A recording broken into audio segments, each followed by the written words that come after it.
Yeah, to our Jumadi, so stage Edri. Yeah, the right time for Adjoa Akwesi and Kwabena. Sir, Ome joining me now for ye didn't come off and some who do a honey na a home. Adjoa Senior. Daddy. Oh, Bibiaboko, she Then I say. Kwabena. Awagu. I never to say. Oh, Yaminti, who ye? Mo. Or shouldn't you say this year? Mo. Kadachi, so far so good. Hey. So far so good. He was a question once. Said you Busa Manana, Busame. Sana wadwe Sana wadwe ebi ana ho dia me medical ni wa endia mani da danti kataji all right the weather no so mu aye taripa we a bit of we don't mean predict yeah what make us soon as a big gugu ni ade sada na wi bia be bono but from all indications nene emu be kakra yeah na be very particular with a man for dressing because say one check weather no na one fa anhwes one dress here one na ho akwakoche o be pa for office staff there e bia no more dress code. For instance bankers e bia omo there emrane say also botai we suit na fe or the bedjuma. For them you can't begrudge them because it's so easy out to 16 ya to almost so but also be akwa ala one check weather now work or dress kunta the time minimum maybe I'm so can say o ko fa ewia so na ya adwuma was so ya be hye no yes if possible betumi a share tade light kakra menkasa tade transparent the mu light kakra from betumi afam na ma also went my hand sanse ene emu be shi we are looking at temperatures around 32 degrees Celsius no be the maximum minimum be 23 degrees Celsius enti ya na manfo ahwe yi all right na say nsu beto ana nsu nto ne ebusafo ne or say there is little to no chance of rain. There's a nsu beto pa de enka ho ba nyankopon ene wiase ne dia wa wo kan ti e wo mu ana ze no ne de wo se me ma nsu a weather forecaster wo mamu a yes but on the face of what is available there and then there is little or no chance of rainfall. Okay the nyankopon some bibia dia necessity. All right 6:41 and that's when some wo ho Ghana faces supply disruptions as Burkina Faso halts cereal exports. And an American in say Burkina Faso did your move in because mind to say Ghana you won sasia e fet a cho mo de no. Na so so mo ne dua bro nyasa ko to be fro de aba ha de na say ha adwen pa. Cement prices surge again as retailers cite import costs. Cement ebo esan kosoro. KNUST food research scientists find harmful banned substances in some tomato paste. Wow. The tomato paste ni be our system ni mo FDA for aja tum ni ade.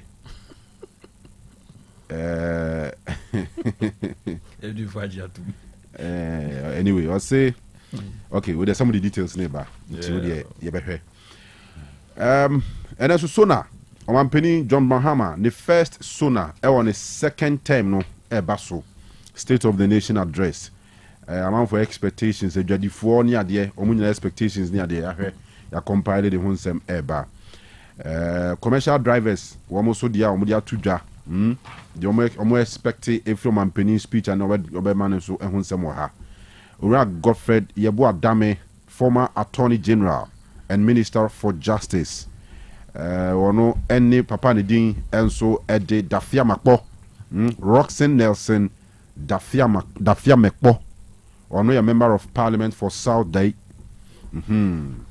Omumi no so nsempi emunchemu eba Supreme Court enso blocky Kofodia High Court wabra ora neskumi so nsem akwakudu hono na me kaneli awon kyerem se Supreme Court se hwe na omo an sentence papa no munya botre na afi omo nka asem no na we na eyasem kese pa we na eyasem kese pa Kwame Nkrumah University of Science and Technology research a omaye say na man for no pe ora or say ya wadutum as running mate echen napo and MPP for anti obi am kofa napo and anwini sin maami jeune men sa si ato about na 2024 about we die nyame no mkroni da soronko ye du twam na che say or say the best in the history of Ghana. Now say up till now you need percentage NPP nyai. Yeah. Meboa. Of course. Up till now, so there were some of the constituencies a man for good so contested. Yes. Hey, be crowd maybe new representation crowd parliament as you speak. To describe this election as the best in the history of Ghana, there, I beg to differ. Electioner, you can say individual political parties are declare a conceded defeat. I hear who press conference. Not 2 days later, he's into making carry. What do you say? We are to amount for MP and Quancoton and no can one seminar fasa. And not the confasa. I say the best election. The German one to about best be who are negative. Elections are conducting. No, I say Ghana elections in the history of Ghana elections. Okay. I'm the fans be where you who fans. And I would Joe Achacha. Ah, who knew one? Who know? Not the okay. Joe Machacha. Yeah, my dear course. Of course, we will be quoted to the GNEC office associate the club. We tell me, say, a fair. And somehow we have heard of MPP for say Omunya 41%. NDC for say MPP nya 38%. Easy also saying when I will conduct election no Omunya saying meboa and I able to mudi no to describe it as the best election I bet to differ. Before president say no to be history of Ghana. Na go for pick. Anyway, voice note then shall semra. I was 0505225578 0505225578. Also I drink chair and saying say Burkina Faso and my bro atukwo. Who's atukwo? You my atukwo here. Ebi oh yeah. Edi kuku. Kuku. What I say? You nyina amuso munya wonja supply. You kuku. Dom dia uza kuku no.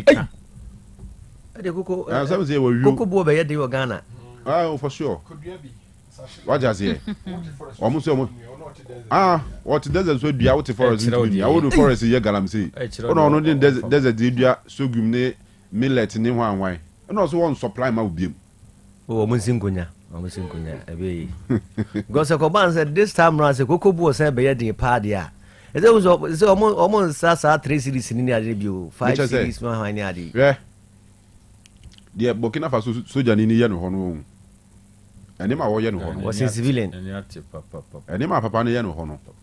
I think we should be having people more mind to lead us. Yeah, that's the best thing. Nyini pa oba so be pesika.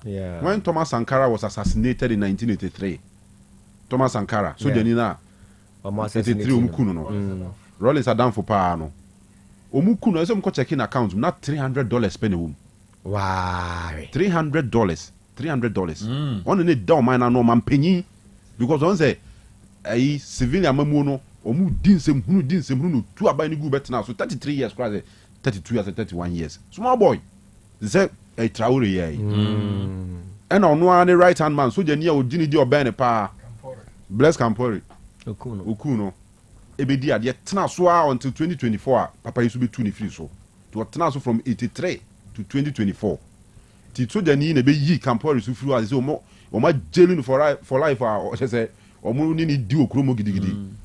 Even though Campori a patch wa pa Burkina Faso nyina chaw for the assassination of Sankara there. But enya enough. To mu ni di no nyonyo okromo ho. So Jani ba yi. Unti say wakoto car kese. Unti say wakoto Land Cruisers. Unti say wakoto private jet be for presidential jet. Anytime be an story about Bonti be a launch plant. I had be tomato processing. Wa launch way, wakoto way I be boa way, wakoto way I be boa mam, wakoto way I be boa way. What you say? Are you interested in sika? Yeah, so Tom in Land Cruiser in akoto tractors. Nobody yem fu. Me say Burkina Faso. Burkina Faso. Omu nipo. Zed Ghana yopo aye se bi jai na nkwa ne gu no. Omu nipo. Omu ni forest akese ti say di even though more forest or there but say in the Burkina Faso forest party and 2 years there omo no so chain pa country no so chain Ghana but me sure say forest reserves no be so acha omo there oh yeah but nipa sana omo tumi adua buro ma na hwe omo so tumi supply ma man ahodo edua millet Ghana ayi pito ni wa nyina atoko ne de o oh yeah ntos ni wa hwan nyina ye kofa fi Burkina ni ade na ba ya te forest mu ha de hia ye politics NDC and MPP eno ko a de hia ye mo benya sikadie enti politics hia ye okrom de hia ye pa okrom sikadie enti politics ya ade MPP what my voice note zimra me voice note for no say komu nyina yina nka de bia ye nyina ya can some of no say nan say you raise the topic a lot of the voice notes ebe ba no ebe ya around asema ye discuss and that makes sense of course ba de pam yen ntum zo bi anka de ope NDC MPP no no bia wa interest wo mo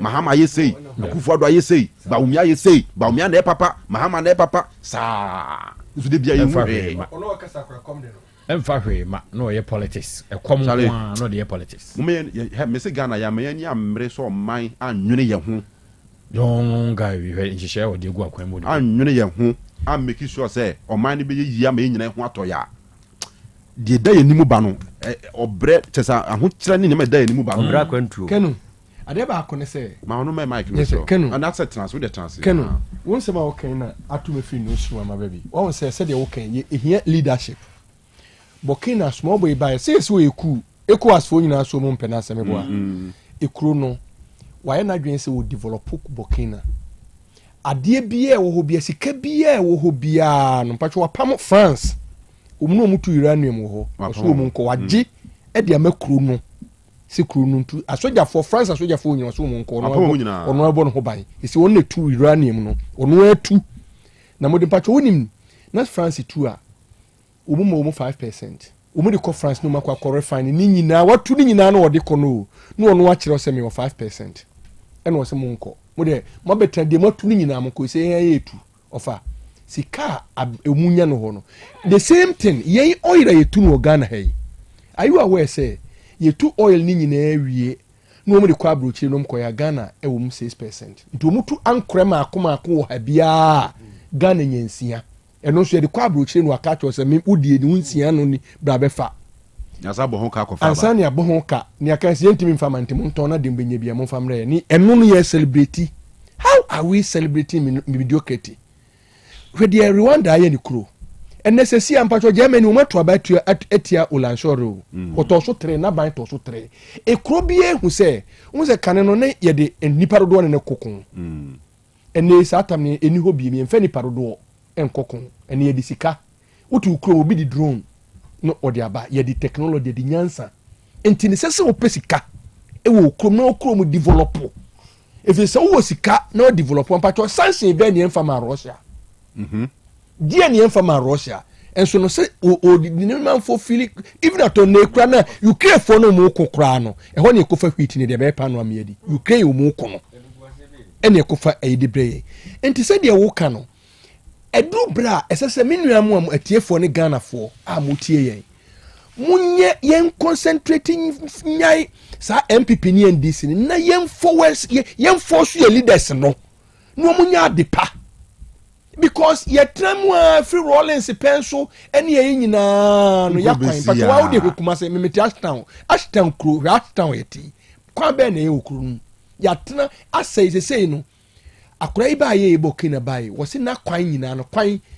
ye aha efiri he kwonwotwe ye kwa nwotwe de dan finfin no kura no se de China for you mu de dan finfin kura no so wo dwiri nchirima ho what kind of a day de but Burkina mutu de no mu o mu ye sei Burkina kura de yesu ya kosku ni aba betre macroeconomic stability ne physical discipline ene ya nyina owie na no kotola nkusa no otim ni yesu yeti ha sesi ya na Mahama ba yo beka brofo esem obeka nyina wo do pa aka no ade eche a o Akufo-Addo ba wa wie o man ni nyina ya di o man no bibia nim ntimbaba hwe ase saa ye bebrem ge no wotwe na ekwadu we na ye we ene we na anko e mentimi anya hwe se oba asema Mahama me ne president Mahama minim se oba be chichire na adore na ban no abo machi simple we are near shabo say oh and you say ye ho kire ye na we na ntiman so kanea and we na ntiman so nsu yet ashtan yet obiti ba kese ensuo no wote ho nsu kom de no ya to pipe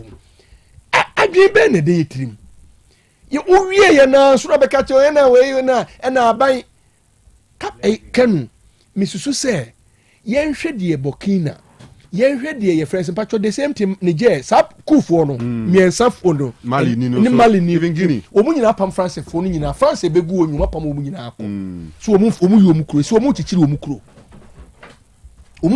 kuro no wa kan kwese nyi wani wu se yet forest patcho ya fichire mi ma fichire na no mi twa ntos didi dokono enem ko hwie gu ade ntos na nyina renda ho nyina ntos uhwie gu gatem kra ye tuka efrin kran enam fom sa nam kwan basa isu kwan boni su sa wa de fa kuma sa kra road sa de free sa de konkran de Burkina kokoso ntos edi 3 days abana sai entinu ntos no enkran ensu akese e betratra ne ade nyina na okan de galam sei de tia na NPP na ankochwe na NDC na do sa uba ewie sku atra fiemfie nwan emfie numni oya politics oya politics yemfa na adwuma entino ye nyina no ene ne all right Mr. John Ntwibosi akon yen chief producer for Nyansa Point, of course news editor at Tech FM asam na ebowa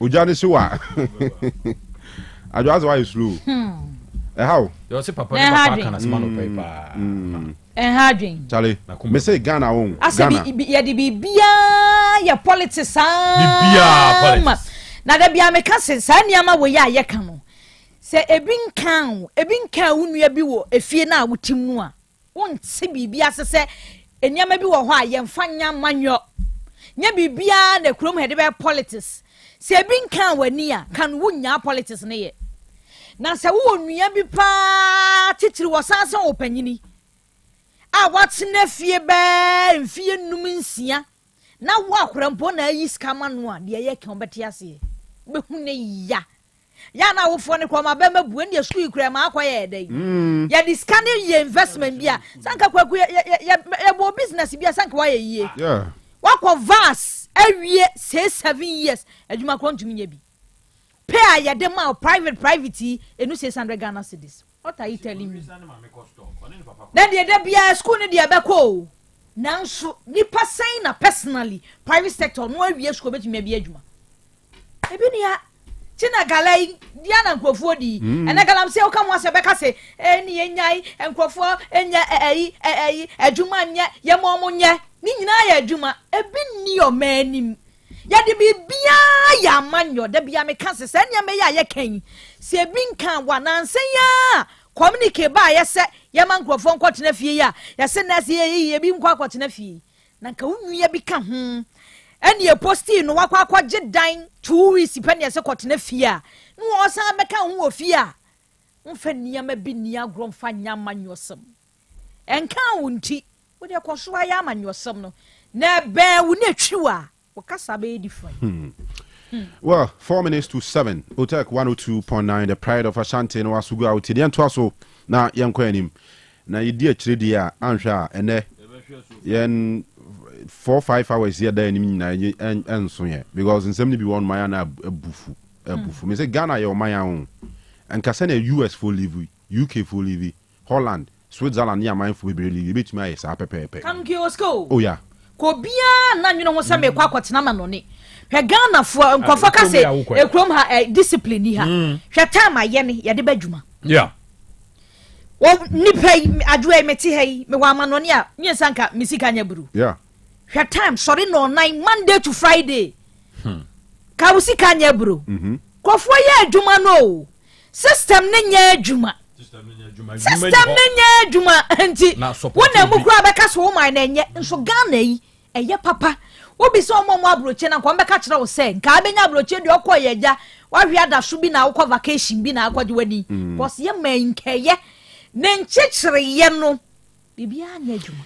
Arahosem and you know me ba mam di president be 1 month pe okan menka se me o mani ye banka dia me ne say me ma Ghana fu nyina ozo nga so be dey menka se me o mani ye within 1 month no 1 month is won't be but then come 4 years come see no the only project an come say ka Ghana ni bia won't kwada no me ma Ghana ni bia ko dia brochire 1 week aban sika do ko dia brochire 1 week pe ohade ne sambra after 1 week na another batch ko mo banti 1 month ne de kam Ghana fu nyina be ko we ko US because obi ani obedwane because we for come or the kono mo de mo ko hwe bibi hwe obi ati obi di nyansa akekere ni kuro now ba yesiu kotoka na fa car from Accra to Kumasi a obedi mpanifo atem saa awukruma yeah no mo na mo bogus no your biggest and the most busiest highway Accra Kumasi 1 lane I no support who so kwa come here do nyame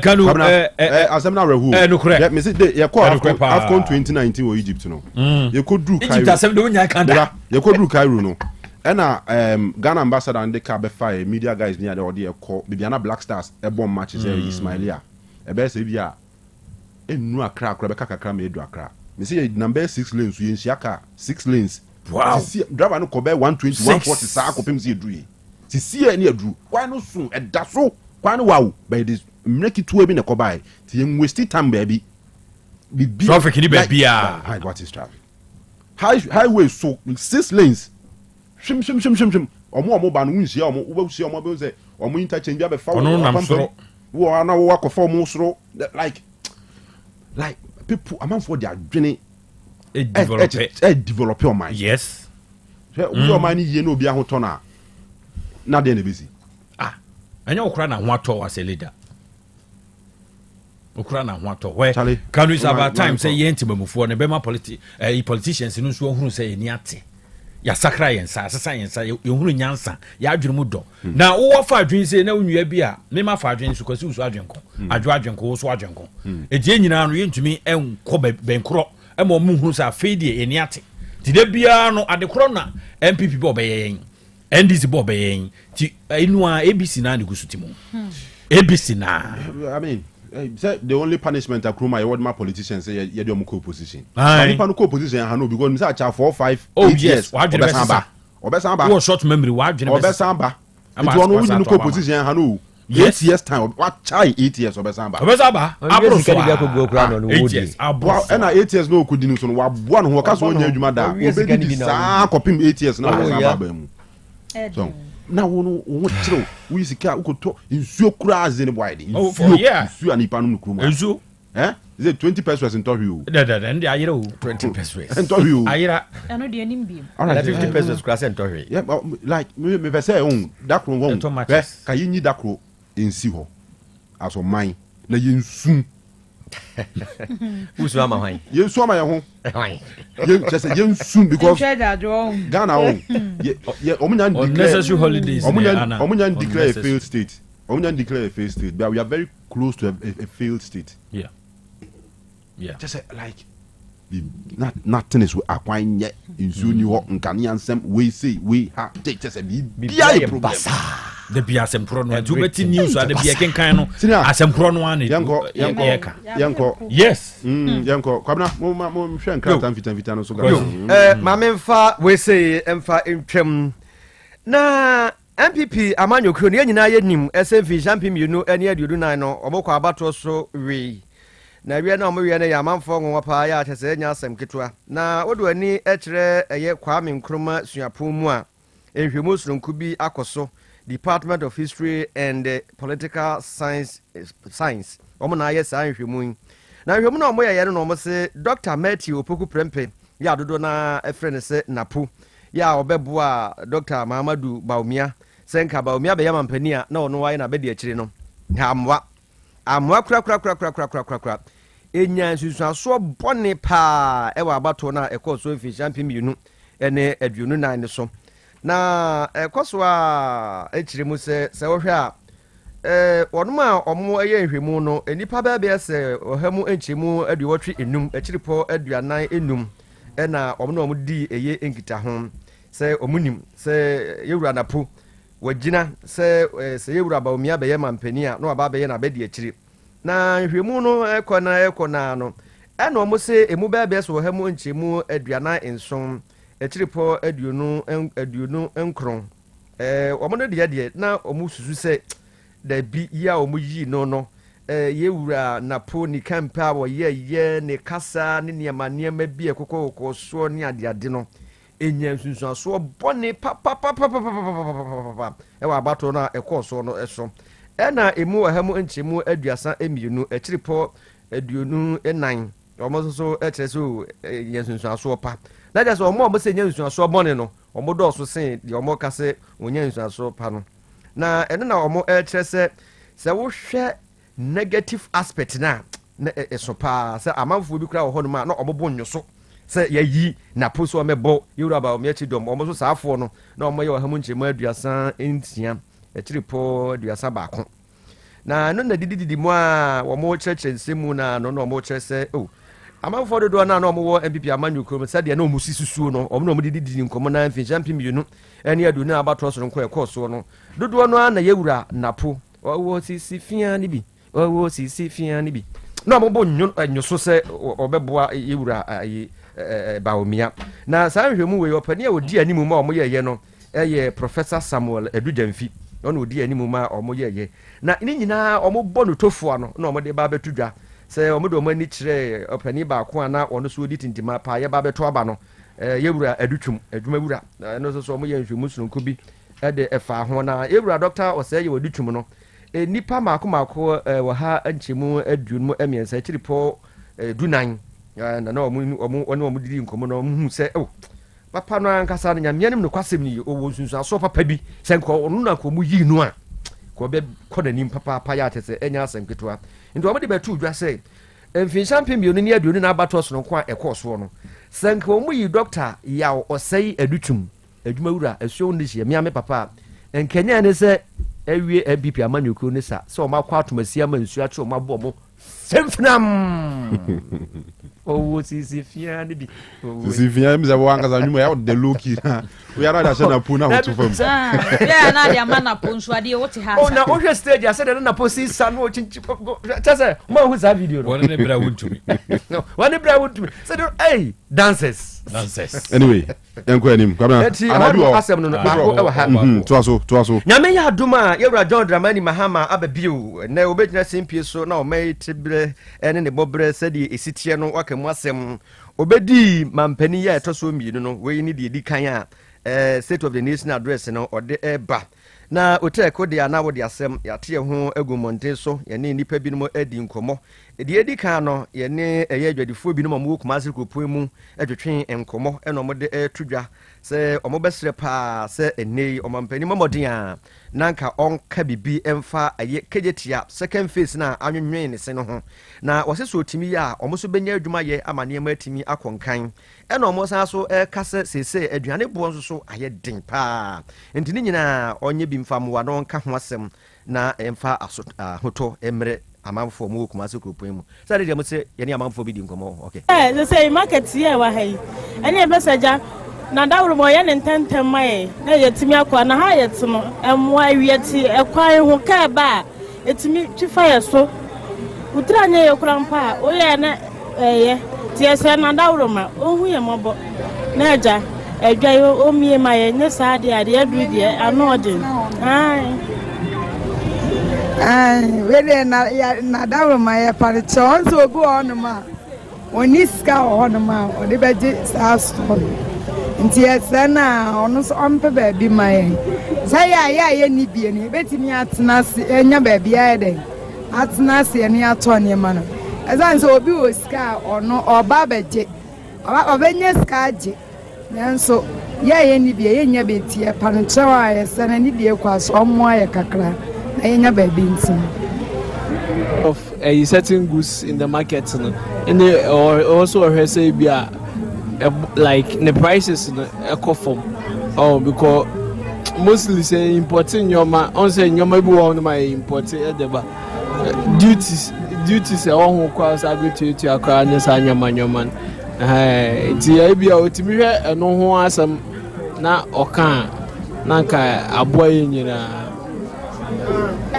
yo memo mi di yo de nyame ya duma de Mahama the person ye ma me say no wona se Ghana heading it wa baba be boa ye na se waba na se na na do afa nipa a teacher for ne nurse for no mo keka ho yenya yiyimu it wa ma wo ya adwuma no wo nya adwuma no na we say wo mo de wo be yi wo mo trafie no wo ba nya robbers no wo be ye wo nya Ghana for mo see ya be ya adwuma 24 hours ade be ntira ti sasa me de nya me no ko se me bi say man go school ba me na no nura me TV we ha me pa etim John Mahama what sadia no won hwe ni papa nti betimi am NDC no wo mo lusu kura ba fam nti won hwe na yi na afi wo mesika emra wo ba bola ho sorry wo bola ho ka bini pase biti etu wo so oba no be yo Ghana yi a wo na no me Ghana yi na ayi a friend say galamse on tuasie na galamse ba kakra ye nyansuo ne ayede yanom masama your friend Michael Frijo me de ni wo Dr. Mensa kakra me wo kan say ye nyina wo hye bo se oba obetimi ama economy no aba fom nti sisi an ye problem ye fi another challenges ye fam nyina ne say because of dollar na ekosoro no nti amane ma bo kosoro pa titire especially next on yoma so unya bikwa na wato o customer beba ha no complaining so pa di we because of say ni boy ID nti ko ko nti mi nto ono so bakwa na ne board ya onto nti se obetima ye bibia fa ho na dollar na agina na sa aba fom ama nioma etima ko fom ama ye say market here wa hai ene e besaja na dawro mo ye ntentem mai na ye timi akwa na ha ye tno emwa wieti ekwan ho ka ba etimi twifa ye so utranye ye kurampa o ye na ye tie se na dawro ma ohu ye mobo na eja edwa yo o mie ma ye nye sa ade adu die ano ode wele na dawro ma ye pare chonso obi ono ma oni ska ono ma o de beje sa store nti esena ono so ompe ba bi mai saya ya ni bie ni betimi atena se enya ba bia ye den atena se ni ato ne ma no ezan so obi o ska ono oba beje obenye ska je nanso ya ni bie ye nya betie panchewa esena ni die kwa so omo aye kakra na enya ba bi nti certain goods in the market and they also say be like the prices form because mostly say importing nyoma on say nyoma bi won my importing edeba duties e won kwa sabi to akwa ne sa nyoma ti e bia otimi hwe eno ho asam na oka na nka aboa nyina de nyame ya duma de Mahama the person ye ma me say no wona se Ghana heading it wa baba be boa ye na se waba na se na do afa nipa a teacher for ne nurse for no mo keka ho yenya yiyimu it wa ma wo ya adwuma no wo nya adwuma no ye nyina wo hye bo se oba obetimi ama economy no aba fom nti sisi an ye problem ye fi another challenges ye fam nyina ne say because of dollar na ekosoro no amane ma bo kosoro pa so pa di we because of say ni boy ID nti ko ko ntimi nto ono so bakwa na ne board ya onto ti say obetima ye bibia fa ho na dollar na agina na sa aba fom ama nioma etima ko fom ama ya I think say ni beji won sa kwa no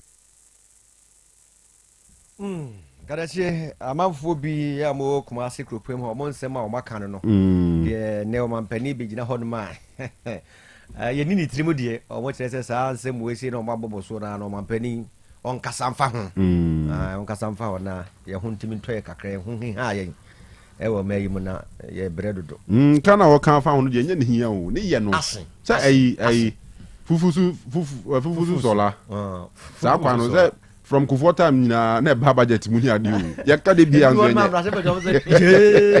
fufusu sola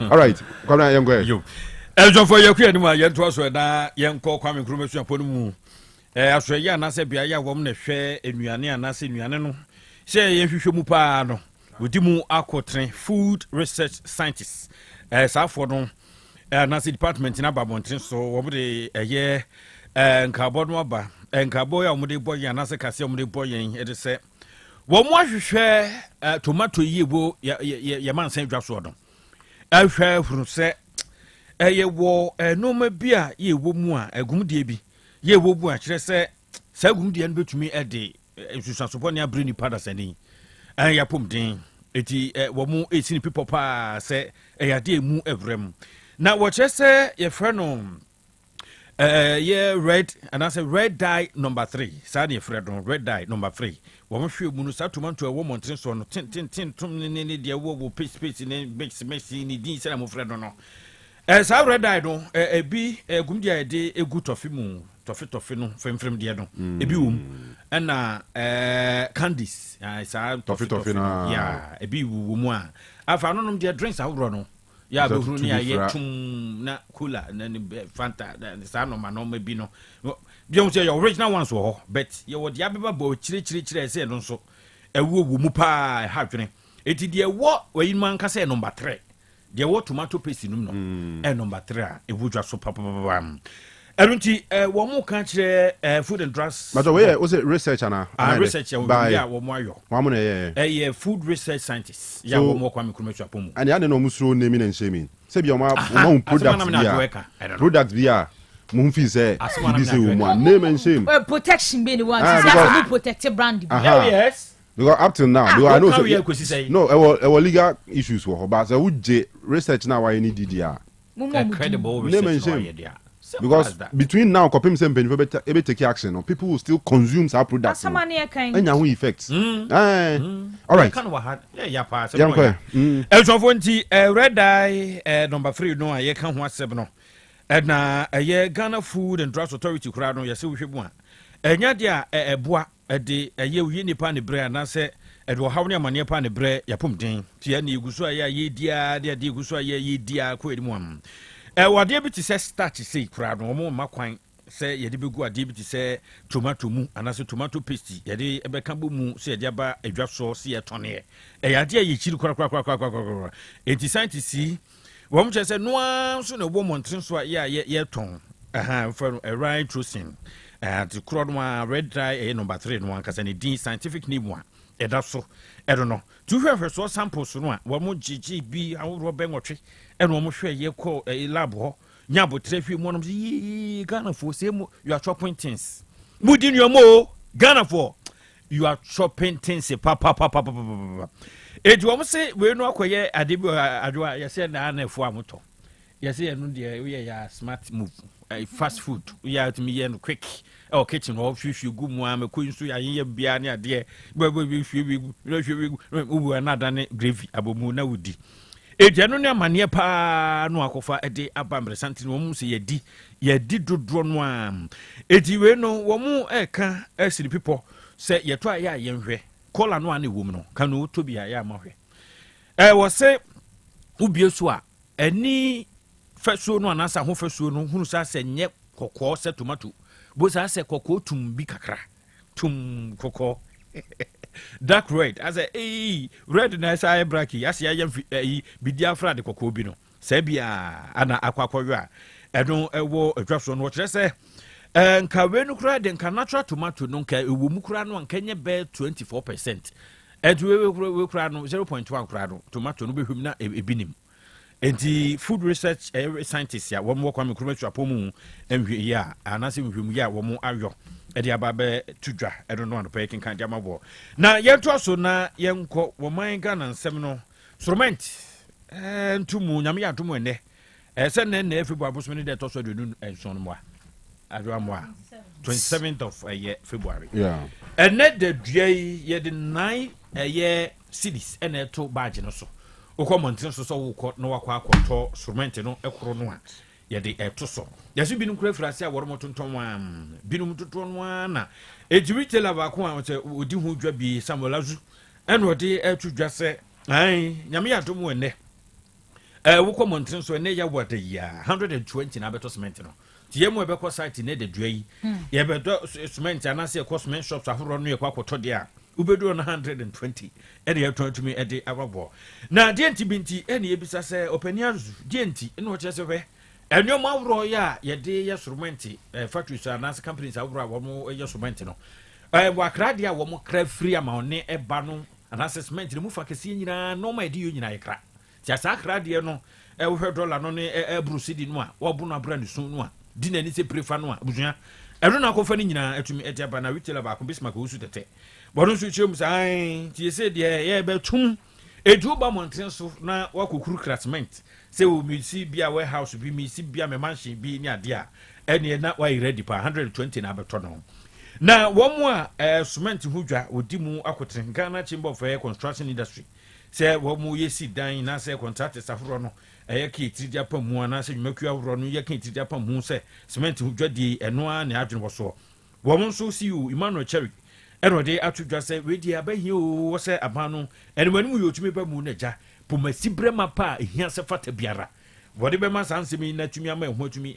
ahare yɛn Katie yɛbɛka yɛn kan ne tiri da ni da so Katie amondo so ai wɔkɔfa mmransɛm bi di bae sɛ legislative instrument bi ala bi kan yɛn hwɛ ne ntumi regulative prices yɛbɛka yɛ adwa sɛ mo kai sa amobɔtugui sɛ nka yɛmfa nhwɛ na nkasa bere nka nyɛ ho pɛ so ɛnom de akoduru 120 no nti papa Katie ɛkyerɛ wa no pa yi ɔpani deɛ odue mante oni hwɛ kura na nya ba kyɛn anasɛ dum kankan ɛhwɛfo nti yɛ ne kura baako a yɛ dam anim ɛyɛ Godfred dame wɔne pani baako akɔpie mu ɔdɔm kokurukuru mu a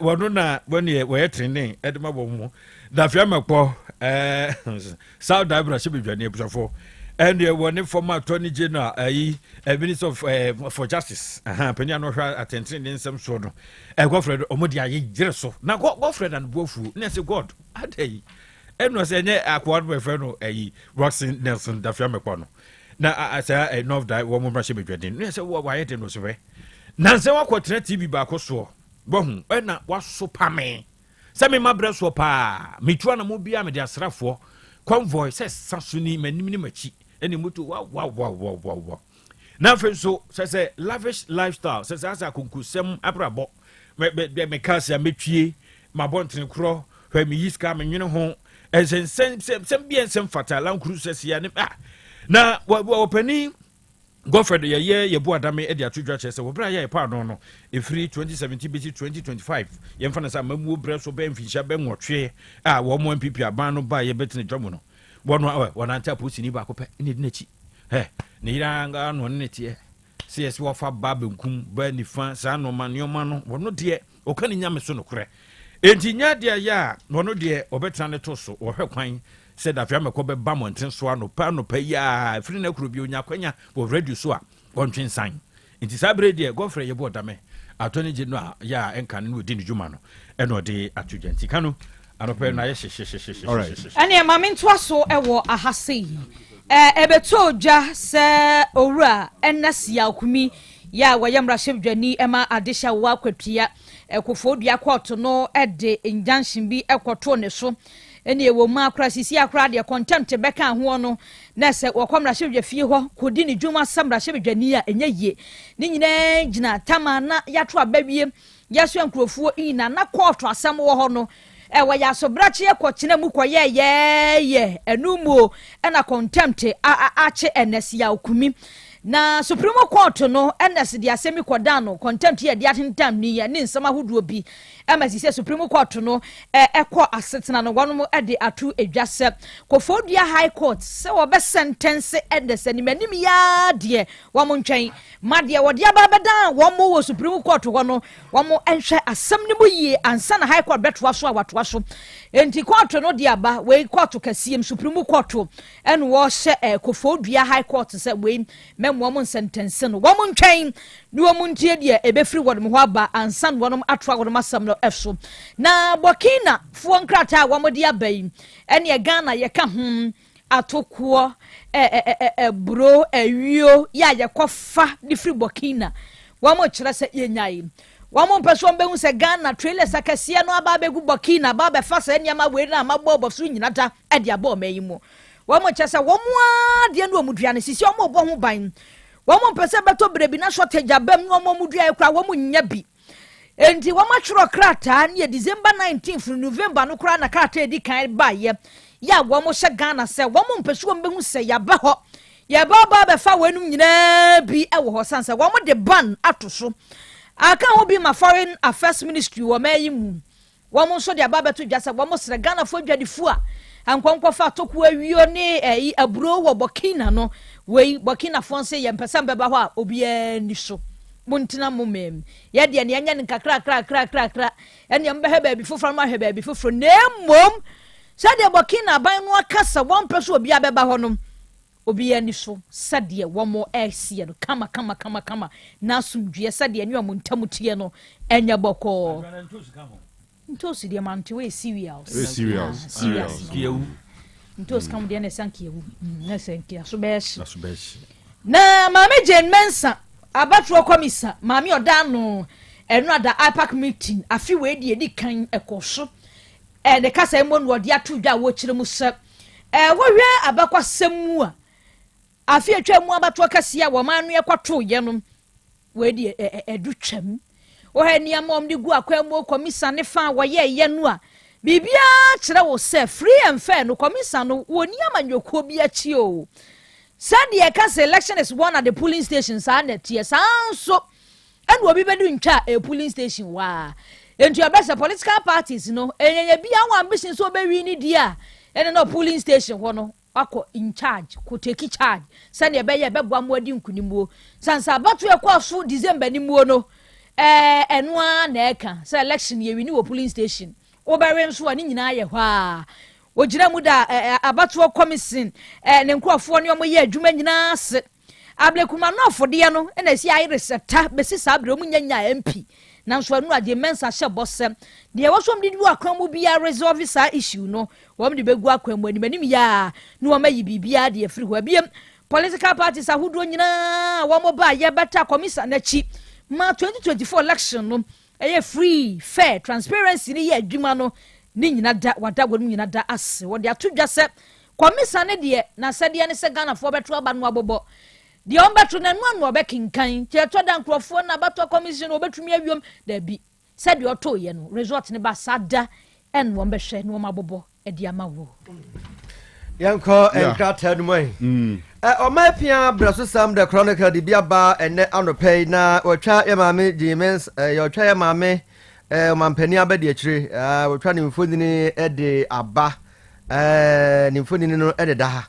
ana watwa ye mfodini foforo san de aba we ye speaker of parliament ye ira Urban Babin na o kire se yamame na Jane opoku agiman sei eye galamsey ko na mpanimfo esuaye no wode no ho agim se dabi edukwa se ye kwa ibretu ya ye de eja aye enchirima no ntie no ho asem waka ewo ha sei ena abatu ye chi amanfo bi nsu edi nkomo anom se nanke ye de osaye wadutuma na nanke ye penu ono ana nanke ye beto aba no de ama no na nye na poa na pori de na ye wrong choice enti kam nkroma suapo mu ehwemu amaye no na watwa ho fonini baabi ena wode aba betudwa ewo de obokrata mu ha sei Daily Post di bia ba ene anopei na obo eya amane se ene State of the Nations address ya yebura mampani wode kwa akotudwa no krofo bi aplane abo mutrimu pose hombe se no se dia no mode be se dia no be se na se huru no to mo koyedi du so mo koyedi se ne eduru be bia mra se bojofo na nkasa kro ye no muti bodidi sa e no mo so wo ma dikadu mu hunkai na sa suba ne enye enti wabo endo so ho amane ewo de obokrata mu hase a da ha mo sa na wodwani etre eye daily guide de obokrata nu mu a o kan asembi ewa ha yewura John Dramani Mahama ne dwumadi obekwa akodie no ene ho asem na waka na akwatia emra sebadwani no nso no o mo kire se nyame nim nukasensize wodwane akwakodan eye court foforo ama se ebire court anga o se o mo hwe no achida tumu no o mo se da bi mpanimfo trans o mo se da bi na Supreme Court se da bi ni kwa so o mo de ne tumu nti se ebire de ɔmo ɛsɛ daabi ɔmo ntwentwɛ so ansa na asɛm no a wɔde akɔ dan ɛyɛ kɔɔto no ɔmo nni kɔpem sɛ ɔmbɛwi ansa na biribi wɔ hɔ nom a wɔnom aka na anti-gay-bill no nso so no nipa no a wɔde kɔɔ kɔɔto berɛ bi a abɛsene kɔ sɛ sɛ bempra aduasa tiatia nkurɔfoɔ fa ahodie soɔ no sɛ siw so akora ɔmo ɛto asɛm no tweneyɛ no ɔsan so si ne so ho so bio ɛsan so ɛde kɔ dan appeal court sɛ kɔɔto hwɛ dan ka ɔnsan so ɛnka bi ɛma no na no ɔmo wɔ hɔ nom na wɔrawora wɔkɔɔyɛ sɛ ɔno ankasa koraa no asɛm na wɔni interest bi ɛwɔ mu ɛda hɔ nom na ɔmo ka kyerɛ sɛ wɔkora w'asɛm no yɛde ka ato atwene dada yɛabobɔ ne sɛ subirekɛta ato atwene ɛpobuno mu enti wonni case bia wɔ ha kɔkɔkɔkɔkɔ ɛna kyerɛ sɛ ɔne namdra anim ni ɔmo so ɔmo ho a wɔnom ɛbaa yɛ nti ɛno ho asɛm ɔde aba abɛto edwa na minority-foɔ no ɔmo sɛ deputy attorney general nra sɛ na ɔsɔ ɔmo ɛvɛte no ɔmo sɛ ɔmo abɔ no bɔngara ate koraa ɔmo reject no sɛ daabi papa no ne ho nte ɔmo reject no okay nti wɔtwa ho mfoni de aba kwana yeah okay yɛntoa so na yɛkɔ delbɔ krataa the new crusading guy delbɔ krataa nam deep frasa do pay Godfred Odame mfoni ɛda ha ɛhwɛmfo no afei dafea mapɔ ɛyɛ saudai wɔ mo mmarahyɛ betwane wɔ mo mfoni ne aka bɔ mu a dɛde abɛto ha ɛyɛ ntɔkwako a yɛ aworɔ mo afiri aseɛ ɛde ɛboro soɔ ɔmo de ayere so dendendendendenden dafea mapɔ na ɛkɔto twɛdekane ɛna Odame sɛ dabi efi a de gu me no deɛ nya de a mɛtena ho din de me nsa gu me ho sɛ bantom afunu na mmom ɛwɔ sɛ megyina piti na mesomde ho ano yi ɛde ɛba ɛno nti ɛneɛ military escort ho nsɛnsɛm ne cars ahoroɔ no ne adeɛ ɛsɛ Godfred yɛbɔ Odame na ɔde ɛbɔ ne nkwa mu no na ɛnya asɛm kuma na Odame no abɛkyerɛ mu sɛ dafea mako twa torɔ no koro bia ɛnim na commission na adwoa kan yɛ no isi the first IPAC meeting akɔ so wɔ Friday about December yɛkɔto aba no afei ɛna wɔne mpanimfoɔ ahyihyia de nsɛm aburo de atwodwa wɔkyerɛ kora sɛ ɛne wei na ayɛ deɛ ɛyɛ dutwa mu ɛda nson wɔ abato nyinaa bakɔsɛ mu no ɛna wɔde atwodwa na yɛse yɛasmɔgo nneɔma ahoroɔ bi ama saa bere yɛakye wɔ mu a anaasɛ yɛasɛ mpanimfoɔ ɛde ɔma no atom sɛ saa deɛ yɛ kɔkɔ so a ne bi wɔ aburo ne a yɛasmɔgere biribi a koku ne yɛasmɔgere ne ade saa nɔɔma no kɔ so ɛno nti anɔpa yi ɛna the new crusading guide ɛde ho amanneɛ de aba Ghana Immigration Air Service wɔmo ɛyɛ com controller general ɛna yɛso kɔ leave ɔno nso koraa ne bra so wɔ sɛ wɔ retire na wode leave abɛhyɛ retirement n'anim sɛ yɛde sɛ leave deɛ wobɛ retire afi mu nyinaa anaasɛ wo nkwa no nyinaa nti anɔpa yi the new crusading guide ɛde ho amanneɛ atumi ɛde aba na ma mentoa so na menkɔ BNFT Delbɔ krataa no anɔpa ɔno nso bɔ amanneɛ wɔgyɛ sɛ ɛkɔ abirituo no mu nsɛm wɔ no ɛneɛ agye gɔn bɔhwɛ a ɛmu ɛkeka kɔ bɛɛ hɔ mabupan dunsia ne nyinaa kyɛ sɛ ɛno ana ɛne ɛyɛ kakraa deɛ aka ne deɛ ne nyinaa no yɛasɛ no lance minister anɔpa yi ɛna ɔde saa amanneɛ nafa BNFT anɔpa yi wɔbɔ ɛho amanneɛ sɛ yɛagɔn ɛde ne ho agye mu a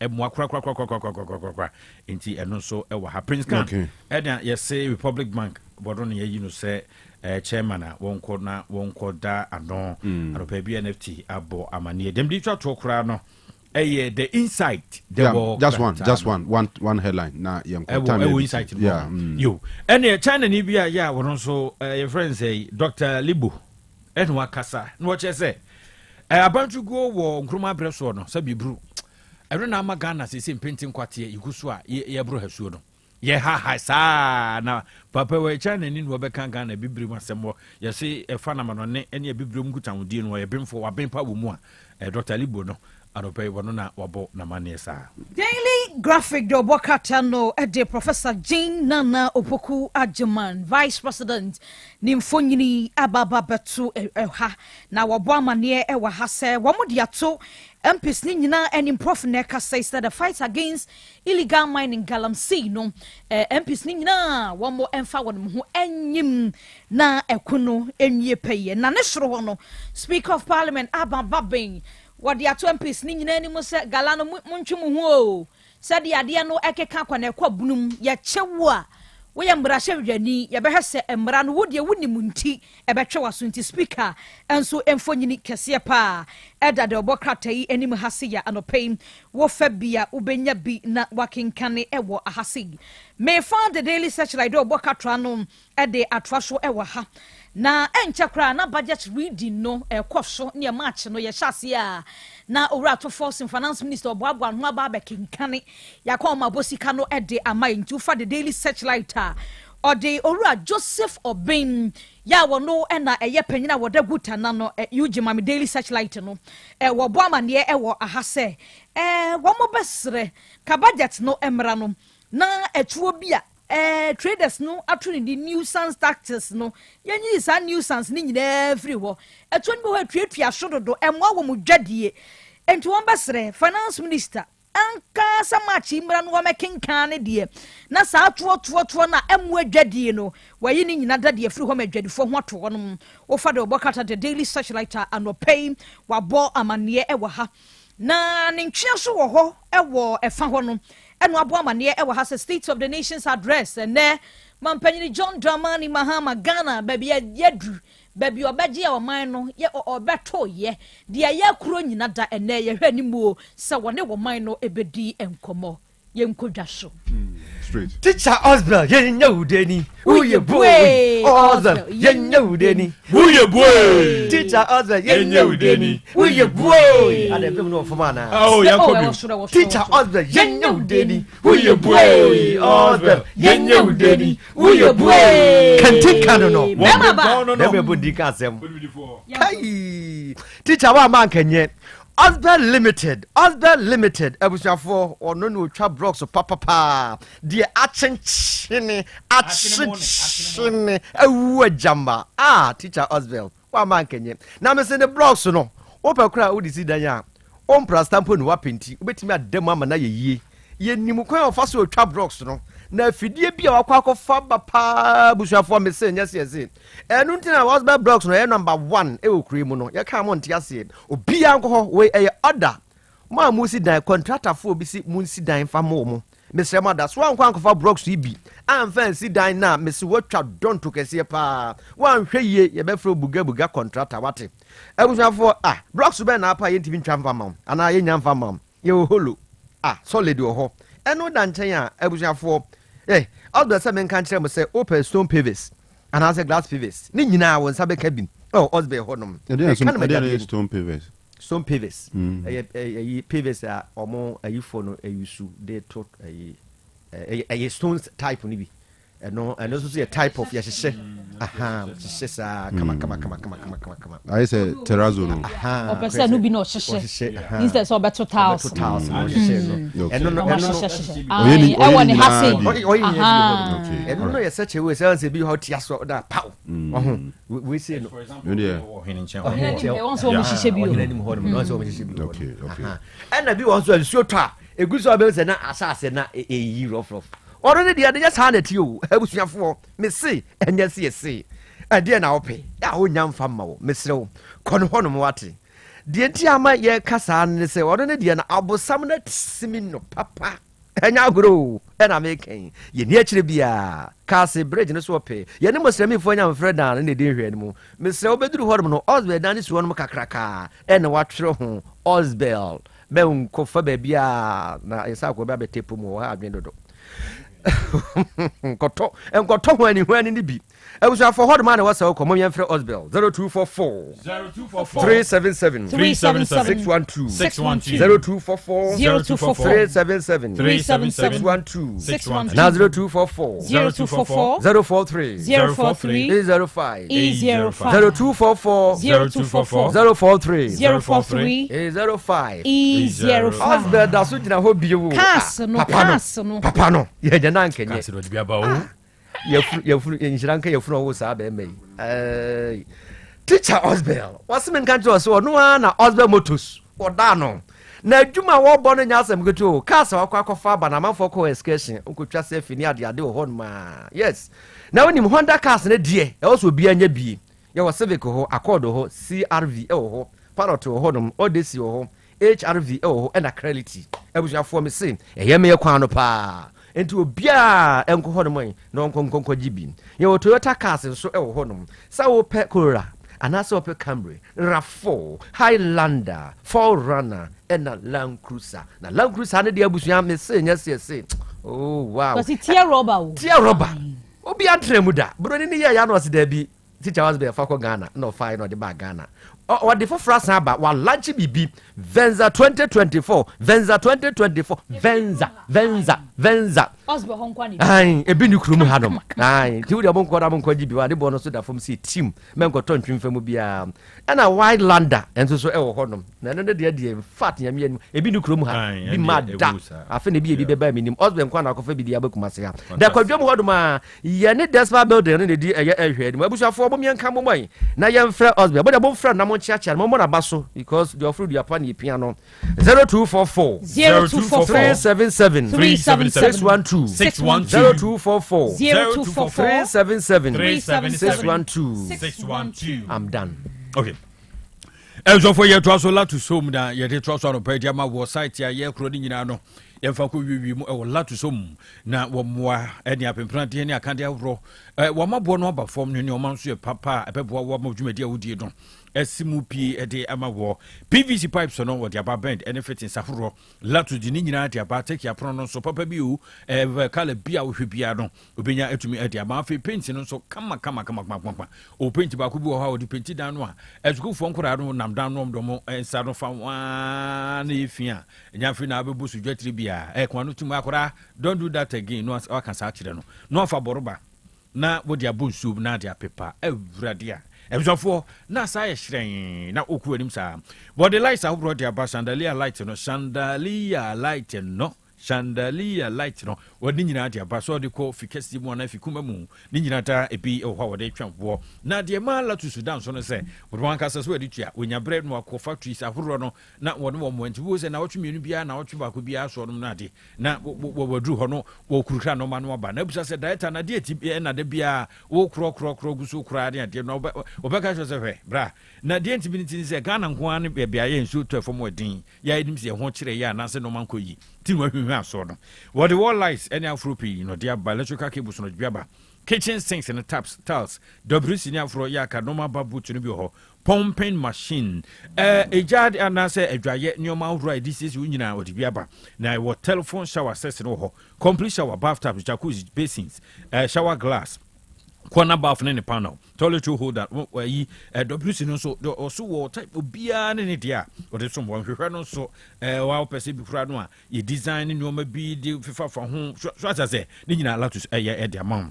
water heater no come latest 2025 no dia ba betum kura e de amaye na we won't be enjoy condition a aya memma enya odadwene ye wo fan bi wo friend forget AC e boy dwuma nyunyu ti say air condition pepepe me patro latus eni wo bia wakofa e de aba kuro duabo no nko a ene bo sa fan no ebie edum no wo aseda house kwan no so ho no na be hu latus cha kwan number no frɛ anopa yi a na wase no director mofa na o chia don wate so obe ho fe number is 0242 616585 0242 616585. I was for fear something no ye have plus about me shapavi ne plus mo se no dia ye pa o e don't you wo fia no apebia sisi wonsuo na na ne tropa ye ni nyina eye dukro na ya no bi immune system ni benya ba bia si na general wo bi no abo anom enye na kura Ghana ha de ba bia tuntu abibiduro ni abrafuduro bowura ho na abodin ko ade benya bidia ma dodo obi wo ho seti de ye de malaria typhoid hame wo se hypertension no sra de tam diabetes misraw wo hia nuo mienu na bebo wa je wa mu bebia wo bia betumi Dr. Ebe na kasa obi wo ho a opesa one Dr. Kasa bia no how binti ahmani ye 0542778572 and 0542 807 907 and 0591 367 898 full-time travel consultant recruitment limited samin countries we open Crawford and Mako Dubai we direct employment to kwaye adwuma emfie mienu UK married visa wo Canada married visa wo US married visa wo Japan ye pe achachafo a wo first degree and afi moya masters nyina mudie ne Japan na mo kwaye adwuma work permit no Germany Canada US Poland, UK, Norway, Denmark, Luxembourg, and afei Netherlands, Mr. Hunyina, ye boarding crofwa coho, into a nije hunkwa dia, bomoding, na for full time, na ye moi. Obi oha pesa okwa Australia mainu emu, titru any a nurse for no, degree in nursing, oh, any what word degree in midwifery, what word momran ten, student visa hodrono, Schengen visa crowd 100% guaranteed, wofra ye bebo, Emma won so saka wodi na kwakwa ye adwuma New Zealand so ye de achechefo kwakwa ye adwuma edosu opeso to kwan dia ene full time enkasa o visa application consultation ahodo booking reservations ahodo nyina hotel na flight bibia wo ye bi obey dia so fly Work Angels Academy on my premises one ebutu 0504 161 729 and now 0532 893025. Abapamo ye kwa kwedi aprema fodwa ma mo use smartphones no mo dia ne se obekọ App Store na se Play Store honum na wabo abapamo na wo dia se wonya de se wo se kukuru ni amapapa ni nyina no ebe ya bantade mpaboa de ope bia no ka tire yen ye de bebre ewo fie usu enumehwa bra bombo phone no bia empa bakora me de number be betudwa na wafa abapa portable washing machine no so de busuafo efopa ye 399 ye de have plus live band no so ediaba wo ye afre ba bedwam ediama wo bibia ni afre yen e 0593386133 0593386133 eyiko pano no ewo dwaso ayarasa pano e also bia dibie udibia ebebo apomden papa koko wom sinamo wom garlic wom tiger nut wom na afi prekesensu wom hwie kira kwan ewo ebo kwase pase besia se kwan no so momfre ewo 0541173658 eno take fm ha oba ha so sister Porsche ho no main gate on sabe kabi kejeti ebo akwa station ho no sister Suzy momfre no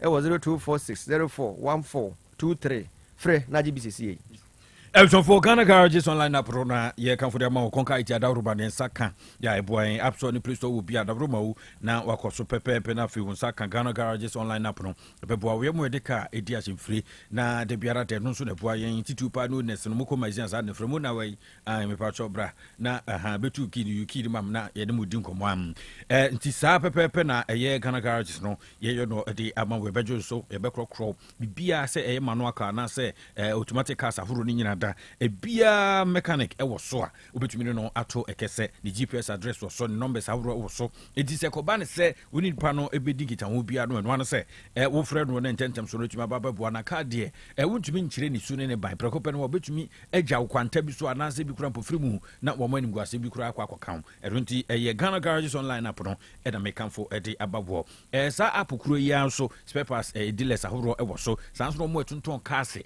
enyina da wo mo so edo o mato so a eboa wo so a we professional mechanic kwada ma bia na sentem adwuma efrase ya ema e ba sa na hardware pa no di aboa be nku fie kura no ayere beka se wo twem prafoforo ene ho na de sika no kuro nti mesere bra na yemfa wo ntoso na boa wo wo so a ton spare parts so sa na ye no e di ama wa ton cars sa na ye no di ama wo me se Ghana Garages a ye online app no aba no akonka iti akofa di aba no beboa wo pa number no ni fanentem na fitu na morning tem na mo na so unye scantentem number na 0244 319420 0244 319420 Ensifa College of Health technology one so to aso na chese ye teto mapapa mo aben ama wo so gina unankroma so titu ne mu epese yinro Oh, hospitals are run one. I say, before no pharmacy be 1.1 hormone, person ye juma umwa, yet it's over now. Answer for the woba, would I'm so snap for pharmacy assistant, Jumedia Baby Dino, a yafe entity any day ever war. 6 months a day kind jury, share near the better ponosodiama war, what you may bring pa. I feel the tossum you do, and so a insian tossono, and also a attachment bre, be my brain at a jamway attachment. I met to me about papa na, Bobre did to me crata and answer Buddy crata, dear Mawo, vision for now. Walk on Montis, Jumano. You sense if I Procopeno and I say, and your chrono, Mumia for the Juman Tentem Socra, to be near Jumayo. Now for health facility assistance and also fit semesters in you don't a Dimako train. And also Ghana Education Service, am my yabodin to me and I say to me crata say Yenfa and yet Jumano son Contuso o Quania Mobi upon me at the amount now common so Aqua with Jumason Con. Nancrata 7 Senate Patrol, Yemo actual was yes, it could be, and ye course report in your cocoa, ye day answer for the forward dabby. ɛnsifa deɛ no deɛ ɔsi kɔɔso bia wa yɛ biada wɔde bɛfa wo na afei 200 Ghana cedi forms no hyɛ no so ma me paa nɔmba mede bɛto dwa no adaworo ma yɛ ana akɔ saa pɛpɛpɛ deɛ ama mefiada biara nso yɛdi dwuma nɔmɛ nsa birim kɔpem sɛ nonum ɛbɛbɔ meme nda nso nonkron ɛbirim kɔpem sɛ nobinu bɛbɔ Neurorama Medical Center yɛwɔ tafofoɔ ma so na bɛn wɛtwa kwan lectures aworo deɛ audio lectures there's online lectures ne deɛ ne nyinaa ɛdi mu akɔtren nɔmba no hia paa nti fa na no pɛyɛ ne ɛsifa ntimi ɛnkasa 0543 624747 0543 624747.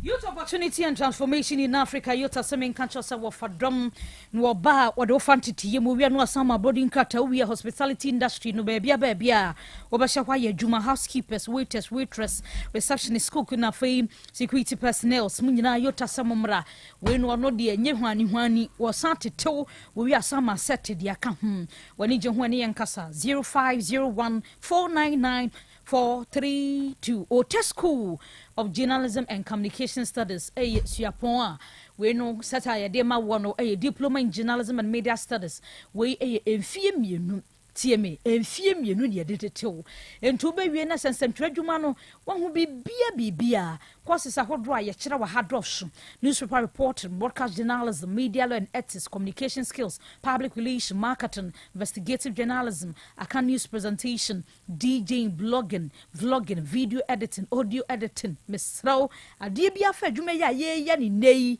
unso betumi asuama na ye suapon ne ye baako eno ne Ote School wasi SSC 3 passes core and elective nyinada obetumi adiaba A level for 3 passes momra mature student 25 years and above working experience ni here udu mention about so be so bia so be check from obema direction no unya rambo entrance gate wa sukuu ne di kan wo hwa ano hwa ni sukuu ni mpanyimfo nkokasa ana fraying 0547 823 007 na 0243 842 007.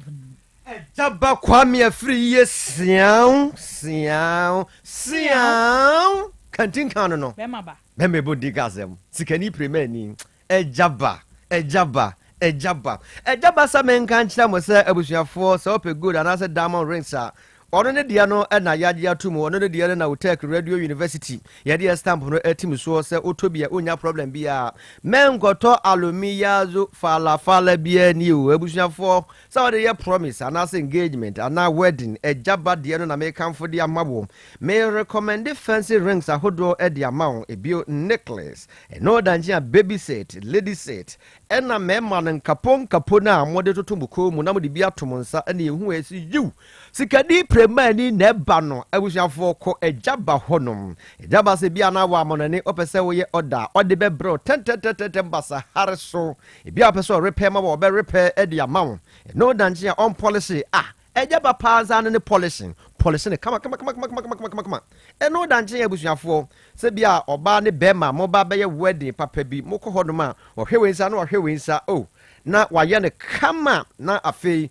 watwemudi no ode agumu sa ejaba o ma wedding ye ya akono keke ejaba sa menkanjam se emma ne de mode tumu sisi no chi na mode tumu sisi no ne ma na adwo ye de ya akono kama no ejaba ye bi na ono ne de waye ne se chewe se ade sane bobe se no mienu ho ko na etija se yirew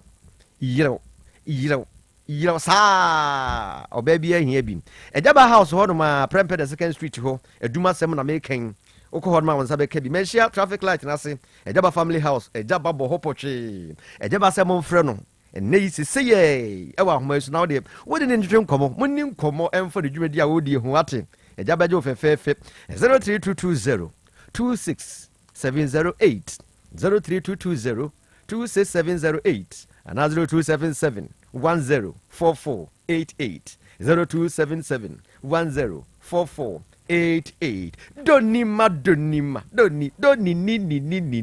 donima si complex enchirima be babeto ya kasa enchirima be babeto na busuafo enchirima babeto ampa Heudru man hela so da fefe bi na si wodom no ye donima ne nsa no adwuma ni bia na krom ha de contractor papa bia ho ma no fa ne nema firu example is mianka sama busua pa ni Emmanuel Boache fapem ya mo wache na afi ankra beku osi ahemfo dan akroma beku na make ni sa no fe enti abusuafo se mu so mo sa no ofe sa da enye ba bia na mokofa free ye moko donima hodom na donima se men kan kire mo se the tropical long span refugee sheet dia ba na wode eye tropical alozeng de governance dia ba hodo bia won sabe kam resata gate nso e wo honumu abusuafo automatic garages no ya no so ebi e wo honum efie bia hia bi sa afe na oba besi fie na mesre wada bombodin asa obekọ honum na wakọ akọ bi wan hwe yi se akrofo no oma ye wado ekuta akora ye hwim na wan to upunu mu ne ade omde be ye wo no enya no bi ni owie ye wose da bi me the tropical nurse beba na sa nadoa no nadoa bia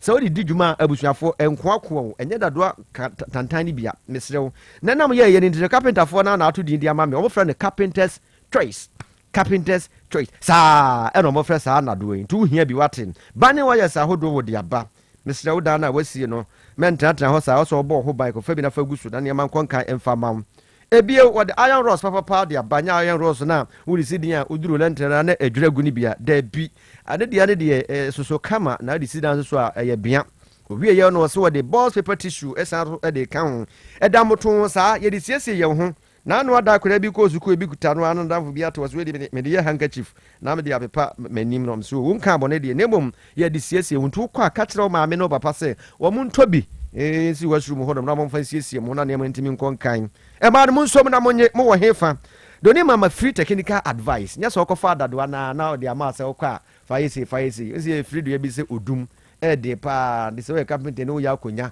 na wo kona akofa sa do wo kire se the boy how no ano no onya bi obabi ati se doni ma ho nko a ho amanfo se papa ye dase monijo mo apia wo abusuafo location no ewo asafo why have just hold ma ye be Ghana Revenue Authority no na afi tambere so Kaviri King David Jansen hold ma obehu yen enkran kantamanto GBC bank no ye hodom na afi techima so wanchi GCB Ghana Commercial Bank. Yes. GBC the media institution. I say metwem. Yeah, okay. Tachima so wanchi kwado so kentene na ya dombo achi di fi on mo pe monsa ebe kaye do ni masamo me mfre no. E wo sa hwa we say so na wo friend no wo fa se e befua. E ya 0244 126625 0244 126625 and 0540 101555 0540101555 Doni massive complex in Chima Bebabeto Ampani and Yampa Asura Benina Babeto. That's right. All right. And you bet 10 yaba and a buy a balanced diet. Yeah, the balanced diet. The balanced diet. What you saying? So we need the about. Oh, say balance diet. Say be a member say underpay na bana medi mo mari wura kakra anti be free we mo ko menye fruit kakra bi na medi enumere me kwa koda bi ade menya light food bi na medi ya to so na be balance diet. Be balance diet to kwa. Apomodin mapade eno ane hepa plus mixture. Apomodin mapade eno ane hepa plus mixture.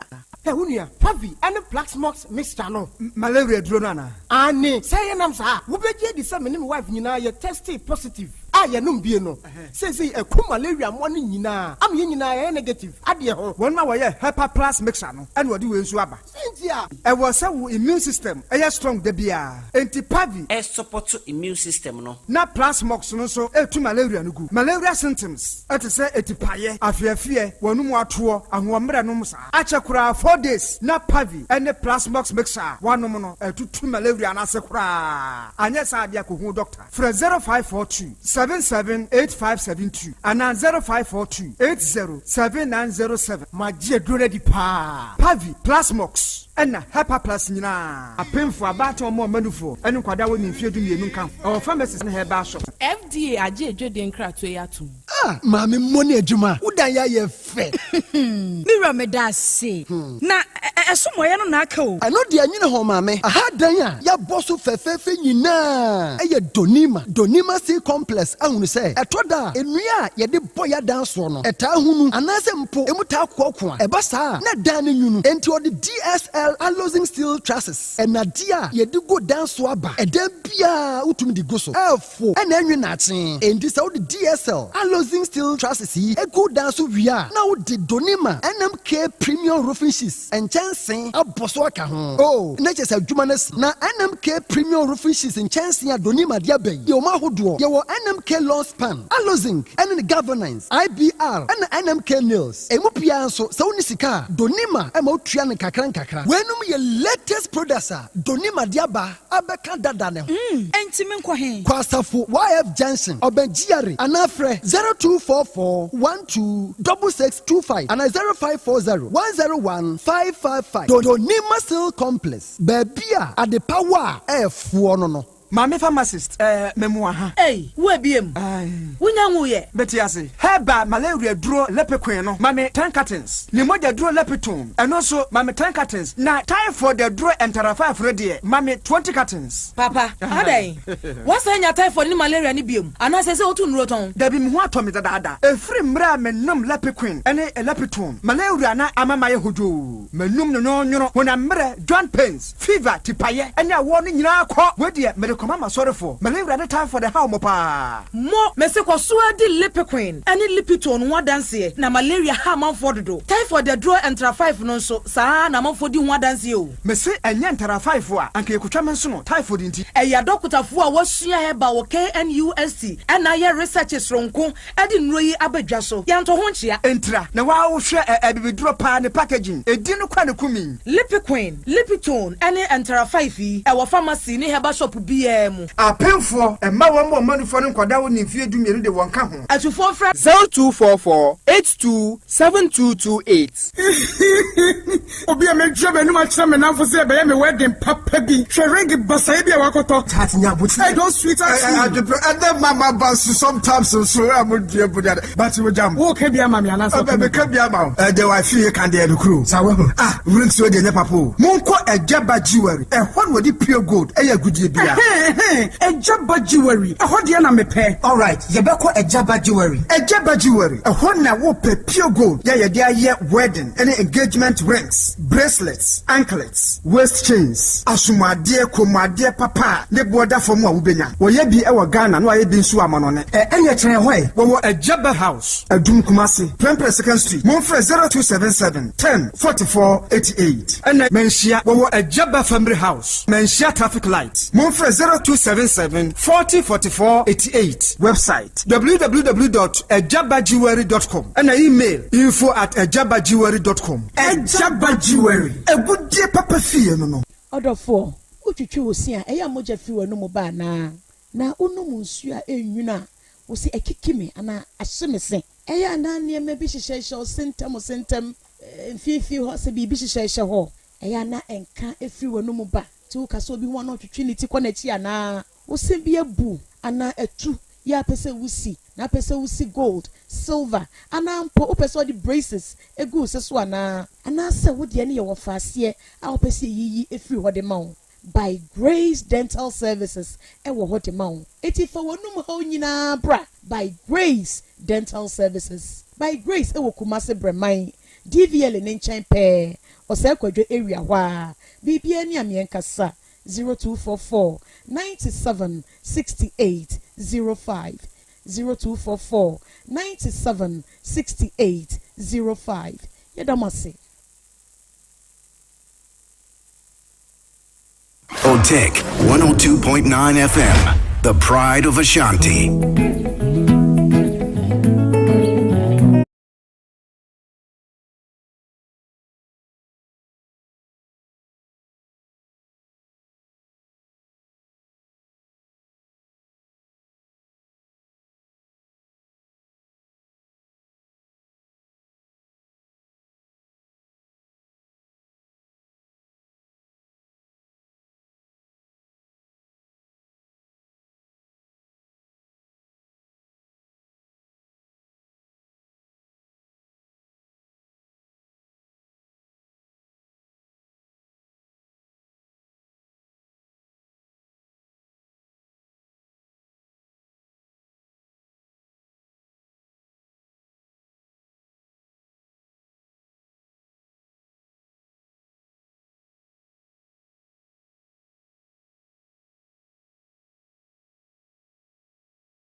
Now I can see what exactly balanced diet say on your food do a crano do it don't know be like no idea that's when that's what balancing I don't know. Yeah. Balanced diet is more or less like we kakra idea, but in the woman say I was say containing the various food nutrients ni na aduane a was say we kakra wom. So now we kakra na ye kan ye den ye kan about carbohydrates. Carbohydrates nnuane a staples no bayre abro banche nnuane a de saa ini ye emo so aha enti so waduane ne contain a bit of carbohydrates. I was say waduane no so proteins ewom. Food nutrients no carbohydrate, protein, fat and oil, and it's our vitamins in the biom. So now proteins no so fish na berry and nam I will do any money at the end of mouth beans no mouth protein no. So what I say ti enya carbohydrates zi kwaku find the kwabna make anyina no now we prepare aduane a ni nyina be wom. Now prepare with him. And of course, send an American earlier on, as on healthy fats. Fats, no, they're yama hunam no. Dear yama hunam no, your friend cholesterol, by your healthy fats are and yama hunam no, you need to be free avocado, the pen, no. Palm oil, and wa. By yana do kakrebi, and so I know papa or doctor for bet so papa na, it was a woody. And I feel so. Granules, katia, some level of healthy fats, tea, sanity, and then fruits and veggies, so and also the vitamin aspect of it, vitamin C in our own chronoba. Tea, what did he picture and just say, what could Jifu in number B and one more sorting, and then you say what did he picture. The way did picture, the way did ye, and you want a balanced diet. Diet are all the food nutrients, a be womb. What you say? And it's a call bruni the dining table so ne duan no bon say ankai si ha, apple si ha, or lettuce ne sa ne man mura ne ha enu si ha. And sana main meal no. Ebi say more and so ka krebi ebi a stew no saa ne mane we nyina so bi wom to bon say dua no on sorry no we did a balanced diet. A balanced diet no so ntinya katachi de na kodi wi anopa kodi we wi kodi we what the lights are so splitting diet.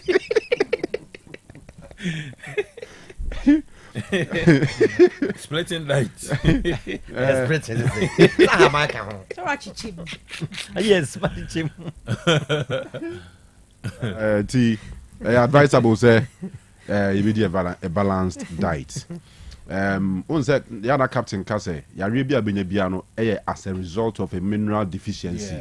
Hunamnu bibi the deficiency bibi or honomoa I was a hunamninya what unni nti enya den a e de hunsu san so bebrel but would be a balanced diet always be ano nipa ni stay fit always be yes enti misremo fitting neko nyesi didi asa akwa ye make sure say aduano no food nutrients ni nyina balance no balance no ti akwada wusu abonsi asi wanya kwahye ko wokom na bia o lucky protein anase bibisa so na kwahye ko de no ho agim won say yare nkiti bi ho no mo a hunam no lucky food nutrients ni bia na kofa sa o ha no aba now yamhwe benefits e wom ni bi ebi ne say support to immune function and overall energy levels so we do a balanced diet immune system no e boost to costrema e support to immune function immune system ne adwuma yi e na afi so e san boa e ma nipadwane nya hoden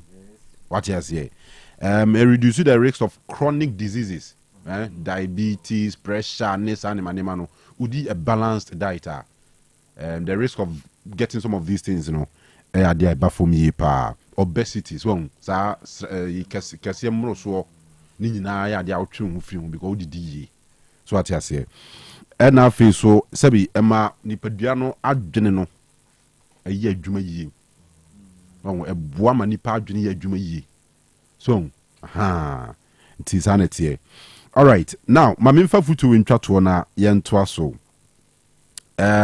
it is advisable sɛ nipa so bɛtete nnwuma bebree so nkyene asikyire ɛne saa nneɛma no so yɛbɛtete so even that in as much as we try to be a balanced diet no as our sugar ne salt so so our system nnuane mu kyene bebree obi wɔ kɔ choba we cry was a ban saa de choba ye de nkyene sisi ho I was a ban so kwa brani wasan so ehwie nkyene ni bia saa de gu nkwan ni oye obi ni beef atos what you say ko bi da so nkyene wom dada nkwan no se nkyene nim mo so asa de nkyene nu angle bi am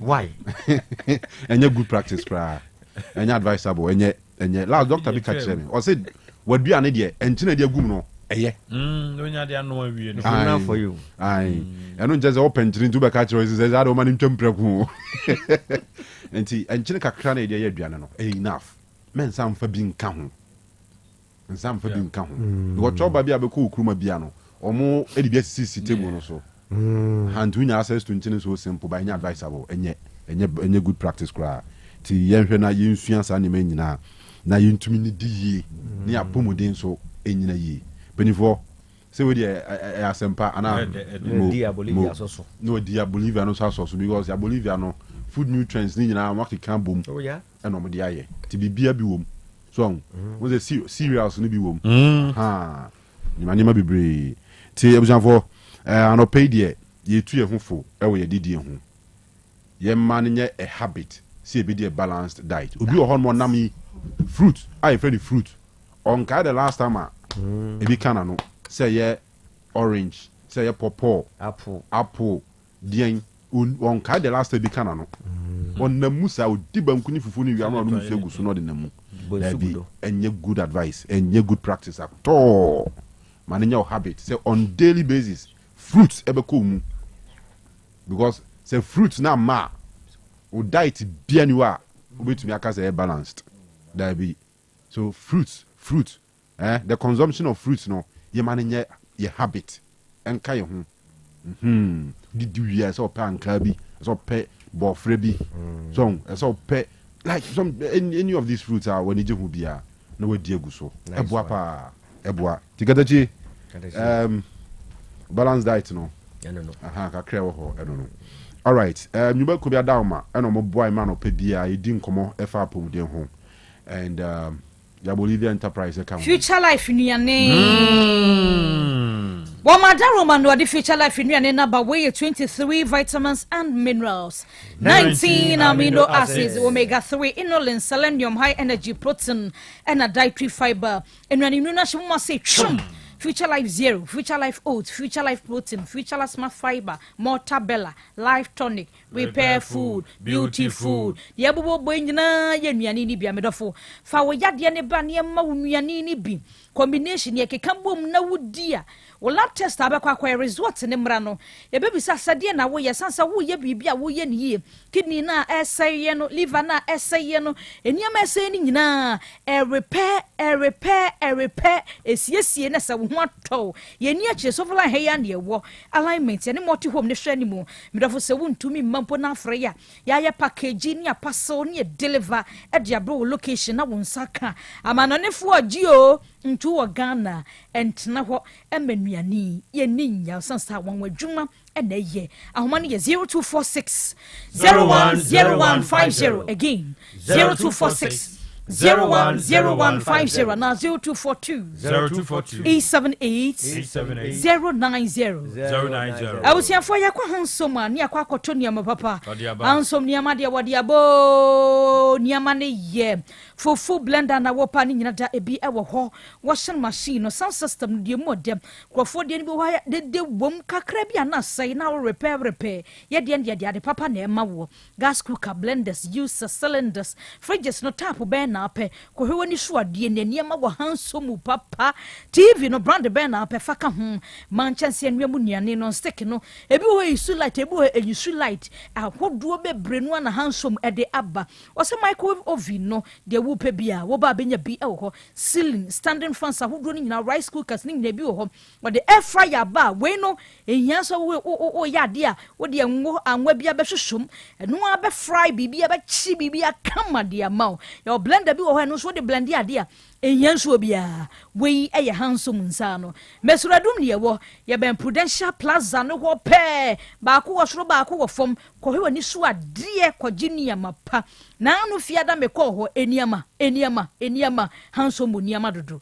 ahomani nie 0550 348 212 0550 348 212 Elson International, a consulting favor of my gun, the move, Babua was sense, and can you be a atusi, or referred no winning can at the above. I don't be a maker say, na a year insurance be crying a cocoyo ye, and so some can and can for yabem as a can be a man home so whom, whatever na a repay at the amount. After a country be crying and a connection mine, what also say, what in Adasa, Rademradesa, that fee, or to two shedder, what can national will come for Frosa. Ebasa, Echi in the General Kansas, 7 United with Janan Cromason or your Phoebe's got 700 to Chedan Kui Banki be and a crown or the Faso, and Sunkuya Echi, a Kairebo woman a G. Echi, Seka, Cardene, Kajinamoa. Ah, one money to me, Gina, at the my webs for Nabi Crowns once as you were here in Watama, one more chess and one more move, or Cobacon Pabel has a sebacon. How could you? It is incredible. As one for Nina H. never can't jam a war. The between 7 Piana Juma and 7 Yen shed Antino Mabiasi, I enter Quacon and Metu Macau Nina H. Benfin Pedon or Becama as you to me abba. Piana Pumdin 7 don't sort to sing. A Pumdin phobia ya womdo far a quambia when yan your honso. H. Befe now for quine said quantrin in so no cannot and Trinia Juma at the Mayan chair dema a year or dom and answer man sign and a brocron bucran one a figure of Napasi and cheated Mamo. Juma couldn't the Sofata be a Juma for Yanyama Womwa. H. will wait in a hunim dear. Where Yama Kumase, Fisher check one were media runabout. It was a four, what bears up for VIP bus them na Mammy Wa Plaza or first floor, and I've been with Shaquan free Sefi, Bogos so horse Sanson Sunyane, Kofudia so ho, number is 0544 14 88 and 0266 71 After 5:30 catering services where they're doing a pub by Busha for you could jam and want to dear Ebusi cha Niduan dear so for more beteta or Bemo Diama Huatopa. Adia Yan say and Strom Wayon what for your corner, Oman Duanidi, a bassan with your light, none both or any punk I bet it chill. Sansa come ya. As for 5:30 catering service when you pray that na wakuju mokuru kra your mouth draw their bed one Duaniama. I'm a saying Hinum any addition a BD. I don't pay 5:30 catering services say. Choose after the dead Bob happy a bitchy bra. I bet you Branebra BD. Everyone for Grande Papa B. Papa B. Yanidi. Where ya? Everyone for Affe, plain rice and Papa B. Or Papa non when 2 boozy 2 you has near Jai chicken kakra fish kakra jollof rice and so Papa B. Nina kakra. Dr. Fokoye interested. Now for the birthday be a son with you. Hey, easy. We're interested. If you for to be good dear sir, no so what tilapia Papa B. Tilapia, dear dear tosu mekume kudi and dinina ekahubi. Any papa and consantrin send if you kuba do cano. And quite different. Never feel no. Fufio no, brother Duchem, Yako 5:30 near could for Peddy, the woman and a woman, Mr. Mwanda, and then my hindi Nubia. Papa be pian, console for my tatatra. Maybe what now we engagement, very pass be an a yab fee, Bisuka offices out will be open lunch here, Pofrumu Pracopen one of their Baba Safomo, dear Queenim. Adriana dear 5:30 catering services, Adriana dear 5:30 burying in Eddie, a manager quino, and Crabata Didikain, Tech Junction, Babia, and some sort of one. Trot for Nigerian and one, and I've been with Chaquine, me patrol, as a Herman Pon, so Garden City Quano, Sukumaka Quano, so, a one more say. Number is 0243 0243 46 46 33 33 65 65 Ebu 0243 0243 46 46 33 33 65 Pumatia Apostle. Oh, for Pumatia Road, a year, Jumo, and as I'm getting to make can say you. Your Pumatia Victory Herbal Powder and your Pumatia Liberty Herbal Capsules. Now, I don't know, a Juma a year no, and yasam ketua. What the owner no, I know a check to a crowd, you go, now they are meant to fire no. Why now was in a cassia moving on? Why now was when you when she up in the castle traffic, one no bebo, Mamma entrance here, Juan Modiano, what she be more ayo, Bibia so con now so see. Ya no, I don't be, wouldn't be a bebo up. Yani a diplomatia hair about on the Canadian bar, mana to Didia, mamma, more friendly a buddy. More can say a yepa. One my ultimate didi, and no dan chances were a bush for the Bayama wuni, if you free the pedrianum, not free the pedria broom, Nahana, come, Moncoswa, Namono, Beboam. I was after Matia Ovia Heba powder, Nasa powder way a powder, as he said, the amount for camphor. I'm an Indian, I could do what my deeper, and now some good on a mechanic saying. I was not 18 years when you be also 3 you know, you're going to call Punum. Now, when you're insured the daddy, there would be a one son when you war. Nanya will be out, send me doffo papa be. My wife would be. And now a trick. Nimun some yasam ketwakra. Coesis. Okay. I was for when I would be not the one out of no money on Quanta, my pie. Maybe I'm on his biano a year p. I was young Mr. Ramada, Monfred Sofo. Your coffee by 0248. 0248 53 97 52 0248 53 97 52. I was for Freddy Men's Heba, Elibia Kugo, Marafi, Huri Farah Heba Center, and no Odonke, be your honum. Sarah, and now do a nature as now downtown, Sister Mama. And the crowd me found what Marco Sister Mama. Oh, okay. And I'm a mamma won't finish business. I was for more friends, Mama says, I know your arrangement of him, 0208 0208 21 21 74 70 0208 21 74 70. Ensuo no ye Clapac natural mineral water wo pensuo ya bodwu nsuo ensuo no eye kama okohwe bebe eye no kora no hwa kono pa Clapac natural mineral water mesrew companies ahoro mutie ye mopa dispensers de na bebe mu bi bottle no such as ni nyina eye Clapac eye wo top no wede na bedin to de wo ye biada wo fra ye ensuo no ye be supply obi dodo empo emfa twere de mfo nyina hodo bi mo bobo ho a ye be brand bibia kama Little Angel Venture dunkwa woni bamboo sports no ehwe ni mu mama wo manso nyina monkoda tano na mumisa King Eben Ventures King Eben adi bebre no a ewo manso da tano a woton nti masofo si ade abemo monkogemo de dudu mo yemfra San Max ewo 0244 04 19 13 and 0558 00 17 65. Lightweight Company Limited, the dissolved solid facility no at the Abba.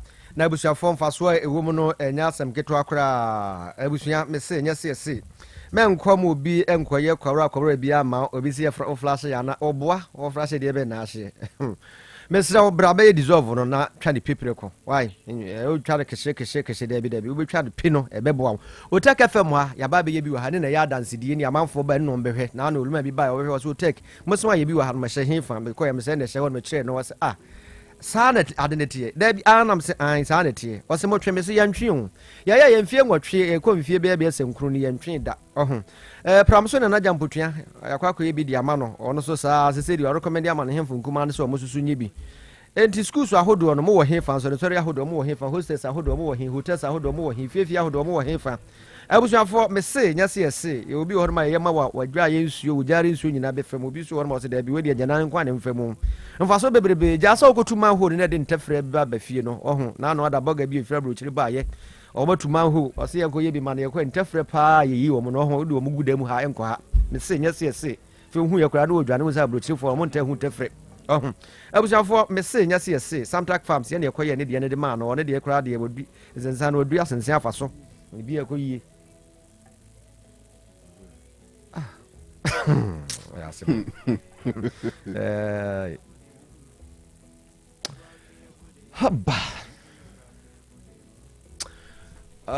okay, Yabakuyenim.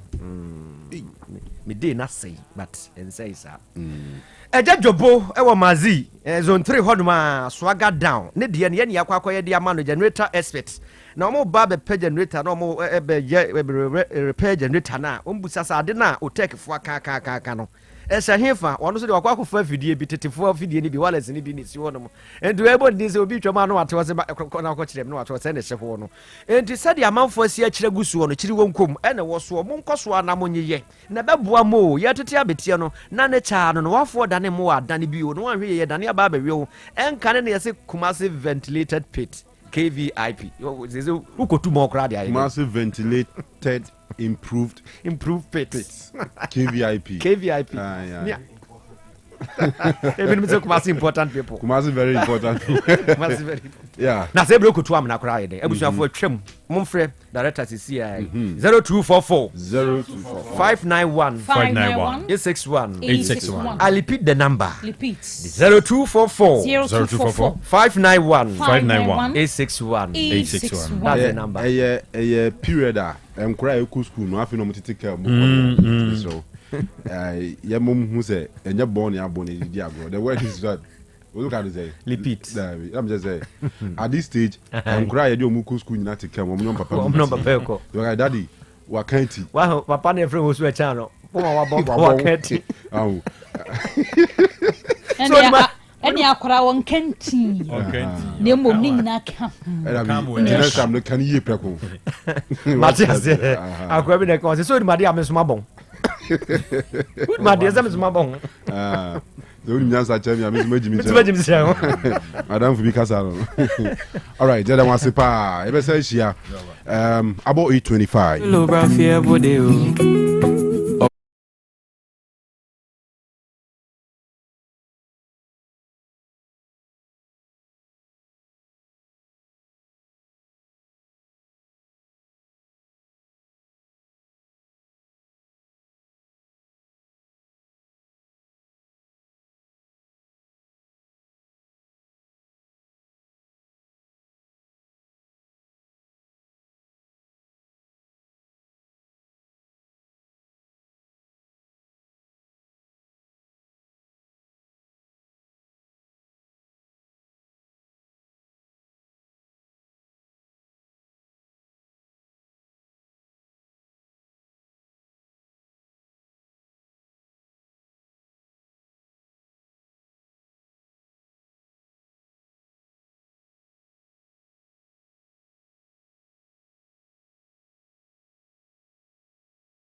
Ayankomotwetwe nkomodie ene adwenkyerɛ ɛfa major issues a ɛwɔ Ghana ha the moment.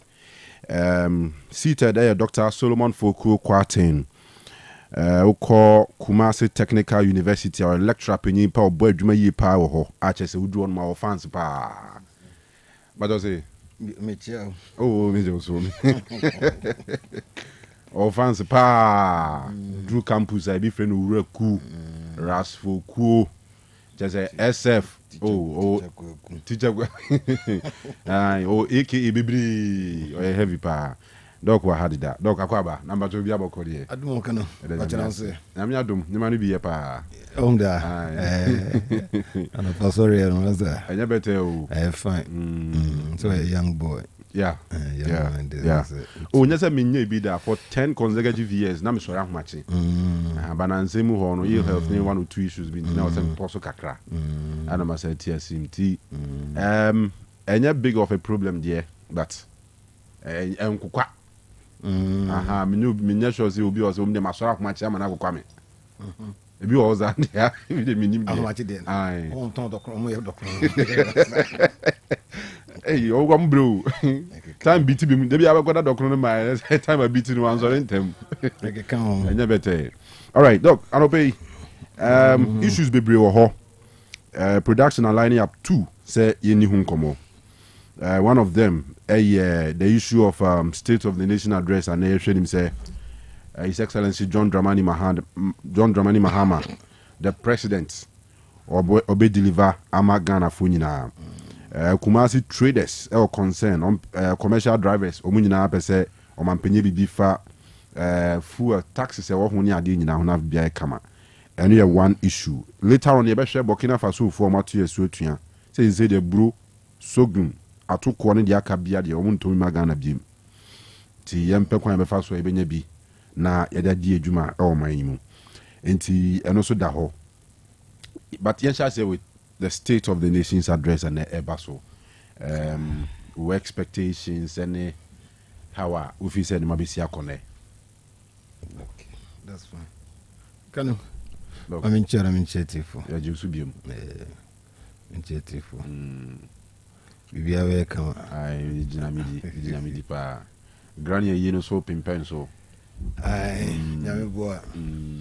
Nyameboa by 15th March. Okay. I just Saturday about 2 weeks. Okay. Actually 2 weeks.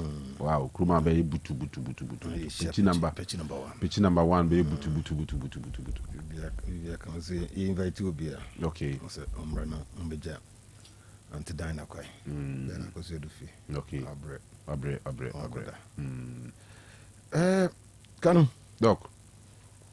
State of the Nation Address. Sona. So the acronym di numeo. You see, I need to na sooner and Rip. Nip. Look at Canessa. See him, you know, come there. I'm a veteran. So the State of the Nation Address. I'm a Republic. The State of the Nation Address.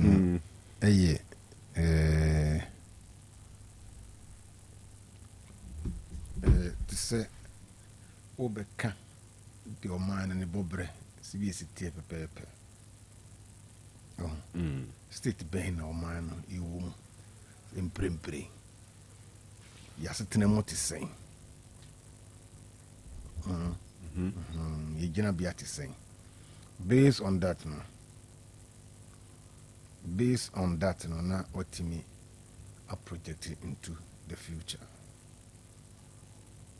Nti akwa to say nka wabra bom afia so nka wafre oyire no ne o manu no wa guess for nka do matnase se mini kanu na me adwuma o take na afia so na bra bom sei ne tie mitimi si dan baako mitimi eye we baako me osika kakra sei na o bank me do food me do we me mbu nnua no e mai mago se me poultry farm na my way ma do asase na ba me nyanye nti o be ka the state a wo ni hu se o state ne ya na ase nye nti o hyebo a ana o be ka so be bi fufura ato so a ni pona gie de na so mu njinde ti magana fo hu se de o man no se de tie na fortunately or unfortunately for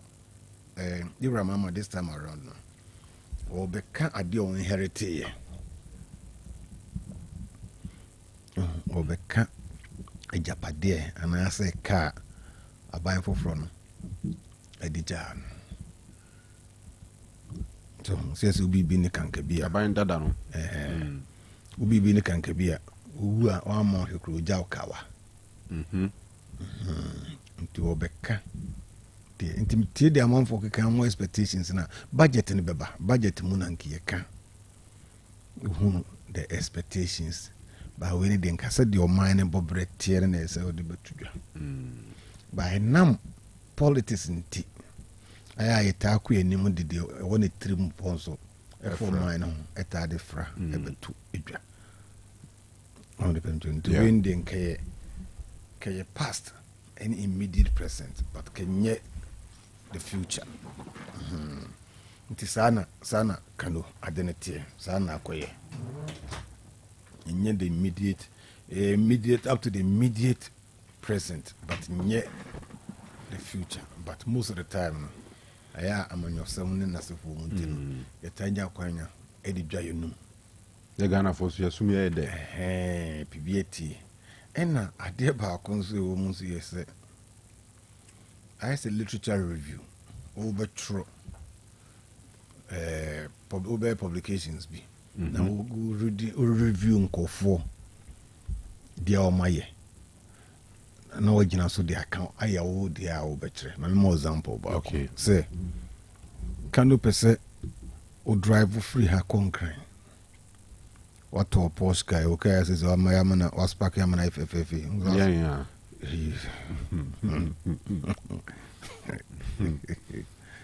oh what's all the concrete now we say me car we there the same thing did 2.5 hours a drunk crying. I mean the first person I did 2.5 hours bedroom crying. Nti can't say we na no akwohwe records mu there be o director dey 2 hours e kon crying. Everyone say labo ede 1 hour 20 minutes cry kon cry. Nti wo use 2.5 hours once minu no at the short time they kon cry me wa. Yeah.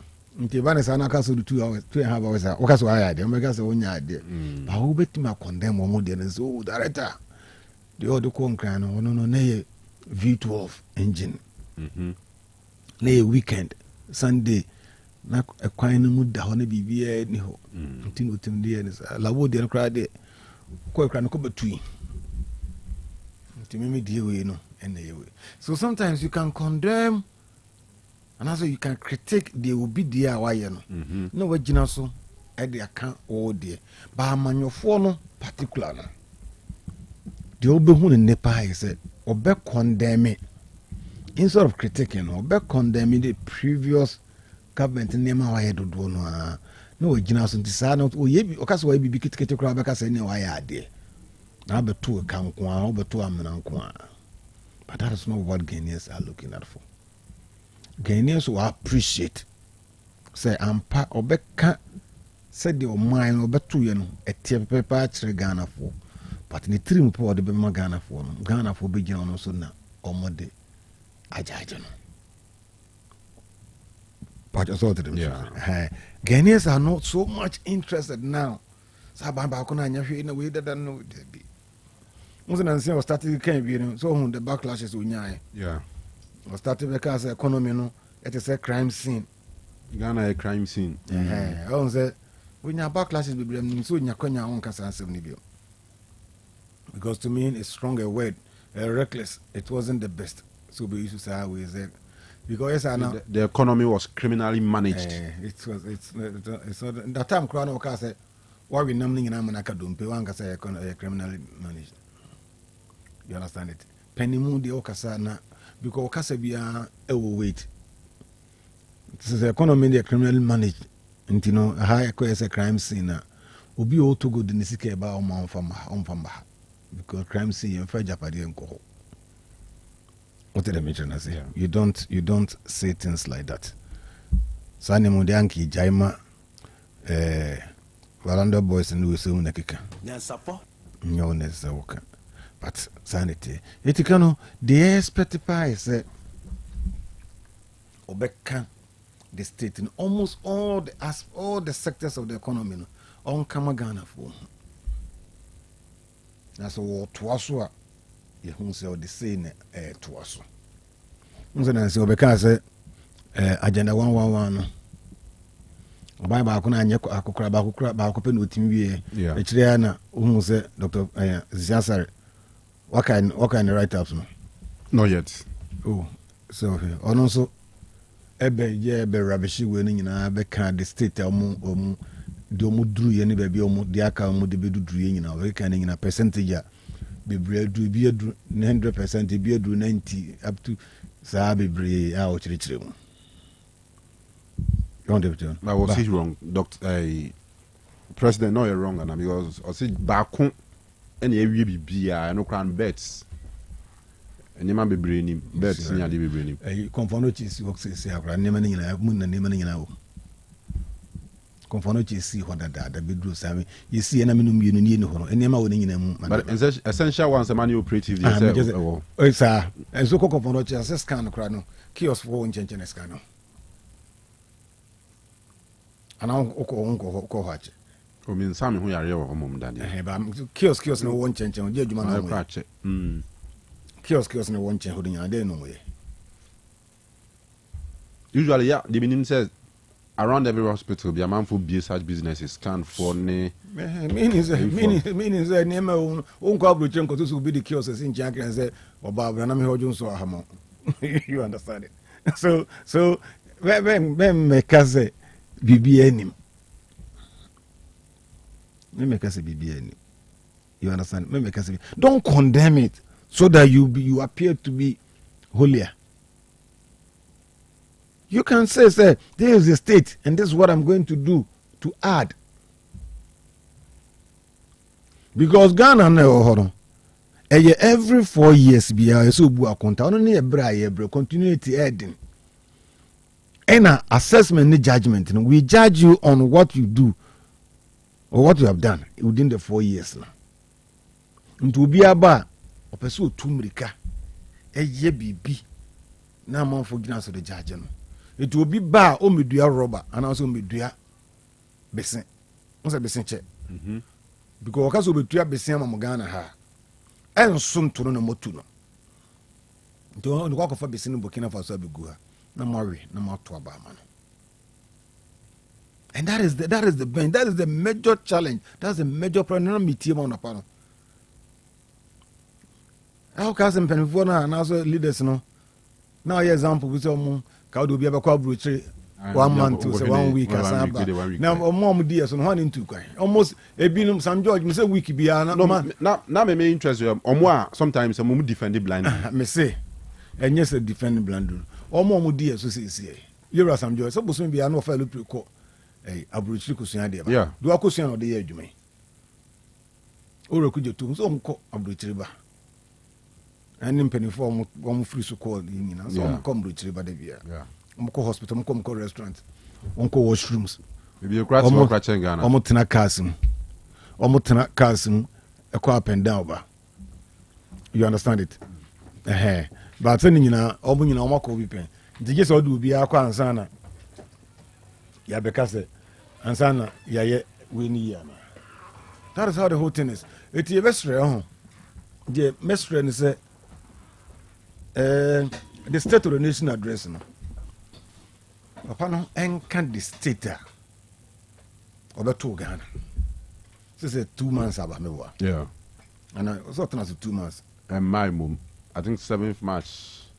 Yeah, but in so time what you ora no kra no so ora no what na petemon what you ora yeah to ma ko akiri abi do almost 2 months now me hunu the state galamsey no mo ka say declare on papa ba ku ya mo professor bia you know say so no Ghana shape us your friend is Prof Jampu so I'm professor.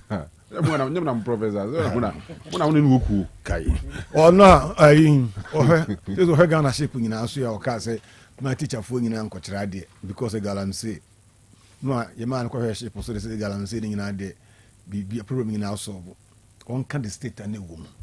Obato ye no hwe ni state galamsey e woman. What I make no one tell you de kwa kudu. Say unse you know, excavators no do 2 galamsey no.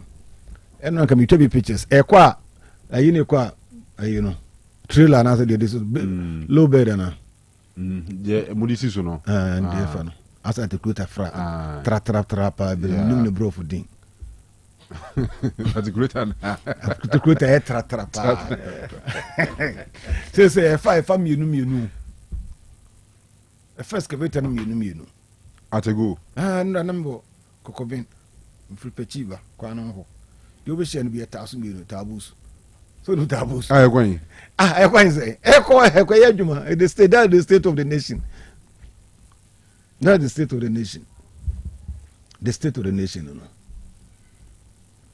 so to make an say it you know only politics in frame no me who the true state of the nation no head or no betimi aye de account and I do betimi aye de reverse bi e ba ni sa onu se kanu When was a salary or 10%? Did that amount want to know? Meaning that these people still have GD ewo nimu.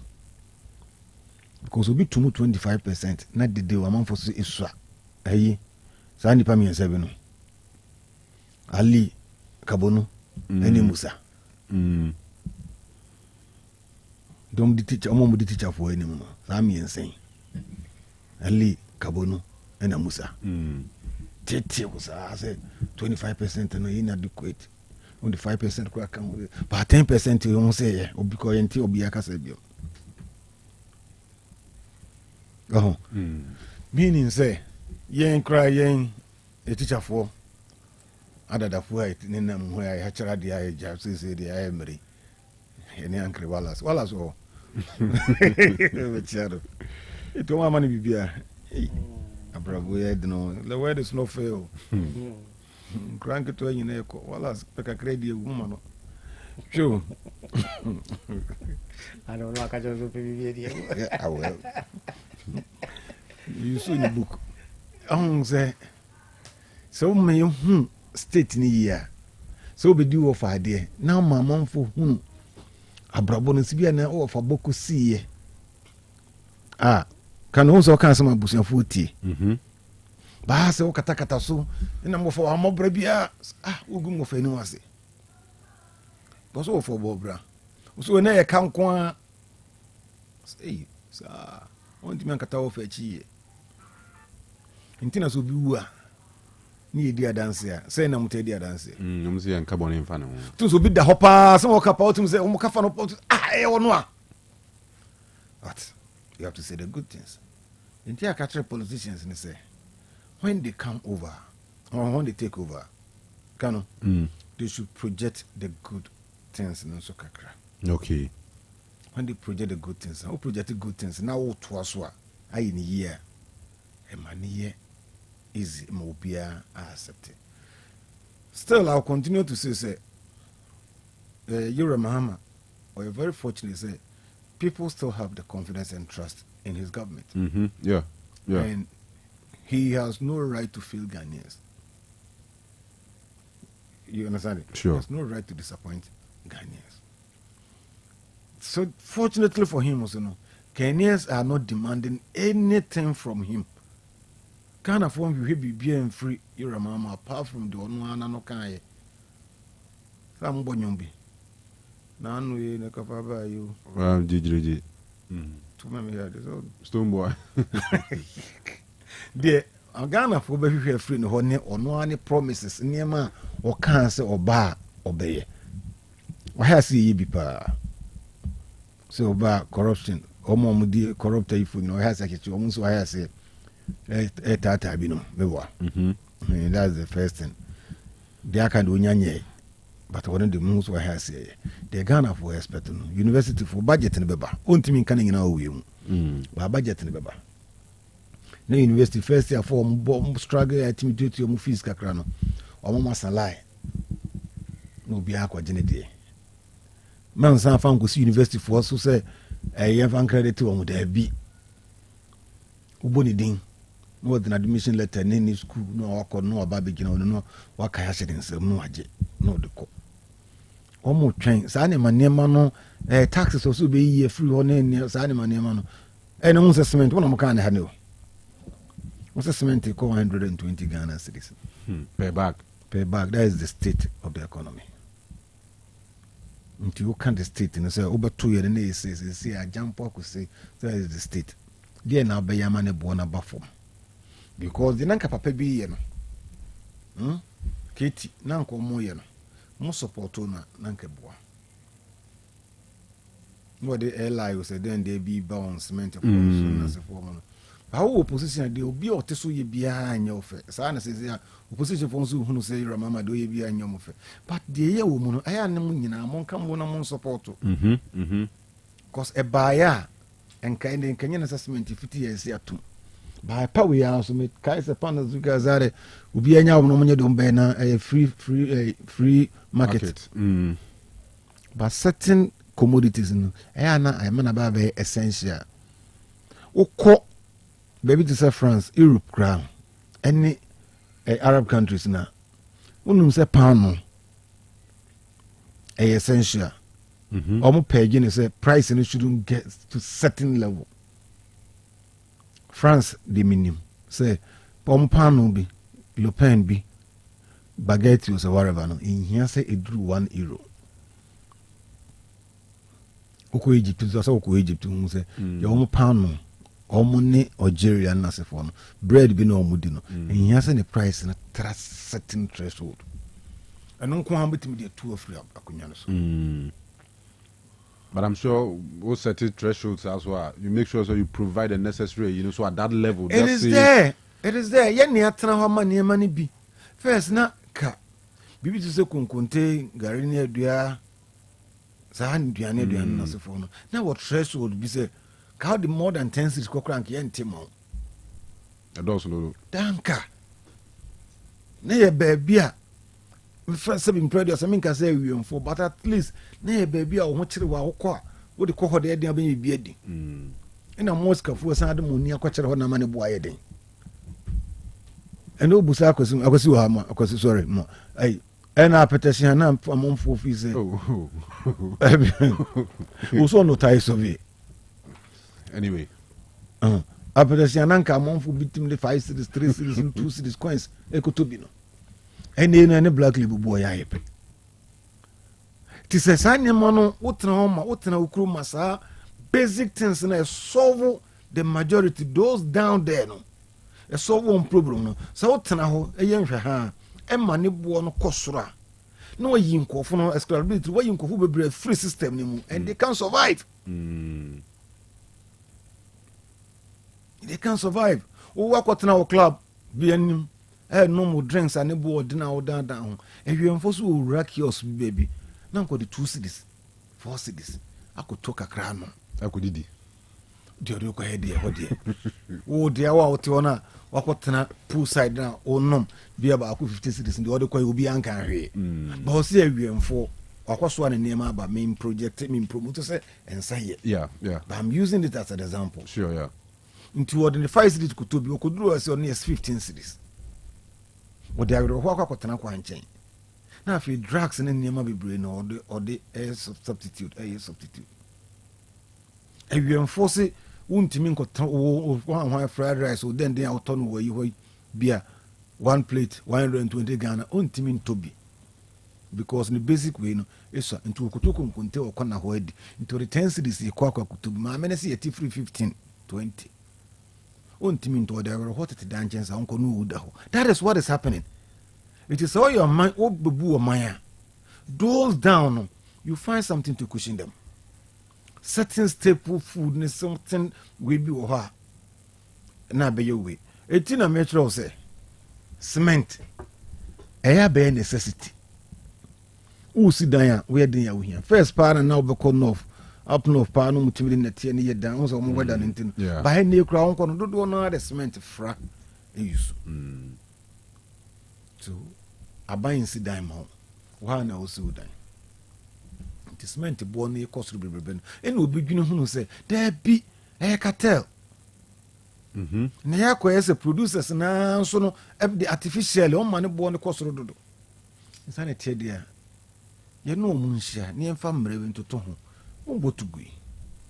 The same person crona Katie, no crona one stikamo. Esan de mrebi ko say.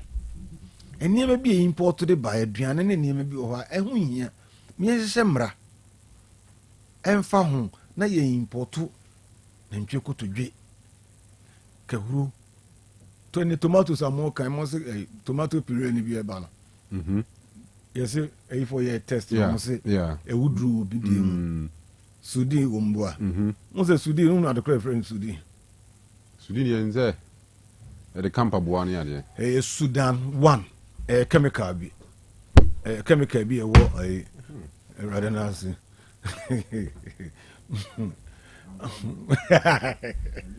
Are you? Oh, say, you know, Sudan 1. E ho no mu yusu na yini de nti ne ba ha ne afre Sudi na no mu ye sa ne manum na papa no hu se de bi o ka se wokoto akohwe ni se ni ye kala no ye tuntum kokko ne ho ya era bi da bi sa yentwa ba hwe ano ni yenye bi ho se na de mra chechere ho be yi opposition that time then opposition almost there bi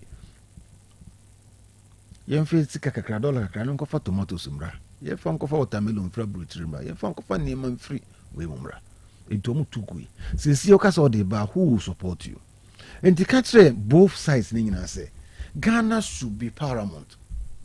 Ghana first before any other. Okwa brutura. Obama do Obama care ebana. The health we know the bana. The opposition crowd the boy and man the team the buy. That matter on the Blair declares all more support to war Iraq no. Opposition and the boy and back man in the numbers on the but anything from the government to be opposition is no. Anything from the other side be always say no. Abba. So today, you wish them well.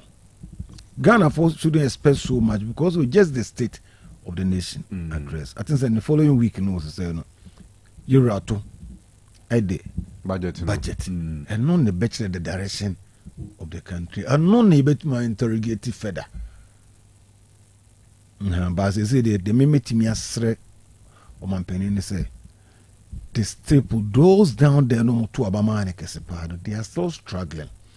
Into policies or the beba ebeboa or mono amusa pejem or mukakrano. And how do Monka crano musanku ramina that one will be better. Okay. So what won't try the upon so what try to see upon you understand what I'm talking about. It grew you out to come the boys. The campus come the free to you and man in Cassif. Go and see now. It's not easy. Few people near rich.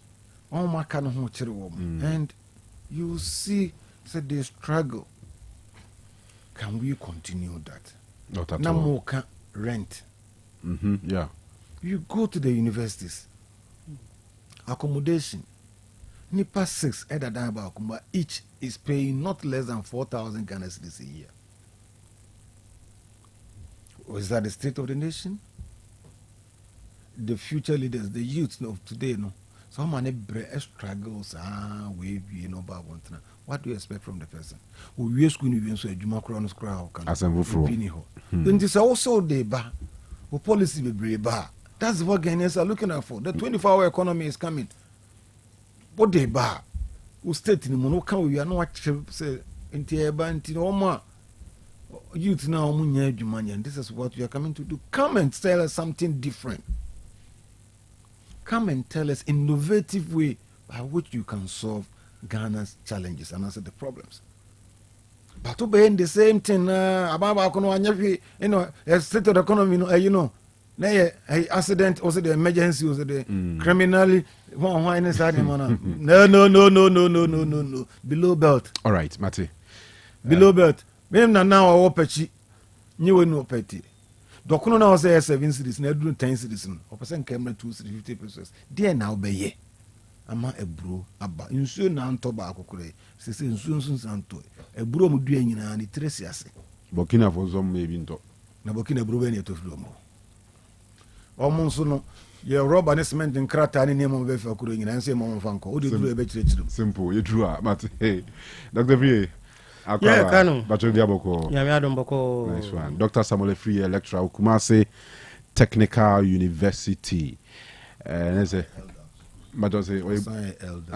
Bishop now. Bishop. Elder Assemblies of God. And I'm a title, a Yemoisa. Now you bishop. Was bishop? Now the bishop, no, what dear? I'm bishop. But me bishop manijano I'm a bishop. I'm a bishop. Hey. Some doors sooner. Yes. GM, Ebe Kasache Ghana for. Bending ye BTB na yabobo na menchia wati for menchia Dr. Fuku na waso. Ejo so doc. Ene atifu nyina Kanu. Doc. State of the Nation address. Menyini is a State of the Nation address. No. Yebeka party be. Yeja party be. President Mahama will not going to talk about the good things. The good things about an achievement of previous government in the year, you know. My term sooner not to be a crime scene sooner. How? Because a while he's going to give a gloomy picture of the state of the nation. Tinamikas a part. Mostly, a baby na will take you over free will be hono. Or my state of the nation addresser on the previous government achievement and our success and our other 2 years. The weaknesses in the in man no opportunity be a bit every elections no e ho no be obekika ni nyina enti crime scene so na no eno na ene ye be hu obema economic situation ora hwan e de asif se wo man no kura no sabi umubia no maka se foundation so enti that is unfortunate to say Kano ebeba system bi say your president in the state of the nation addresser onka enyoma ebia obeto ye ayadepa but always dwelling on the negative aspect of and answer the challenges are amana beto enu no beka ho asem obviously you know the states is the state but not the full state. Okay, because one TV can tell me say 8 years and MPP was on enyoma o ma ye nyina na enye so the good things are o beto ya hand over transition e de ma no you say it's that is the state e be a bus sector we are state ni you say where you say you cannot convince me say Kanu all the sectors no MPP for anya there. Yeah. We yes sir you are not being reasonable, you are not being fair. Etina make say they will dwell on the challenges, weaknesses and your man enko ye wo your economy your mind no. E ho number center of attention. Probably because the only person solve problems my ama. But that is not the state. You can say the state are currently no and your man is saying a dear now over 2 years, dear near handing over the mount and your man. That is what we mean by the state. And today, piano, nana so kono, nana so anka a lot of challenges. Or can your ma, or also what me aye. And today, the other one the full state. And to pick away there, no pick away there, no can't boom. And you become the full state of the nation address. And ye cast the state of nation and yet challenges and the problems and kwa. And there was a who say ye state ni ebia ya reserves ebia ya ye way ebia nyoma say ni tie ebia ye nwa yi technology wise bebre call vetinya omoka say omoba ombe use platforms ne ho ahwanum no atimi generate. These are the things I me say so person ye the fair state of the nation addresser you talk about the other ones. So we expect to say the state of the nation nipa dodo wa MPP for afa wo mo a ye pam wo no me hu the state. Okay, you say up to now you ni figure bia but ye pam nkrofo chief of staff na cho letter no which means our idea of the number and me just transition no, they will have the number but more conceal with that. So I'm expecting say President Mahama be mention the number of people are ya appointed woman ye pamom because one here could be a background number the crazy na fi de ye de wo ho sa so we need to have that. At the same time ya tell say more than 200 or 300 licensing on Galamsey you be see who the state of Galamsey to say there Dr. Foucault kan no o me hu they say ya hand over e de ama a year NDC for he say NDC for na etu Galamsey na so mo na ye Galamsey na omo me hu na kwan ya omo fa so omo solve no enko ye ti say the MPP for ye and be a hard way ye chiche you soldier for hwan ye use all years use sa method na enye ye innovative way ben ɛne yɛde solve saa problem ɛna the state no so unemployment na ti say no amete say NDC for ni bi call mo headquarters mo kopa adwuma no to unemployment no ti say ni kra de bedos because ti say mo wo mu na ye pam mo no omo so ba fie ana omo so ye pese ye de omo kushim ye can say replacement employment to say dey you I think say the president should let us know the state, because the reason why my title ni so na ne say crime scene, so na ne say one of the buy is also crime scene. That's a crime scene. Yes. Yeah. So we expect Oshen krata mu wie no. Wa hu dream amanfo adi. Until we expect to say obemi ehu criminals na ewo call crime scene what me identify omo. Okay. Na kwan a e fa so ayede omo be kono omo yehu. Nti sa crime scene no say economic ayi bi na obi awie sika obi ayidupu obi ayede yo. We expect to say at least President Mahama will tell us the criminals in our economy. Because crime scene there, we investigate here, then ya, ubenya criminals. For sure, yeah. Unya thieves, criminals na benya omo. And criminals, according to Yemra, na was any omudili. So my expecting say criminals now no more crime scenes, you know. President Mahama let me identify them. He who say yes, only chief kind of saying investigator. Would me share nkrofo ye betimi achiche omo in our economy. Kanu. Me expect say also me who your debt situation. She said me say debt, them say Ghana debt, he say 800 billion. Within about 2 or 3 weeks, you know. Omotimia bobosia almost be 60 billion. And this is for buy, you know. I'm say Nanado ne Dr. Baumia bobosia sa 3 weeks ni yabo 60 million. And minim days na cannot de be any more. You be sa abo. Oh, who are buying more? Who want China a different? Who buy one who say also new baby or what me settle within the shortest time. Na politicians and sa na also mo ye. Always in most of them no tungu yani. Ni who say yes. I don't know mobile a different thing altogether. 3 weeks, what bobosia 60 billion from treasury bill within the year internally. Ti pesi hu yen debt. Die nanado de ma no ede de ono so kakra ya 1 month odi bia ka ho. Omiyehu says what say bi so abeka ho. Omiyehu.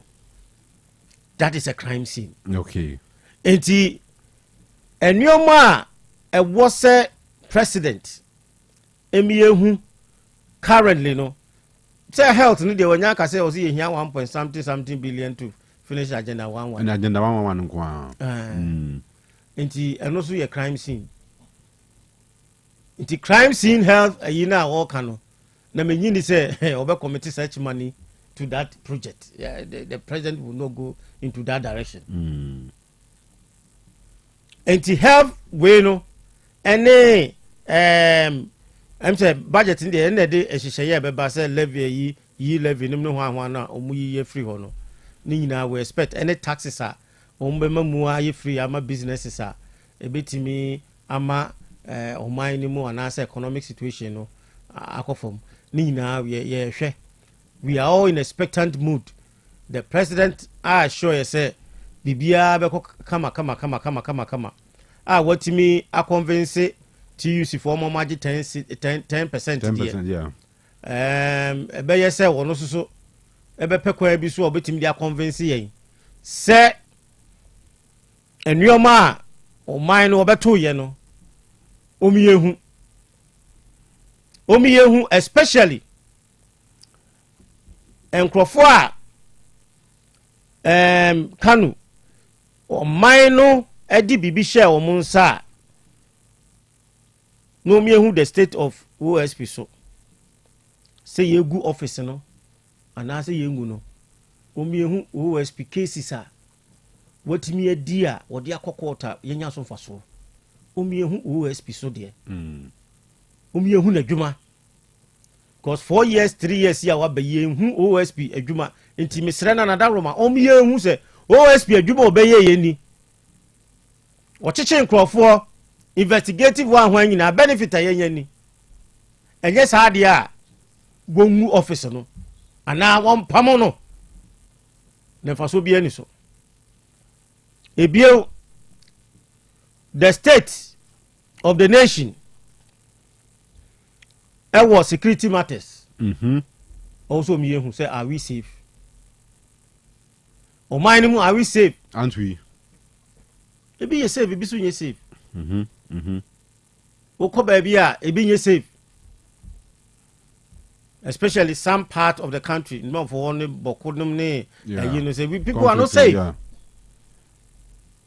o me who a year situation obeto ya ono so to aso because Matisse say political yibisu ni nemu ama even is it that is or whatever say regional minister ni no so free mu bibisa ni ina ye part of the state of the nation address enti MPP for aye cheche omomi ehu oh yes I was ehu because they say ya wo ha ne ayese bra NIB hiawo na me gidi say ombe friend crofo sa national service die me kai say the elections kra na oye campaign last rally no o kan wasem a wo ba ye watimi am ye hu say ebi a dream say na wo ho o mi ye hu volunteers a yapamu omo ene national service say be 80 say ye no kure omum ye hu the state na mjiri say dey a obekeka nioma bi a eda nani so opeso wo ye employment ni hia ye pa revocation of appointment so hia pa ye na beso ti wo me pese omu ye hu say date na ye dey fa nipa na 7th December but not August ni October Ghana Education Service extra letter say wa your employee wa mba payroll so no ye yiwadi o kasa asem we ya all because na wa so education yi ho wo na your professor ye fa wadwuma within that time na ye do two payroll so and take it time professional teachers are for you 1 month and I say you need to payroll so yeah sometimes yeah teacher for the kunya administrative job near you you want to say the yeah na ye kro no you have to be fair because it's December 7th after they work actually or more form October August say because or more they have not been my payroll no no they all revoke my appointment sana chief of staff people are abusing it na me per number of people are buying our employer more yes you revoke my appointment we need that number as soon as possible the chief of staff on for number my president no me country okay etikanu the state of the nation there we are all expecting say and president bema the full state but the me who say you bema the crime scene state of the nation address that's the focus obema economic situation obema glooming pictures obema challenges as of mine one hwe ya out in check crowd rebe kwase so journey free o mine that's a picture that mostly president I hand over their mom no sa no mo be kachara ana yeso so no we don't have any state institution ye betimi enya all the information e bia president we kan we so aka ye betimi aka say we enkoye we ne ye wrong and I say ye wrong utimi for the state of the nation address ewo former president any current president ne ye debate wo inflation figure ho keke number of employment ne ye debate wo ho keke we say ye ni an institution ye betimi aka say they are the right people to provide us data. They are create one, no. They are create ones. Where's the one? Where's the? Well, be a far, no funny convenient there. No present amayen. And no never koso. And they are going to give us. Me see be omo maye hu picture bia. Omo maye o mind mo hu say. He say enye. Eba yenim say enye ni nyina na enye. Ewiase de sometimes no to be a untimi nka say e bia ban dada na etwa mu no. De ombe ye bia nye. Wo yes sir, wo nye realistic and reasonable person. Your baby wo ho mo ye ayeye e bia to sini policy bia ba ye no. Policy bia ni wa benya 100%. Wo ya e da baby be to sini.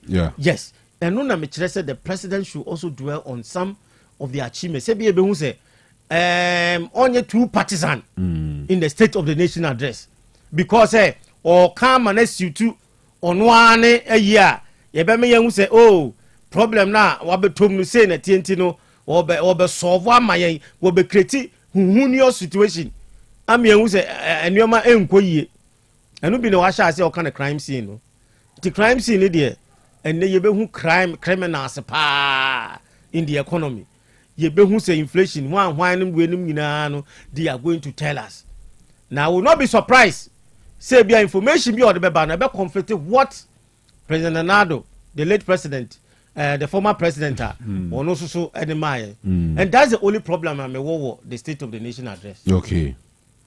Yan come be a peke no we saw peke there.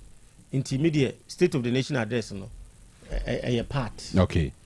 All right. So omampeni be kasa ye twani atie na ye hu nsem odi betudwa and then and I'm also sure that another day to enjoy Honorable Afenyo Markin. Obviously, no be in a tick of events and job anytime, and I think that you should enjoy it. Sure, yeah, yes. Sure. All right, then tell him right by another topic to discuss. You best see. Apomode mapadie eno Hepa Plus mixture. Pavi Plus Mox. Hepa Plus mixture. To malaria na sekura. Sweet darling. My beautiful baby. Hepa Plus mixture ye busie ya no mama hoden aba. Muso bi pini. Menti ase me do. Tie. Hepa Plus mixture. Enya adwuma ebeye wo nipadua no mu no. Afie kura na ebeye wo nwanwa mo. Eduro ye ma general well being. Ebusua pomudin hu hia me yie. Esne bibia.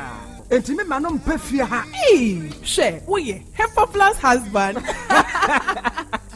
You the one Hepa Plus husband, and you also wo ye Hepa Plus wife. Na abo no Hepa Plus mixer. Ma je duro di pa. Pavi Plus Mox. Enna Hepa Plus nyina. Apemfo abato mo manufo. Enu kwada wo ni mfie du mienu nka ho. Our pharmacist na heba so. Etufo mfre 0542 778 572 ana 0549 297-463.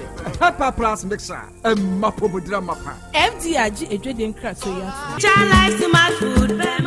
Obi benya wa na free yade e na apomuden so yensire nkokwan energy protein dietary fiber iron vitamin B12 and C omega 3 folic acid molecule and selenium and wasumdi agu future life smart food aduane mu me pochinyifo Thomas bi se o magime aduane bi nkosonhwe setimi sanyare wa be se wo hane akire esichire yade mojabroso kokram ahotutuo o de epua be ma ne hunsu agene no aye mre wo mpam de ne nase atata stroke and de na pos wa ye future life smart food bebo afei de aye abusuan chemfa multabella sogum wom enti regulate sugar level no san ye adwuma kwa nkasa enimu sana diabetic theory no so boa woni a enya esichire yade sickle cell typhoid asthma brantia ne maba wa kwa gym mompe high protein nubinto oba bia opese ne yefunu ye flat no wohia smart fiber any zero smart food a future life smart food diabani ya Bolivia enterprise na kofa nuani ye ba o mayimu crime. Wani Ghana Telecom University ni your opposite. Kumase, waben sofoline alignment. Ena tema, ubenya biato Evergreen Supermarket. Fre 0246 010150 0242 878090. Future Life Smart Food. About that chehuban. Upgrades are nice, but stepping up is woohoo! Because when you upgrade with GoTV, we'll step you up to the next package. Upgrade today to get more than more with Step Up, where if you're on GoTV Plus and upgrade to GoTV Max, you'll get even more with GoTV Super. Get big value, get big entertainment, get stepped up to even more with GoTV. Upgrade today on the My GoTV app or visit GoTVAfrica.com. Terms and conditions apply. Offer ends 31 March 2025. On Tech 102.9 FM, the pride of Ashanti. Right, 9:20. Abono nkron apaunsi madunu. Nyansapo live o Tech FM suni 102.9. Yankwa enim. Dr. Fuku and I'm signing the shots of him now. Yes, boss. As a what was it? Yes, boss. Rasta be a brand was you. Rasta only you here. Sakura Rasta was a double part of and team. It is expected, sir. Prices of yen cereals they use to Ghana ha bro sogum atukwo ne de aka no ebe cost because yes Burkina Faso for say omo hoto cereal exports ababa you sugar cra Ghana ha as of just say we be catch up anyway yen nyimra ne yentie no 921 dog yengwe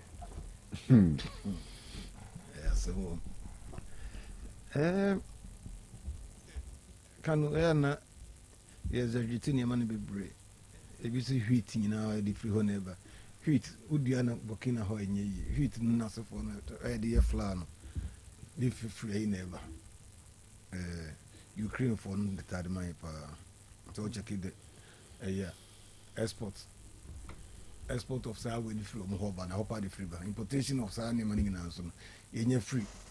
Ukraine Europe more than Burkina Faso. More than Burkina Faso.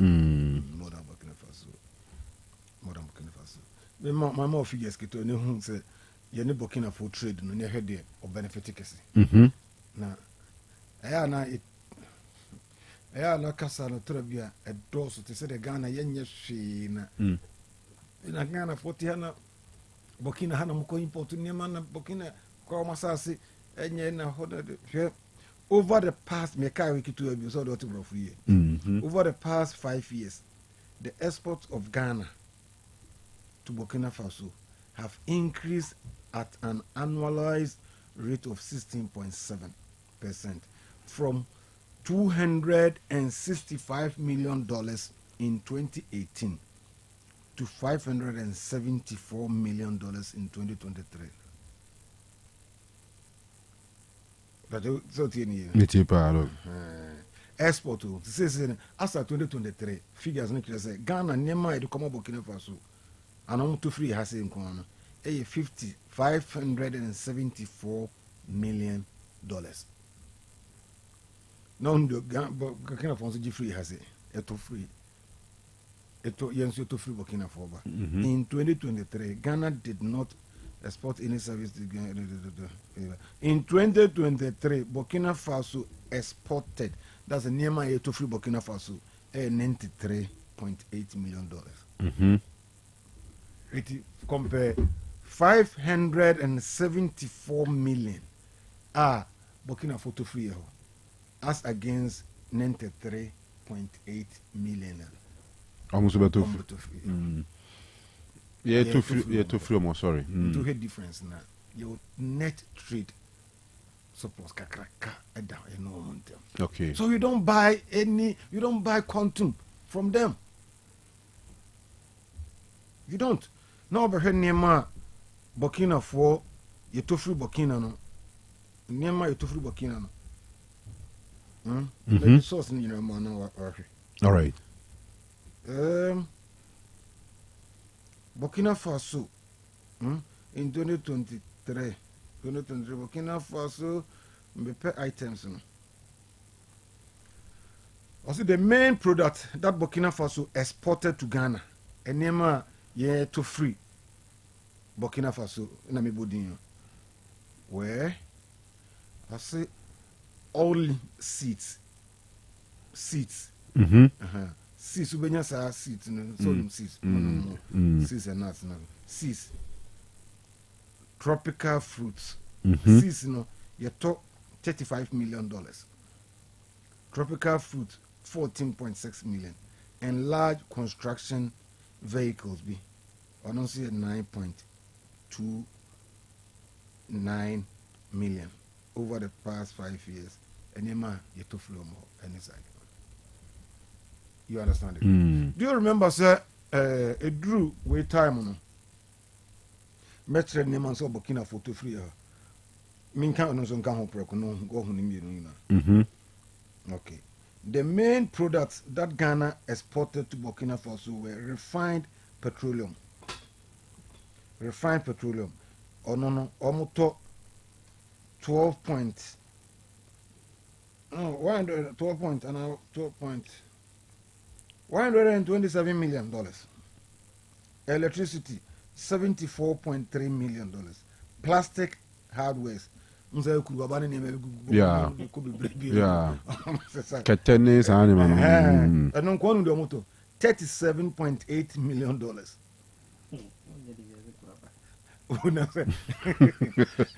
Also, I can't any boot and any medicine. Some will be any Etienne Burkina Faso, we rather benefit a lot from them. They buy a lot from us. The etofrio mono ayakitu ebi. Ena yentosa wheat ni sa nema and also be brisa. Na me mom instance we say okay say COVID time mo hon we mo. On beto grains ndudo nyina free na de kom but fa na on beto free techi man na support. E de corner bit biko this place Nigeria. The America will be all Techimane area, so you know I will confirm.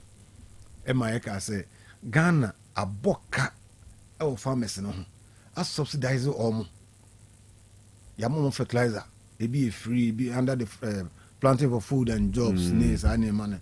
You're a Mahama Statibi, Mama one. On the fertilizer no much ma for no for mono, and I could pray, Papa in Subai.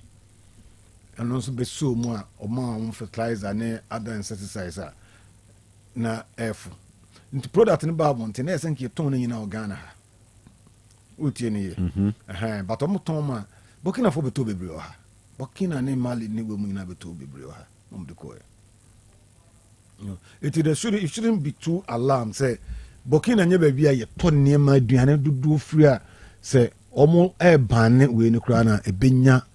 So much impact Ghana your food security but that doesn't mean say as I say yeda we also say Ghana baby imported and to do passes Asia emu and then cook free Brazil some places will be brave whenever you can check all those things it's not very alarming but catch Ghana for say Ghana foi. Not to the beer, and near me be or any say a brew best about name monies and a man yen me ain't produce be what I guess it ye important and a banner. Why can't we have full security? Ning answer your politics. Ning politics. Because who for the obedient? No politicians na imported ba. Nanka school feeding, they eat in a crowd a more, and I near the feeding, ye cranny the feed school feeding for young Cora will. SHS for ne sa business school for Ningan. Now you could have produced here. But how much any more imported one? Me know ya was a politician and imported one. None of Ghana has a maybe a doom cania, doom sonny bar. Now politicians no more business or no more sketch and save a socania. Sure, yeah. Nigeria folk believe said that's the reason why that's what that is sumuno. I have said the same thing. Was a quabrani crash generators but petrol no day. You understand it? You know, they are political power no so man bro say they are in control of almost everything. almost everything. Now see you do can you do ba kubiana sika bi anko kubi save no hey kese papa because wohwe wokura wo fie generator keto esi ho na se one son one day petrol wo save na hwe Ghana nyina petrol ye hwie gu ad maza ye hwie gu ad no mudum one day tanka be 1000 no kwabrani atwa fa baby ansa wo etino omunyi politics in free ne mane kakremu. Other than that, me who the entire na you're a Katie Moyer, Katie Momo Kano. Now it makes a lot of economical and logical sense. But because it wasn't coming from some people, no one to say. Now you're a gentleman with the goodwill of the people. Or says we're supremo. So supremo. Supreme leader, Aitola. Because of in control of parliament. And executives here and there. Maybe only control so the judiciary, which you don't need those ones to pass your laws. And so Timishemra. Then name it why import to her as we traba a shiano. For instance, now your capacity of it to produce. We can produce. Yeah, but two things. Also, the 24-hour economy bar. Two things. You can stimulate demand for it by shortening the supply. Would reduce the supply for it. Then demand no exceed supply. Ne bono be cost will be produced. Ebe ya kono say so could do amoni be mafu be do. Go and read 1983. E come by no. Say now my. No, a liquid form. No, a liquid form. Oh, I was in some Papa Baby, no, and I'm saying, no, Papa Baby, or do now a liquid form, no, young man. But I say, a combine a drian who had in a brood who had in 1984, a stimulating will be a dear brood, dear Driane. Emma in your bumper harvest, Emma, I almost say, I didn't a JJD and you only be a comma. Libya or whatever amount for dinner them.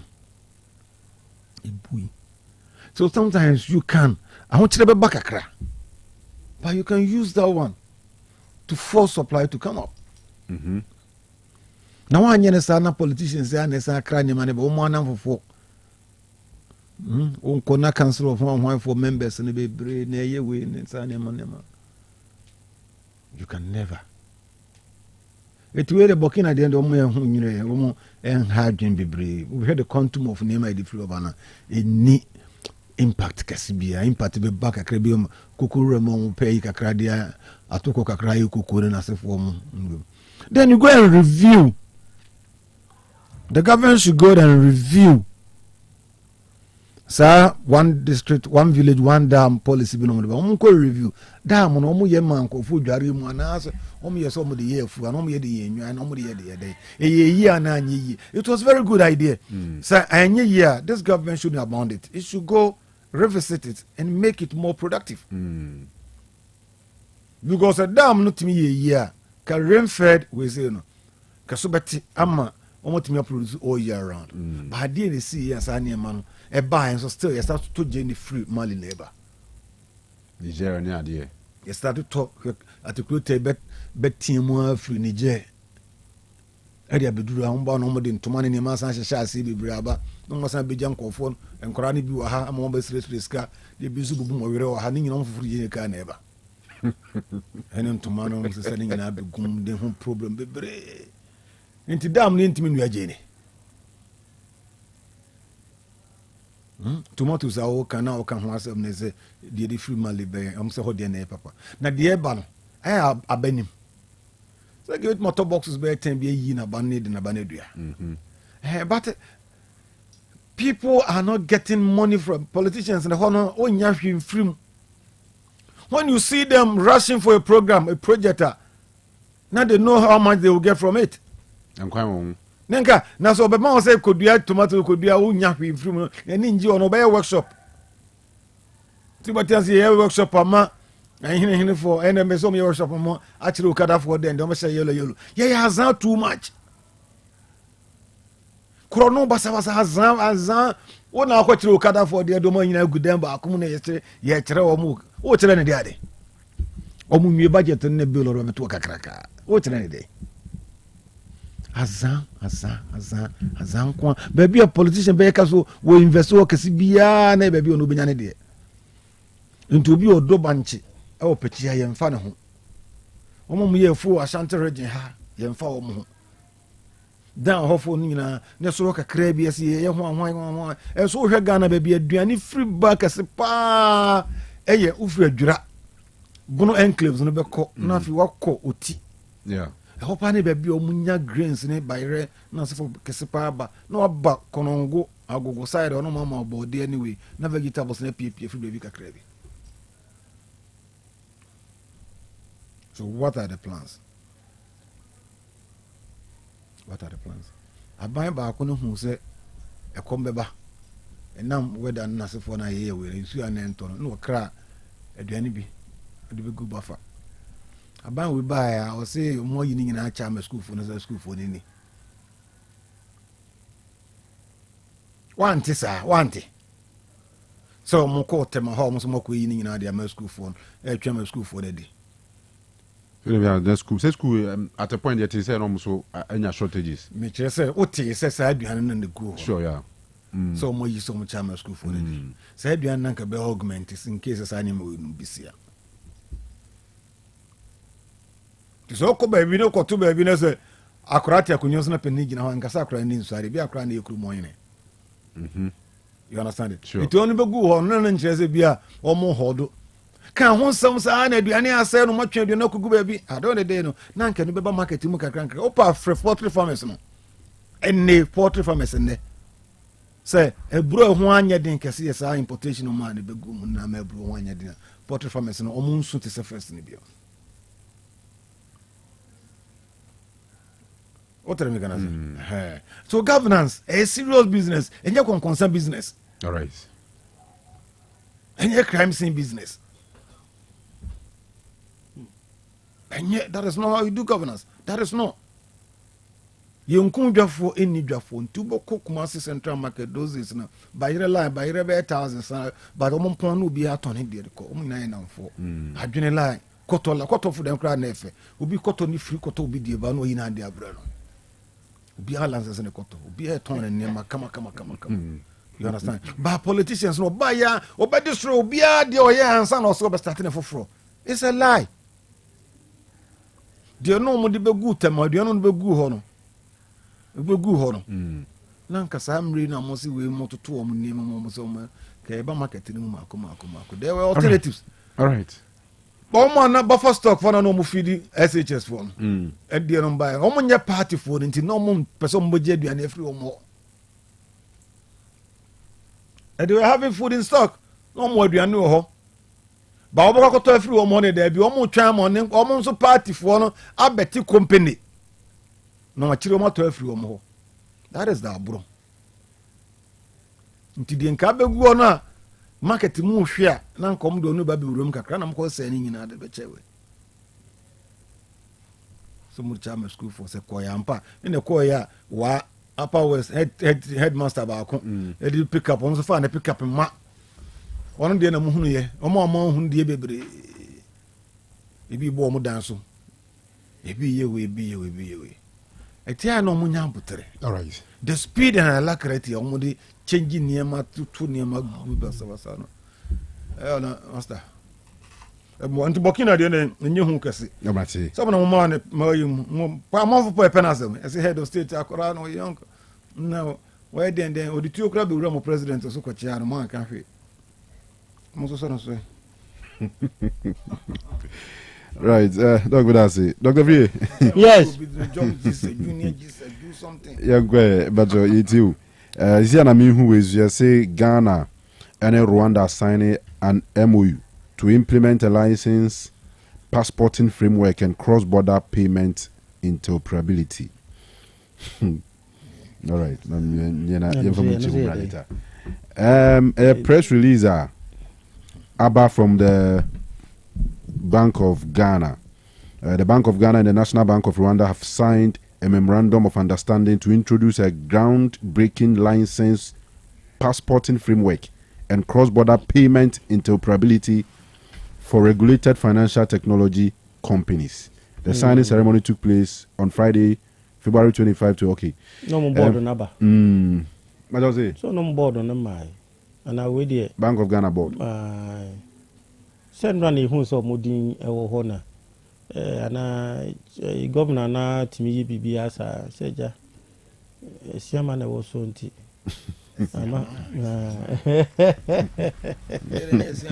Siama. Okay, Siama. Yo. Well, you have a Burkina for you. I think Dr. Foucault Ama details of it. Then they come home and say, and Shadan ye BBA who sa yan intimi and provided new maybe a bit me also staying like a bit me a feed and Casaya. Ma bibi kakre bi no mu because we hwe ne mamu na no so akoye challenge ti say na bi na ka ho say wheat Burkina for mu nton wheat o mu produce wheat eja Ukraine for other Roma o mu na the whole world o mu na e ba wheat pa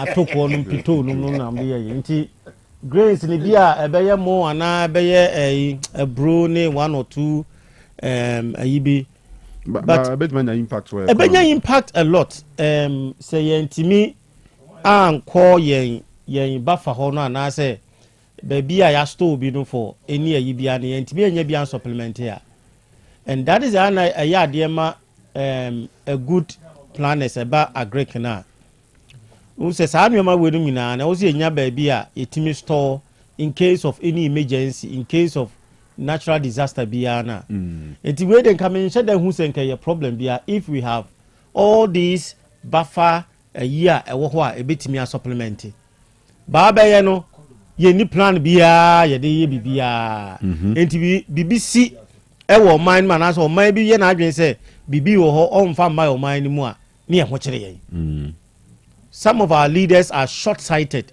because of say omwa bottom enti no adie bia e wasn't come plan ma o man no de bia short term it bibi kakra si ya as o man wo autopilot ade bia no as encrophobia ana man bi ne control yen the moment a bibia be si ni say ba Ukraine ni ho ahwan yi ene ma ye nyina ye ho akire ye be si this time yi enti ye hihye ye nneoma yi ye mfa ye nneoma ye nye serious about and you may be a yeah capacity and give it to me.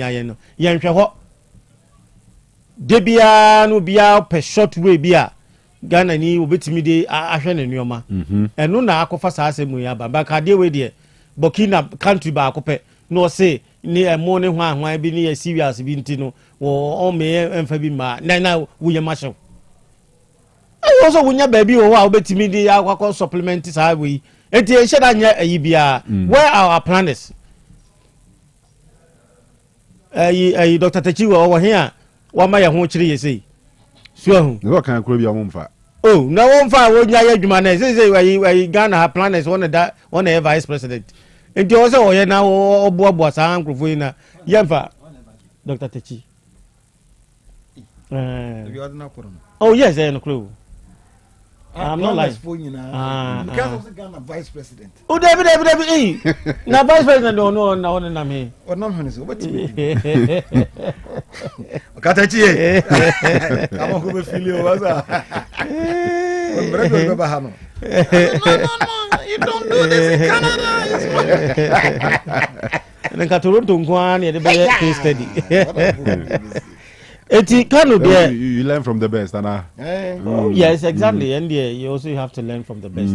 Eti kanu there can say or say yes Minister for Agriculture come for bibia meto e man ni mu ma ye huhu bia we nya de bia e sheda ye huhu bia e kire so ye tutu ye nioma ye ye mfa ye nioma tutu akwa mu ye ne gina hwa ai sebi Northern Party na wo se serious no so ya de bia amanfo eboa pa na bad dieting so one of the things they play key role say opese wo didie mu no hwɛ ne ya and then say serious and play key role pa ana wo hwɛ nkora so a saa area ho no so na megidi sɛ saa nnuane no so no ɛboa nkora yie pa nti no sɛ ho bɛyɛ den na sɛ prices na ekɔsoro a ɛhɔ na problem na nkasa bɛba I think sɛ yɛyɛ concern is sɛ shortages bɛba ne yɛbɛtutum ɛno ne problem yɛ madebat megidi sɛ ministry for agric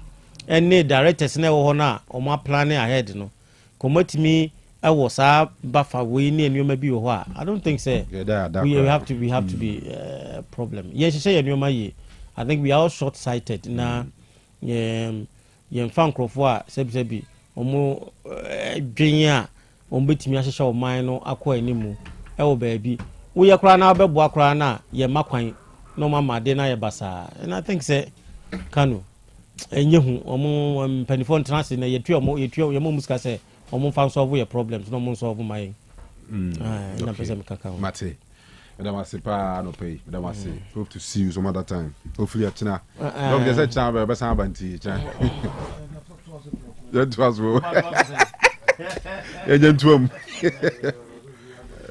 first ya bo no ya show first half a okwaji wa home say ya montuam was out to carentem wa hanti da je china say na me nso no mo na yankwanim. All right, Ebeda Dr. Samuel Free and Dr. Solomon Foko Kwatina Sepano pay for more time on this show. Maybe I'd read here. My boy for be hunsem and I edit to us. Yeah, Kodumun Supano. Na en Supani Nio is your no ya Clear Park Natural Mineral Water. Clear Park Natural Mineral Water. En sure way a ensure I won't be my one.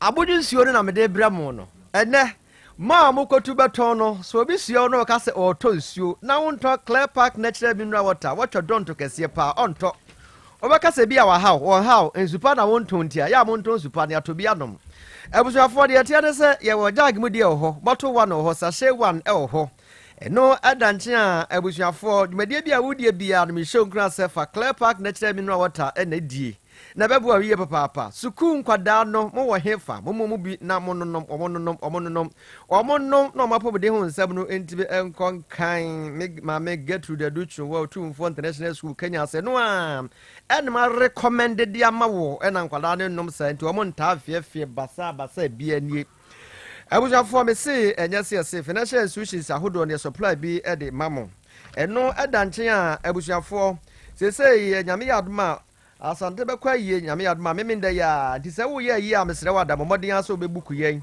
na ya hwa amane ma atimi akonkan de tie ene se odo ani echelete Angel Ventures adunkwa ye ne bamboo sport no ne di ehwani mu kidebe Ventures so ewo eye manso data no Mr. Mada bomodin na fresh amas Royal Company Limited wa home so 0244 041913 0244 041913 and 0558 001765 0558 001765 for fra ye beje wo so for the first free don do na iguso e kan for the abambo hepa plus pavi plasmos do ntasa bodomu strikers e wodi djuma sonko pa 27 second do ye beboa mafiduare mu yade bia no monna to nkwata na mapai kura yade ambi na kwa ma hoto abafio wo ban fiti kro nse dan koi wadavroma bai wadavroma peso yo besima sonno kwaso dom dem da ene na the fearsome freedom am e betumi abo wo stroke yade do ya me patro nya bia bobbo na stroke no pa ba bi kura na boso nugu diabetes yade hypertension yade bi kura do a kese mro so do wa the fearsome free nya botre no atwe woni nyina fidi paduadum na watumi aye fine afi atidi yade do so ene mosquito so ya worma banansen wo mu hwe eno an se tu na se na we madejo da bru gina no ma ho twaba afi typhoid yade honam yaw nyina lo libido oda de compass o de no confessions yade nyina da the first one free di to asete ma eje no wo bi ntu saka pa ahodia ba fie ebushafo ba bia tuntu ndro wudi mu bobrem na won santumi enka be wi a no Fred Dr. Ibe no ne eye adui kofa baye ya kaseti breke sanka sa oda no eno no o friend no 0542778572 obefa and I say 0542807907 and Dr. Ibe abongo Amase Roban PLC Antwo Krom ene abose ebushafo afia pema hankron de otwe mensa 1983 komo no ba ye no na ye hyase yakoya ne mu pa na abusua me sisika sam de sawodo ho bɛbɔn a wotwere obotan bi o bi ye ni uhwammo da biara da na sese amanse sɛ de omusi ɛkɔ ɔmanim pa no ɛnya asam ketoa so wamfa osika ankwa ankoto hɔ no mu a abusua bɛ ha dwen ewiase mpane se yɛ pa yɛ bɛhunu nti ɛne akyekere bowa sumbɔde a no asum kwadu anya hwekura mframa bɛfa bɔde bɛbubu na kwadu gyina hɔ kotwa bi abɔ na pesie udidi na bi ka sɛ asenso ɔpa ka kyerɛ wo sɛ udidi agyabi udidi ajabio na ja konkosam na wudie no abusuafo obra ne amie saving account mfama ho current account ebie edi ama susu account ebie edi ama na abusua ebia na apesika akɔtrɛtrɛ wadwuma mu empaba brabedan ɛyɛ amanse rural bank plc aya ba fie kwa brani so na usua be hu ne yɛkɔka ya o so munya men na Yesu Kristo kra mo hwɛ so obesu ye ne ade a wɔno so no yɛ bɛma ampa yɛgitum sa no yɛ bɛma ɔno no de meme no bɔ ne yɛ yɛ nti o na obewu ye ɛde gye yɛn kwa na wo su sa wa asɛnua ne so no wo de ne de utimu se lehuatic lehulism wa hia o sa so de makura ne ma hyɛ da nko yɛ mfa ma wo de braba gye bosia kɔ yɛ yi no uwia na de abeto ba bi de susu accounts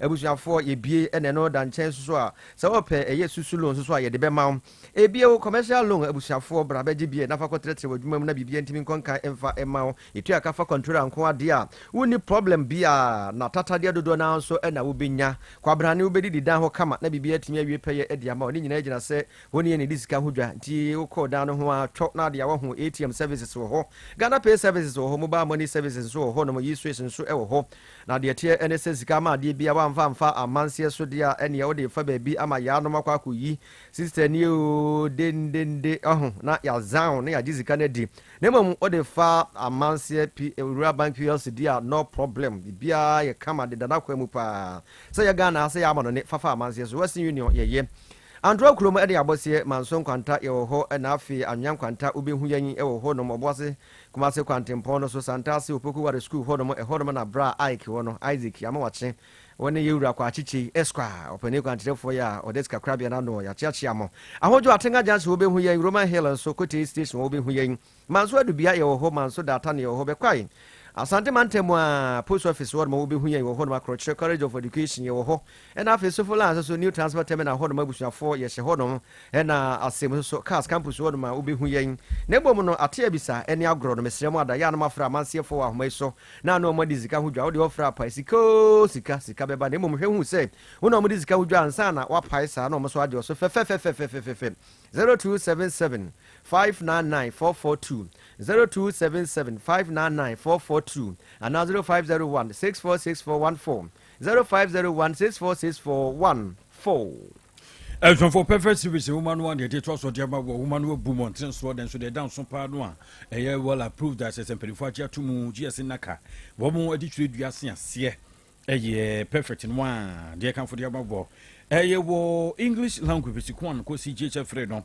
ebi ho kama chese hu so kurano kenkan tia se prekope no abunsa kurano abenia wo ko nanimu sa afei over power the people KG1 ekosi base 6 de don so ho dom so kenkan woman na ye friendly se utimi relate de kurano ewo mu nyunu a ebusanfo ma sisi no atia se sisi e ko exam sa no atwa sa na perfect ya ye no after history of Ghana wo me yaba kwasem abetwesem awro no atoto no a bisikon kosi 6 no edon so ebi ho after RME edon so ene Mohammed kakra Yesu kakra ne de antonya mabotwere wanom ne no so onya suahunu kakra eni nyina yade ehuhia sanse ade anya no enidin ai saa ne tie ni nyina nyankrompon eda abo tinkura no suasua no wo huriete ai wo suan no nkyerɛ sɛ obi a ogitum ana so ogidi han sa ne tie so osuanye suahunu bi keke ewo mu nti buan koda no pa computer no so hockey juman ko be 6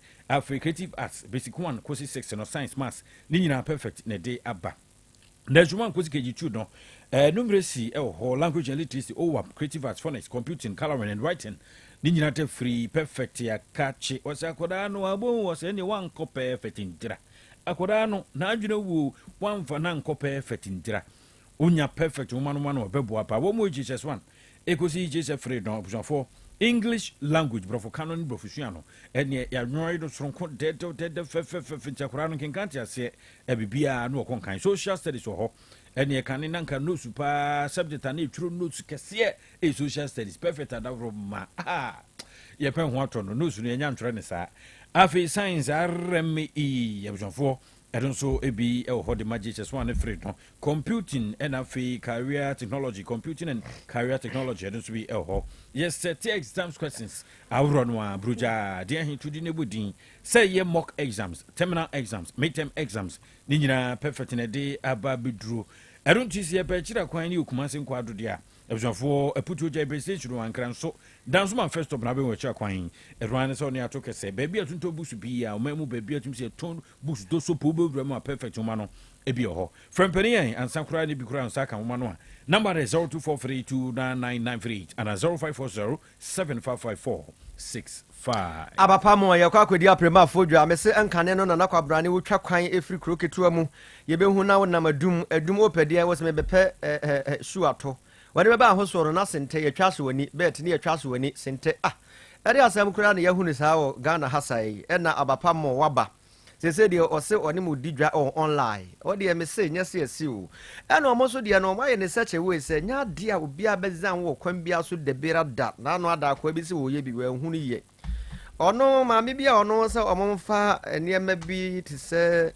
nneɛma ɛbɛtumi aboa ma fie siesie atumi akɔ nkan egyare nneɛma ne adeade ɔmo mfa mbrɛ na ɔmo ba no kuro aba na ɔmo de baayɛ in fact ɔmo ni mu yɛ na abapa mo deɛ wode ho to so ɛbɛboa wo papaapa ɛnyɛ asɛm ketewa koraa na deɛ teɛ ne sɛ wa wo yusufo papa no sɛ medie bi no wode ane sɛ wobɛkɔ app store saa anaasɛ play store na wabɔ abapa mo no na wode ahyɛm na wonya de hyɛm sɛ kukuro abusuafoɔ nneɛma dodoɔ na bɛyi aba deɛ wɔpɛ no ka kyerɛ yɛn yɛde bɛbrɛ wɔ fie wonni problem bia ntadeɛ mpaboa kɔmuadeɛ da mu nneɛma nkonya abapa portable washing machine bi wɔ hɔ mobile phone ɛda hɔ yi laptop nso so nie o abusua me ka ne magyadeɛ yi hwɛ yɛn ne yɛde abapa heba plus live band ne ɛde aba ɛyie wedding frɛ yɛba bedwam ɛde ama we manya ne ntia sɛ yɛse baako bi bɛkɔ so efie ha yɛn nkyɛ bia ɛno ne sei no yɛkɔ akɔdwam hɔ abusua me srɛ mu ada momfrɛ yɛn wonti biribi ase a ɛwɔ ahoma yi so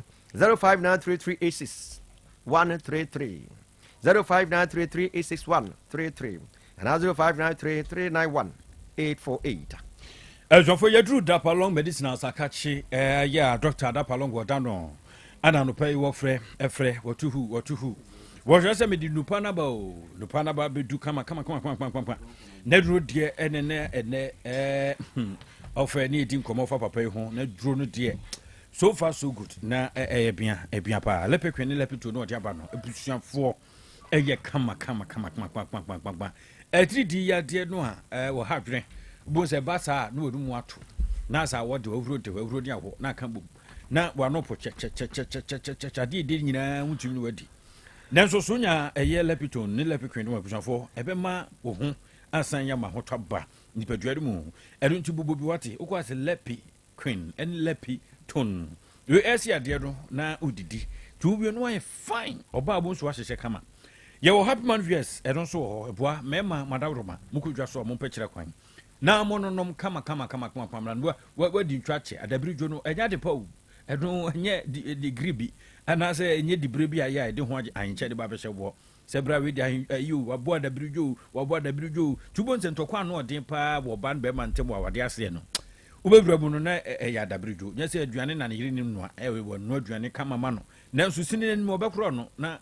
Okobo troka stylist basa having happy man bedua semina edia mom typhoid fever don't so juma for typhoid fever no nya 5 don't so juma ma ho tumi atɔ typhoid ya de no ya bo hu ti nya 5 bo juma ma ahonto aba afi waya se an tayo yam from agina ye mo ni nyina da eye entra 5 bi shado a bo juma wu ye mo aya ye kɔ na ebia ye don so ne yete ya wo hebe mu wonsa eka entra 5 bi shado a ahonto atumi aba ya de ba wo se na no din ne ne den unya entra 5 bra bo a wo de nya botre ma no na bo the 3 days time ah we no what yes no a wo kro no ekrinki sa da ko dim me pa so ba bi tuto duru no ya mabrusu rapalong duru no o sabetumi aka bi pharmacy heba na fe chemical shops ahoro no a o mantwenhia so ba bia no kwa o sabetumi aka bi no manu ne efre na fe wo bra ne wo nsaka duru no fe Dr. Dapalong dapa ho was am wo ho ena na bonkomo wo hinta se ba ko bi wo kira wo no bebo number is 0244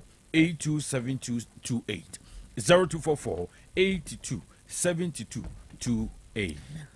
asase bi a yɛtɔn no abusuafoɔ ɛda yie kama paa wonya ɛbɛboa papaapa wonkwa da nyinaa ne boɔ no so da fam brameɛ nnia no na bɛgye asase no na asase no wohwɛ sɛdeɛ da no ɛda kuma se mfini pɛɛ twan anyɛ hwɛ koraa no wobɛtumi de asi 3 bedroom flat bi na ne size no ɛyɛ 2.87 acres ɛso kama ɛna afei ɛno ɛda nkyɛn so so a yɛwɔ asase bi wɔ hɔ dom a ɛno deɛ wobɛtumi de ayɛ mprɛku anaasɛ nanko sɛ nanko no ɛho aba mfasoɔ paa o mafoɔ we nanko nam papapapapapapa because according to nimdifoɔ no ɔmokyerɛ sɛ adanko nam yɛ best da kokora mɛma ma ɔfa ase kɛ no ayɛ ho nkyerɛkyerɛ adanko nam head benefit a ɛwɔ mu na saa asase no nso ɛyɛ 4.7 acres ne size no baa ne yɛ kurom ne ɛwɔ abusuafoɔ momfa ahoma yi na momfrɛ so sɛsi a so ani gye ho a mo ne ho dwa 0241421759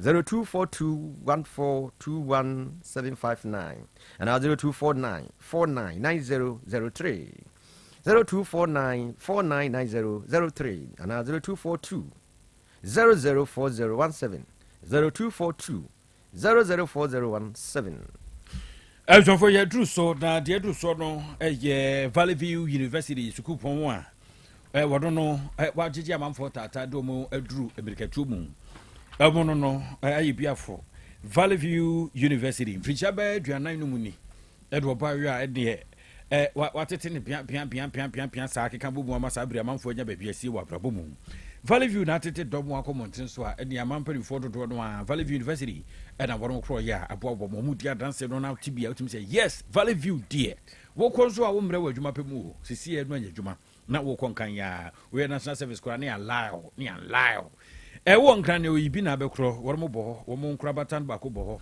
Kumase Asante Mantam kuropɔn no nso emu oyi abusuafoɔ diom okɔ a obɛhu wɔn wɔbɔ hɔ ɛbrɛpo yɛ nso wɔn kuropɔn takyima mu ɛhɔ nso wɔn mo bɔ hɔ mepatroti courses ahorow a wɔde agu apron so ɛbɛboa wɔn a ɛhyehyɛ wodi so pɛpɛɛpɛ a wɔso benya baabi asi daakyeɛ wɔde undergraduate degrees no aba sɛ fan education fɛ mu no BD accounting wɔ hɔ management English language IT social studies religious studies ɛna afei music ne nyinaa bi ɛwɔ hɔ afei ɛfa no business administration nso BBA in accounting wɔ hɔ banking and finance management human resource management afei bi koraa no ɔtimpɔ no sɛ mɛn regular na distance based no a ɛsɔnfoɔ yɛ no ahyɛ no nso ɛde aba mɛ ne nyinaa gu akwa mu saa kama ɛsɔnfoɔ nursing bi a nurse die no ɛna kɔntɔ pɛ so di ne yɛ di akɔ Valley View wate yɛ BSc nursing ɛwɔ hɔ midwifery ɛwɔ hɔ mental ɛyɛ health nurse ɛno nso yɛ ma wasi SSC RGN for ne hack holders new ɛyɛ knack holders no nyinaa mo ka ho ebi na yɛ twa for graduate degrees ɛno nso a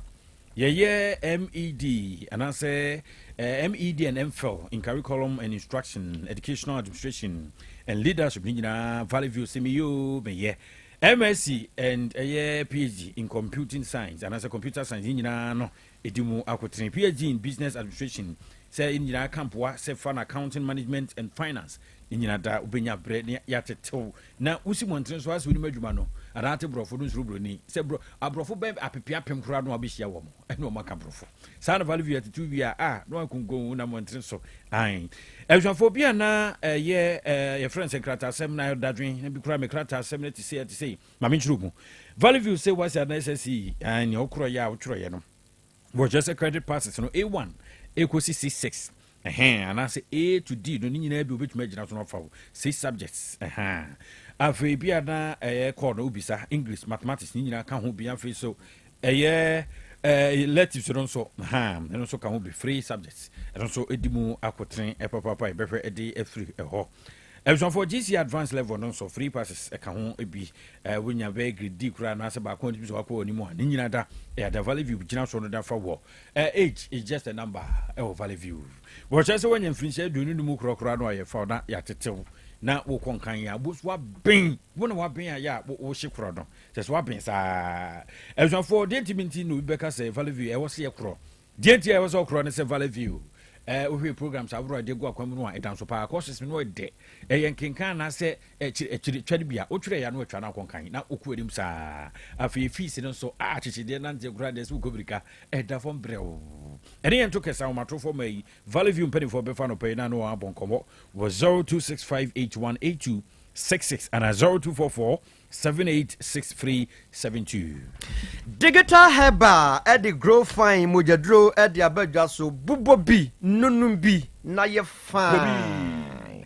Abuja for Grow Fine Mujadro no me say nyase kwabra na besia wasori anopai wunya aduane anka abedi pa na so so anumato one namba bi kopunu anuma kobo anuma pane mesro sa ade na wo ye ni jai emwa wadro eye Grow Fine Nunumbi na ye fine watin Uda na jo nsa no ayo titriti una no ayo titriti mesre wada nya nanse na achi wo ade bi na aba nipadua ne mu nonom Grow Fine said maame bia no mo de akodi adanse wa so dem so oda nyame ase pa na emom no se na ase no ebi nkoma de odi Grow Fine mojaduro no ede ba ye aso dem no ma wase Dr. Mensis me da wase ya ensa da afa mo di ye woni me de Grow Fine ayama no nti na obo abaso esa no wa wontimi na anajo ya na wanom bi ede amame eno edanche a wasori anopai waya nwonwran niam bi nkoyie e woni padua num onum Grow Fine a ebebo emano muntie mi yiye na de atie ene se chimakrom ha no yenyina yenim ayenim srem se ubu nsa ene nefuansia ene wase wufie we de onya ya nefua mienu wose mafi no ohuruhuri eye oboa ebi akam mesra wada nonum Grow Fine wate won sabuo no ebebe yie kama na ma no kra de mo ma memrempo mato din dada de ode ba ye no enam ye yema mo nintire mo fra no Dr. Mensis eno bia efre no sempo ma no so sha adwaye na wudware na ote ka ne nka Grow Fine yo dende Mamade na fantoma si wasirim na family katente kona kogibi ohia no wakwaji wano atu obesa na chiaba no ababe yibi dia mawo na wonim niam dodo na na ewomu hwe vitamins ahodo ewomu no enyasem ketwa eye good for vitality need to emema no eno da nchen infection ahodo eyefiri honom ebi obusuafo bia na wayare afi na ho toba wo de eye Grow Fine be bia to no bia no kwa abusewu enamti ubodi ne ayi bia mawo Missy Heba Konak Heba ewo outside ni mrom PFA Pharmacy ewo Tafu New Road honoma Smart Heba oboase be bia to no bia mese eduro no ye nto ho nchia oto ho nchia Dr. Grow Fine obediwu enti wodi agibi nano nom na di adanse se di amafo di adanse na ebusuafo bamodea na fred Dr. Mensis ewo sa ma we se su se ya 0244 596532 0244 596532 Grow Fine makes you grow fine. Yes, I'm seeing from the Parliament. Yeah. Parliament, Papa no. President Mahama. Yeah. Drew. Yeah. Nesulu Shini Batakari pa Fugu. Correct one. Fugu no. Yeah. Wow. Yeah. See, nice one. Sona. State of the Nation address. Sona. But Hepa plus Pavi plus Moss. Hepa plus Pavi plus Moss. Adaruma. Inti Amanfo. Hey, Mr. Kanu, good morning. Midindi Abraham, no Kukufodrum. Kanu, ma follow mo pa, na neni da meni ajipa. Gana for serious cry, they all said mo Kanu. Your Ghana has a Sasiebu, but a common queen. So if I let one back, 500 Ghana cities. So, it depends on no more. Nani kwata bakina for the bread and medio. And you some sharp ukone sabuko nija, unyan and she, and she abu, but only a set, but omidi. But Ghana will be an infamy and Sakura is a good answer. Why? Munkasa, never property. Midobias and come home. Bye bye. Tana, good morning. I call Papa Bini, Casafras and Timbercoy. Can I pass some walker? Say any Ghana for no, and I be before no years to say Andrina, or my name ye track. Can nobody to me so be premura, a mula pa, so him saying yet, your baby be a fan of a cotogo bolam, no, dear good counsel, who a jahonum call. Obi fine ya.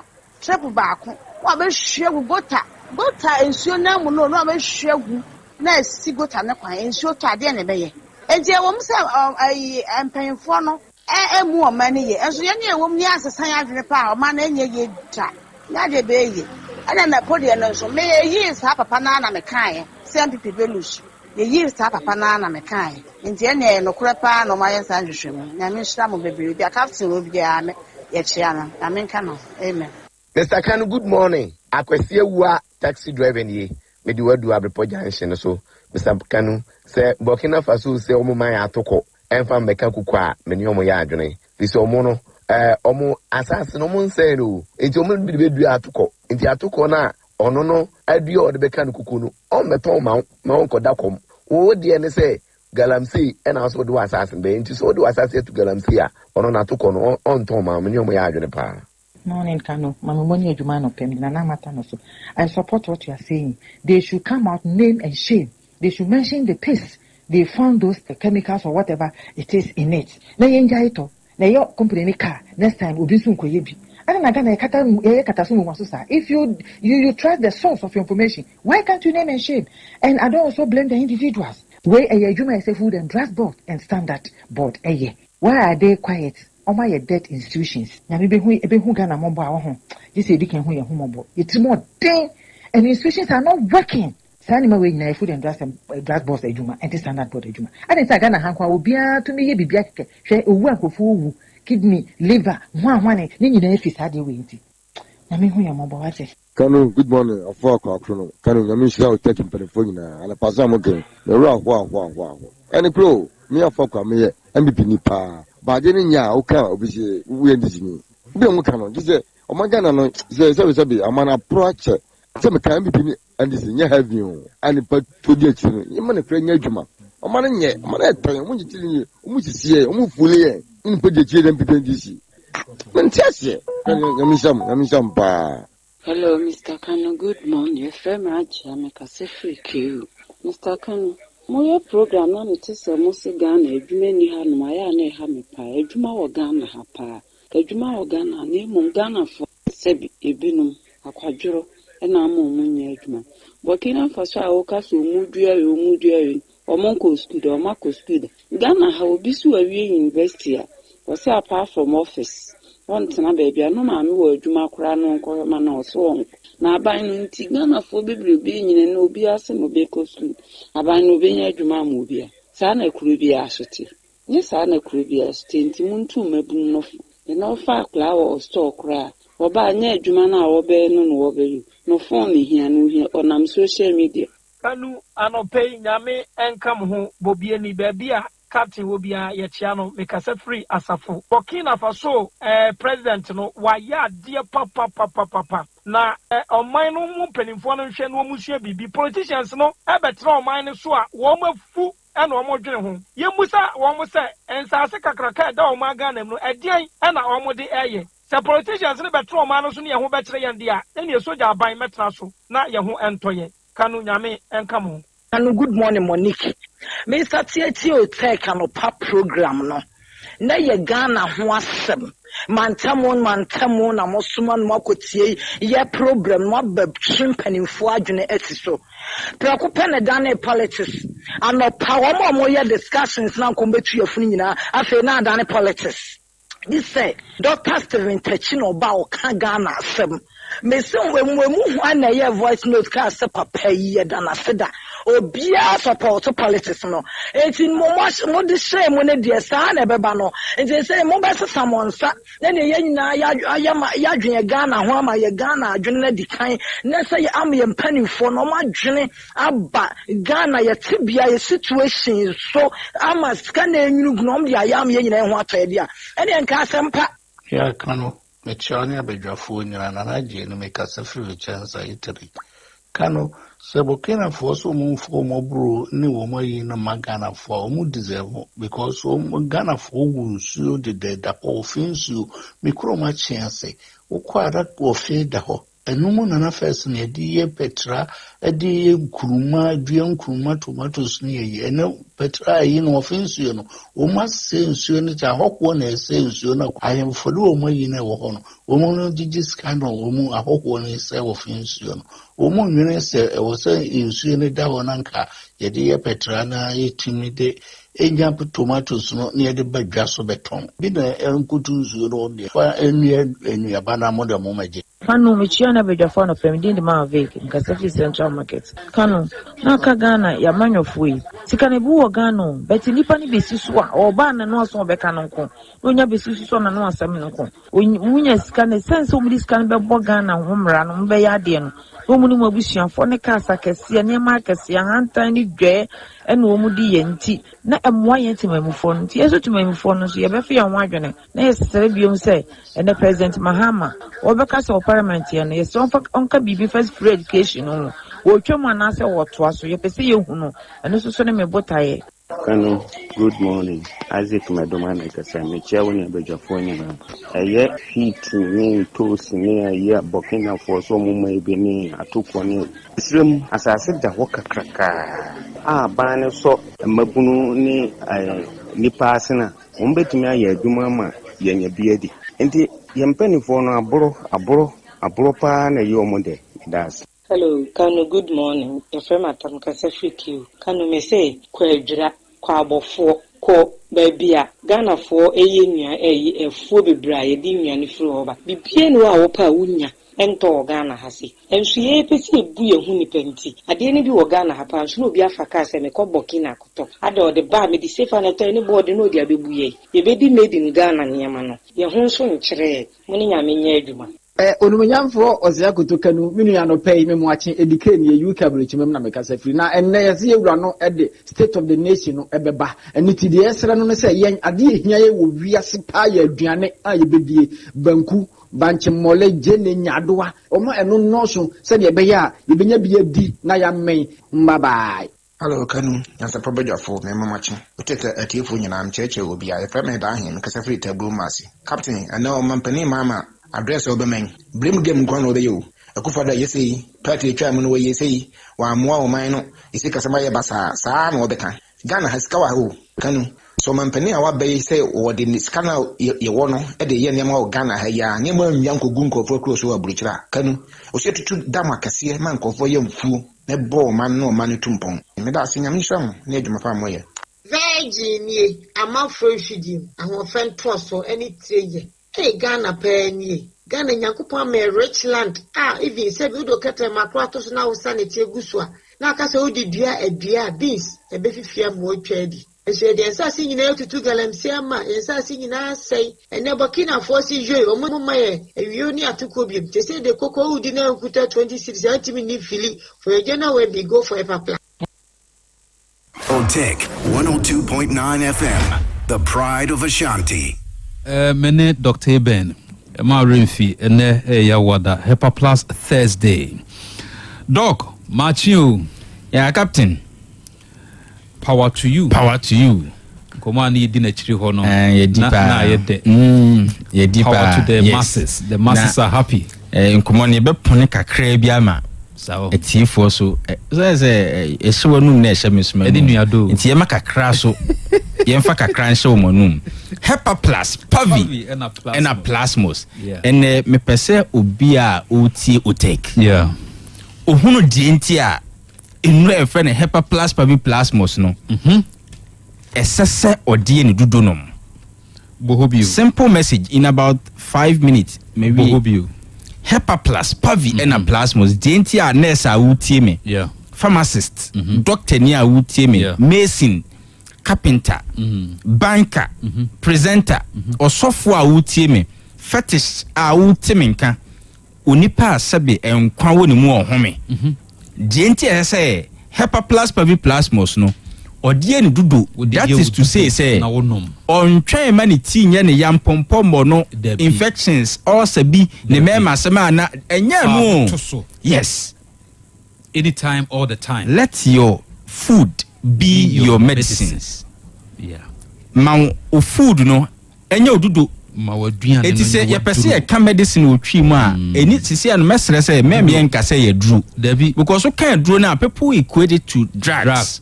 Na ma na ye hu say na me nyari me koda drug so eni say hu ampo eni ti ene me sre o platform na ya can say they had Professor Kokoto mo eti enya out of place there be eno take so radio university. You're right. Eti me sre aka say Hepa Plus Pavi Plasmos no fane say your medicines. That's true. Fane say your dudu mo na fa ho to so ye duane no ohawa ba ho enya asem ketwa o yensu ohawa ba ho enya asem ketwa hwe kesisa e kosoro ehu liver related or how prostate ho asem me kan say obema de enema mienu we me ma okon no da so obekwa akoto edru for sex obema bieni so ma akon do sa de no ebe how ana se wakotena se be ya ne so na wo chim how nipadua no ma hepa plus plasmos MSCC nipadua no build the well-being no na ema nipadua ne nye nipadua that's it eba ne sa uhia ma medru debio uhia so bekwa akotea mu osebio baby nipadua no eye free edu bra opese uye o mema sema eba na abroso eba eye nature's call ni bia obeya abroso eye wase their responsibility kodinim na fati wa ankasa wo ho anim eye hepa plus plasmos ye kan say obi say na we dey so ton na drum kra king fa kodunum to akiri ne ehwe ene ya wada o dey fa kodunum last week nipadodo na Fred dog o kan ye nim say bia o kan kwa Dr. Panyin bia entrani be yes enra Wednesday me via Royal TV not reception hall. Wow. Ochia me sem. Ochia won say last week doc me tie say o kan waduro ne ho asem. Emoa a boy immune system ne yen well being no. And uchire mu say mpo de o kan no. Ye wo doubter. Ye mfa kodun to akiri. Now the yen fit we personal Dr. Panyipa. Wow. I say doc. Nyame ehira Ghana. Come na nyame ehira Ghana. Doc ma ye dru ankasa. I see. O say dru ahomachi a unyane anse unyane. Edru ahomachi no unyane ansan unyane. Dr. Ben. Yes. Chiremi mu. Say edru ahomachi sa na Nyankopon kai ne say uye obema na nche sa. Say Yesu kan bi kire asuanfo no. Say it is still more deda. Ene mo na baby ade achie baby. Wo da so da. Mo da. Ene mo na it was say edru ahomachi a Yesu nyane no. Ansan wenyane na odini man kasa Mr. Obema bia no se bia enye for religious and other reasons bi dia unkunim die no nyame de achewo wow o se fo asase na di so kwa de make wo doubt asase na di so de make wo doubt ko pe hepa plus pavi ena plasmos nom nipadua na ho ade a enyanti fa kodu to akiri na misrawo enye the same say obedi kan di kwadu as one madru no enye pew num edru no prepare ni padua no nafa kwadu num etutu akiri that's it obi a waye saade ni bia no frɛ eboya ba so bia dance here oyo ba o pese won so well be ni gina yi on kofa chemical bi ma men kan say on say Richard Hoja cervical related issues ebi kra ye cancers kwosoro no dia no de no ya hwe ya project esesa aban ne ye ma o man no ontumi nye o unim tell me because ni nyina beba be gu NHIS ne so with time we dey make ho be 5 years aban will be forced opompo o man ne be forced nse for kidney related issues koso for liver related issues koso because ye ntumi tua yen bills na fa cancer related issues ni nyina nso koguso enti sika nkode be ma nso akwan atwema kwa agoma ne kwa abre kwan no yes because life first former president kan o life ni dey ntumi san fa ma back and enti hepa plus plasmos your responsibility ba ko o man we mu ne say Nyankopon be fa nuro ne so no wa ma o man na pomodin a wanya nti o man ni say sika wa pomodin ho na onim the sad truth tell me dog and say over 70% of sikana ye de be ko NHIS no kwa Ghana for ye de be kra nuro na fro bi man so machines ne kwa de kidney or related issues ne beto to so no machines no so ye nya wo Ghana ha enye maazi na Care University engineering ye no ye be san import afro bi man so enti bo se taxpayers money ni mpo na ye se ye de share health mu na aboa ma Ghana for enya apomodin no sika no fa kese no ano e be san ko broni krom anything to reverse or even break even e wo de making no any say this time ye nyina e be so ye ho nsa na ya tutu ye ho fo say obi a person ne ho ya din na person o man ne nchekire ekoso said the president say Ghana na ye kan nyina ye wo Ghana ni bedi ya eye hepa plus plasmos ene sese de ye wadro fire odudo nom ano fa sorry mi media nom ye kama wabobo bi mepe kwadu esa de gugu so Any anwumre me nya wa. Anwumre kube nsuo san hyehyɛ fridge ni ma yɛ de bɛyɛ niema. On say ɛto da saa ne ma yɛ kin last time na opanyi bi ni me di nkomo. Ose doc na kube nsuo nya wonko na obi o. Ose doc ensɛm na wo ka no. Obi a ɔnhyɛ da ante science ne medicine ase no. Obeka say o kasa about sex. No. Ose doc na mo BP. Me sha ase de kodu no toto akire BP no me no BP aduro kra bi o. Ose eda ne BP ne beba from oda BP aduro so no 165. Na say eyempo no still high. And so sha ase no Hepa Plus Plasmos de ne kodu toto to akire no. Ose eda akosoro pa 130. It's good, much better. Yes. Enro no nyame de ache yen eno nte na yese ya famu de ebe ne se bekoso aye ne yi ne boa ne de ye ma ne nye den 20 cities ubenya Hepa Plus 20 ubenya Pavi 20 ubenya Plasmos ye futuo ne se famiensa ne boom ena driver for ne aye de bi ma mani age ma me kam fa me number ntodwa omo se ni enim se driver ni de ne nyonko ebo ne kelesa otumi kura kan bibi kire no ma ni mood say for the whole day obetumi adiwate makasam ba ko bia kire ma asmo be kan kire aha wo bedwendwen ho a but driver so mo asesa omo ho sesa ade ne nyina nso tumi lead to accident because adwendwen ne mood asesa enti instead say wabo driver ni careless na obedi watem no why ne nsa say Facebook for small who they make tree. Driver ni na iron in sa 3 indicating Hepa Plus Plasmos. Asema driver ni na kenyina ne say. Unya Hepa Plus Plasmos anka unya de wayi. Inti kope binom. Simple. General well-being. Fre unua bi.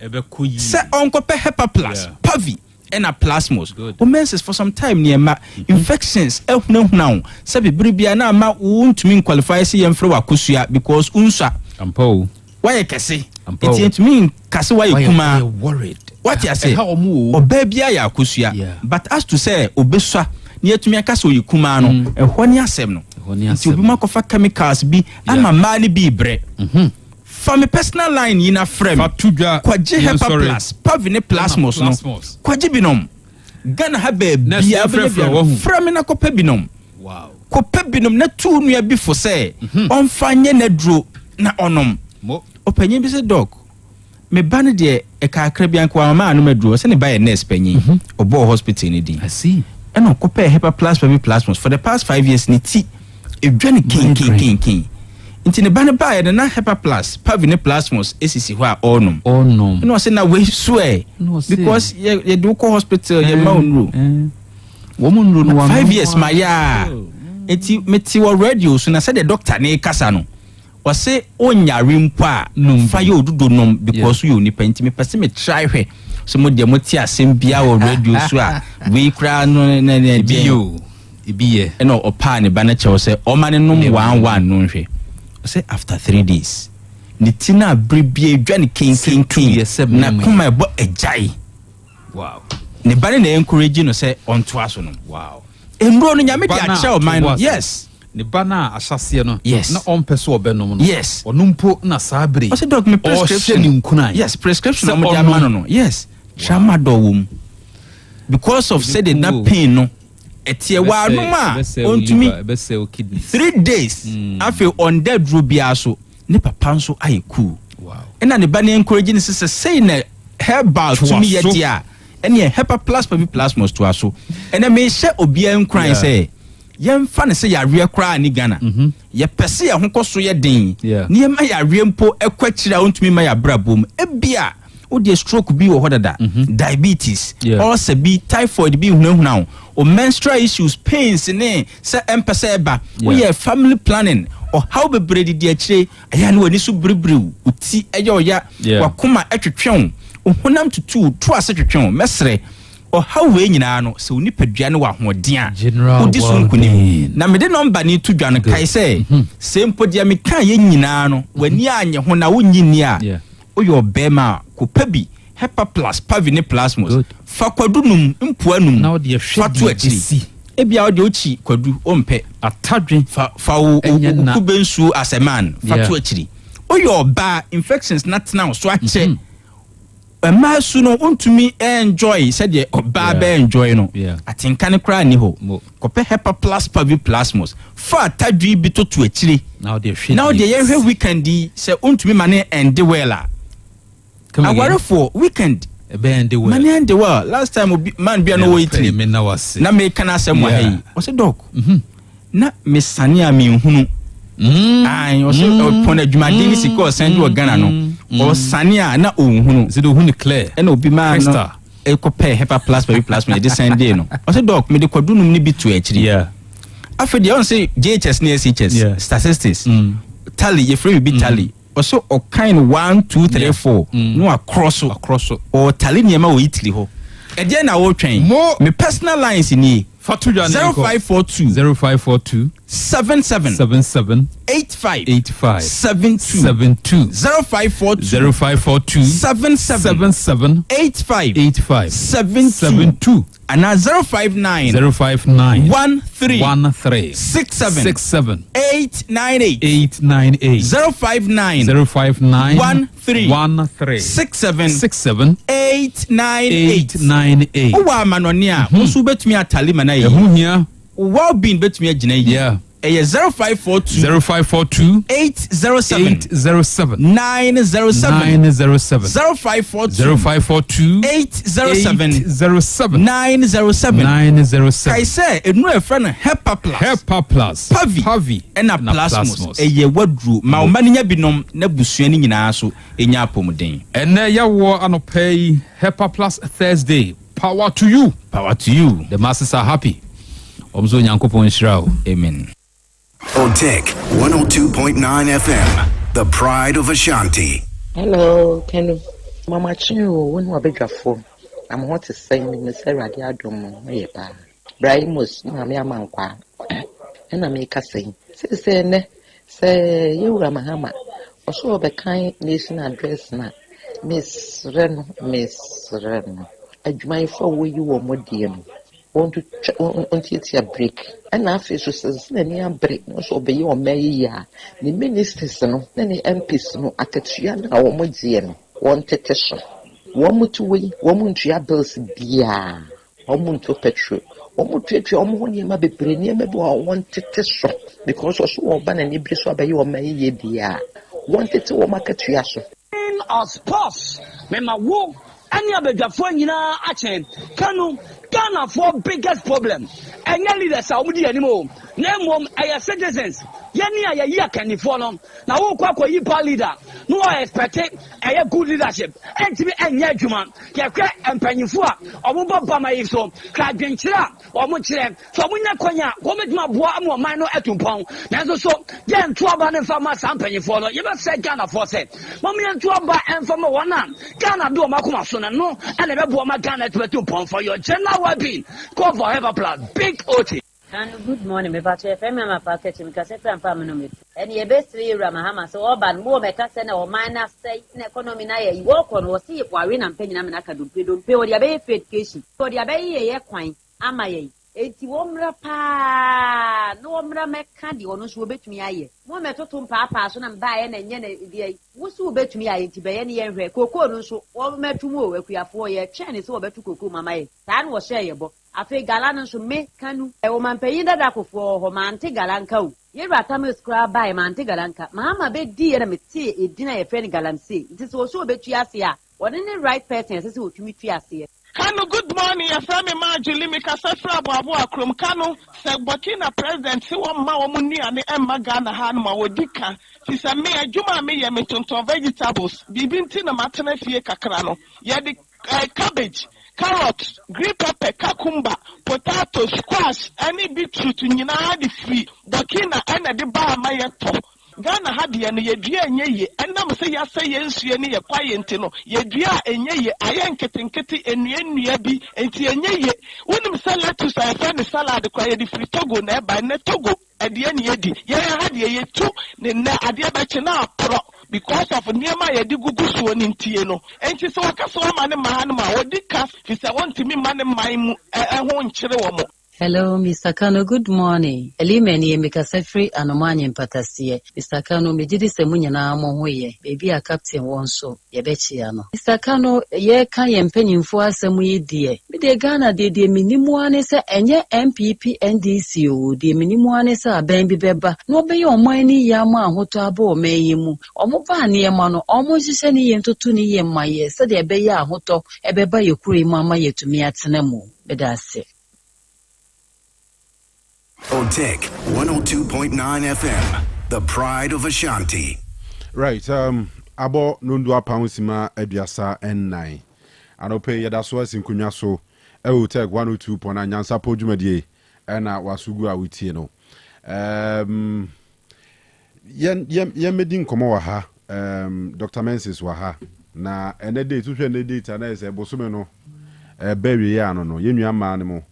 Wonmo a omode no silence jenetian de enya den a also mutimi experience your moments ni ade ebi be fire omu ebi de ba be yensempi dokwa ha obeboae na wa chereche ne mam kakra chere se ne be ya ma no adru this stage no be hu ha be si manage no wo problems what in ye sanse solution ewa ha dok akwaba yeah me na bia boko nyame adumod ne so ache ne da nyame ase menstrual disorders yes ya de ba ko a mano common not based on any research though but I'm sure say we give my bear 10 the number 4 5 6 there more issues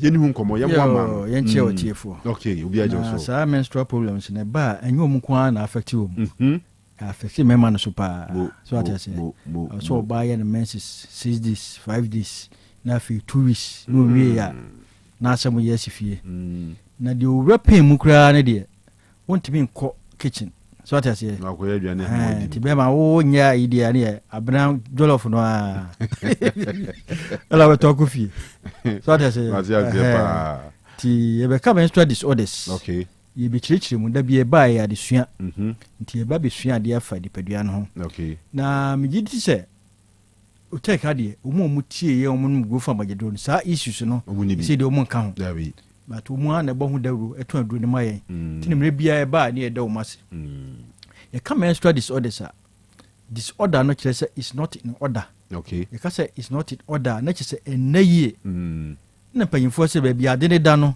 one fan to a ifrito so at say ti be bia no message dia so make sure say bosumi bia wonya ntwa abra obehu bosumi no so a na wotwe no de anya dia nenum so hu so wabunsa busumi mienu kodu busumi miensa wa munsa ayayare ti hwegro fa magadro no na se de beya enkofa saa oha we mbra ne ti ne side oba da bia no go fa magadro no se de bebeboa ama onipadua no agirigina so kama okay na onipadua na agirigina so no e ko girigina so a koduru umpanyi fie so uduru umpanyi fie so a saa disorder na ama but ye wade bi we friend menopause eno se yare paso atiase na menopause no want me an hwe wo mess ni ye a bekwa kotom okay because wunyine ndi enye dia obetom na wotom so a emu asudie no eda ho no nye easy paso atiase ye ma minimum ka kire wo a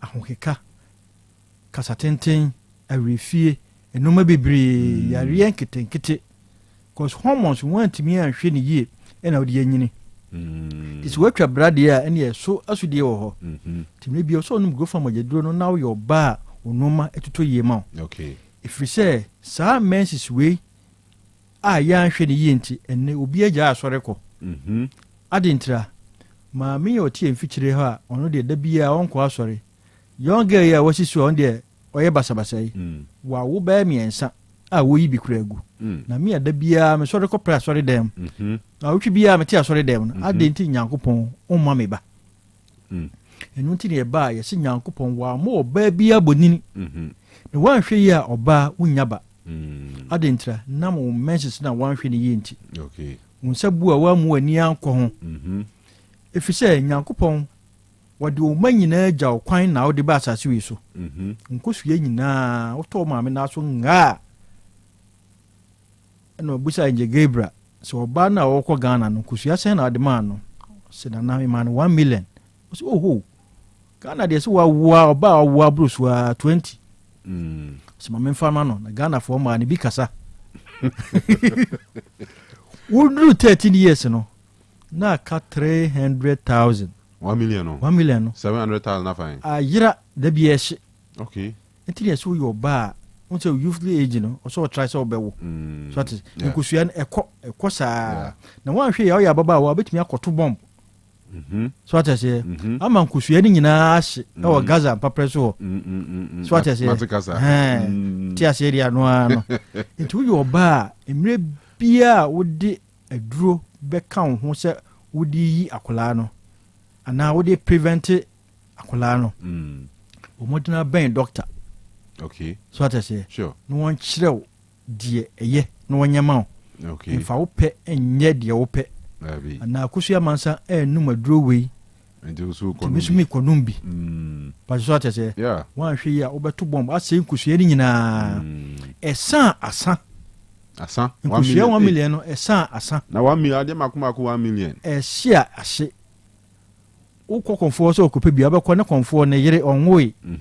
Ubekọ no sofo maame opeba nyankopon waye ne hyehyɛ awie to sɛ no asɛe na hormones no efrɛ nkusua na ɔde ma no wasan de hormones bi aka ho estrogen progesterone follicle stimulating hormones okay sa hormones na ɛbɛboa ama nkusua no kɔ ɔde ma no anyini mo sɛ akokɔ opai ne mu a akɔbi de opai ne mu a bense nkusua no nkete na ba kɛseɛ saa my favorite part very good obi ma na awe ne saa no it is a hormones na bɛboa ma nkusua no anyini na anyini wie a release na release na hia bɛ ma sperm na akoda awodie num na wanya ba na akoda awodie num a efɛ sɛ wan hia bɛ ma sperm de a ɛwɔ sɛ ba nante kakra bɛtɔ awodie num na hormone foforo bɛ pai no na huhurum awodie num ɔte sɛ na esane ba eno ne friend menses no okay nti ama na kyese hormone bi esi kwan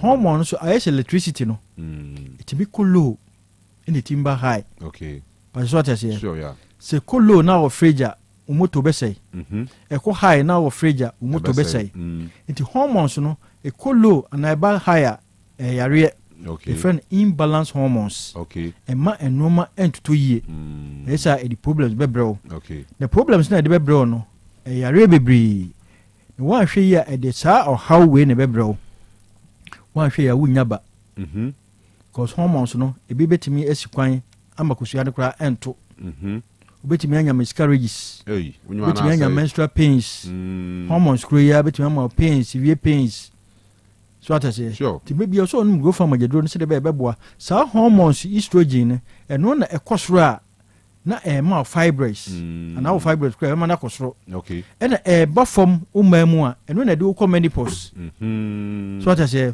enti kolo a na chi say menopause symptom na start to be 30 years or react to so be when you 50 years anweka satenten no mapi to no go for majedro no eboa siesie ema dipadua kama okay the number no ne start ya mfa number ne antudwa mo 0244 59 65 32 0244 59 65 32 sa no ma me be boso yi wo mu ba kokora trumika ko hwe grofa mojedro no ansa na dabone na ba obabi wo a ne boso me de so a wontimi fa aduane hyere num omene kro obefi aba friend ice cream period eni ni padua na fa wontimi nidi okay num go fa majedro no no wanum nti ne didi ye efi se wo flow ana Manchester am so no wontimi anidi ye wontimi flow ye okay wontimi an flow ye no bebre esizi e kan ni padua no go fa majedro no pre-menstrual syndrome obu aka na awotwe nennum amana bu ninsa no saa bre ya okira ye betua ye kai ono na bebo ninsa no akira ye se akira ba so atase to nu go from ajadro no ebeboa ama bibia ay fine all right aminoria ana aminoria obabi wo ha emfie du no omu ninsa emfie dum no on top pad besro are go from ajadro no firi busumi mienu koduru busumi miensa wa mu nsa hwegro fa majedro no se de be ya mabia aye fine okay menorrhagia obu ho ane de na mma e ba so ayentwa go for majaduro no obi so painful menstruation dysmenorrhea go for majaduro no endometriosis your friend ani dane ye pa wa wo de no ho atete wo yo message na sign na chi ekotusi num eto kutukusu ya da tom na asai sa na ne be ma da sperm de tom na asai e se wo de awo no ya abowa ne sa num go for majaduro na mo sisi ni pedua no me sha sem di kan ka sa wo yo ba now pese we use contraceptives ebo ho ban ya ben doctor because no ni bebre so when side effects sure what I say e be cry ma ye allergic to sperm sperm be answer so wo pese wo be wo ti sperm be gura mu bia na be say di pedua ni system no asay no but what I say nti bre bia no sperm ko mu be say nti wajai cry ni pedua na dwen say sperm de o tiwa de ti basa na chisa wo no so ya bo do across my message number who be our problem ya stuff what do you go fine no because message ni dia ma na mema no so ye wa ho kire go fa mo jaduro sure ba wanya na message 2 months a intwa boss Debia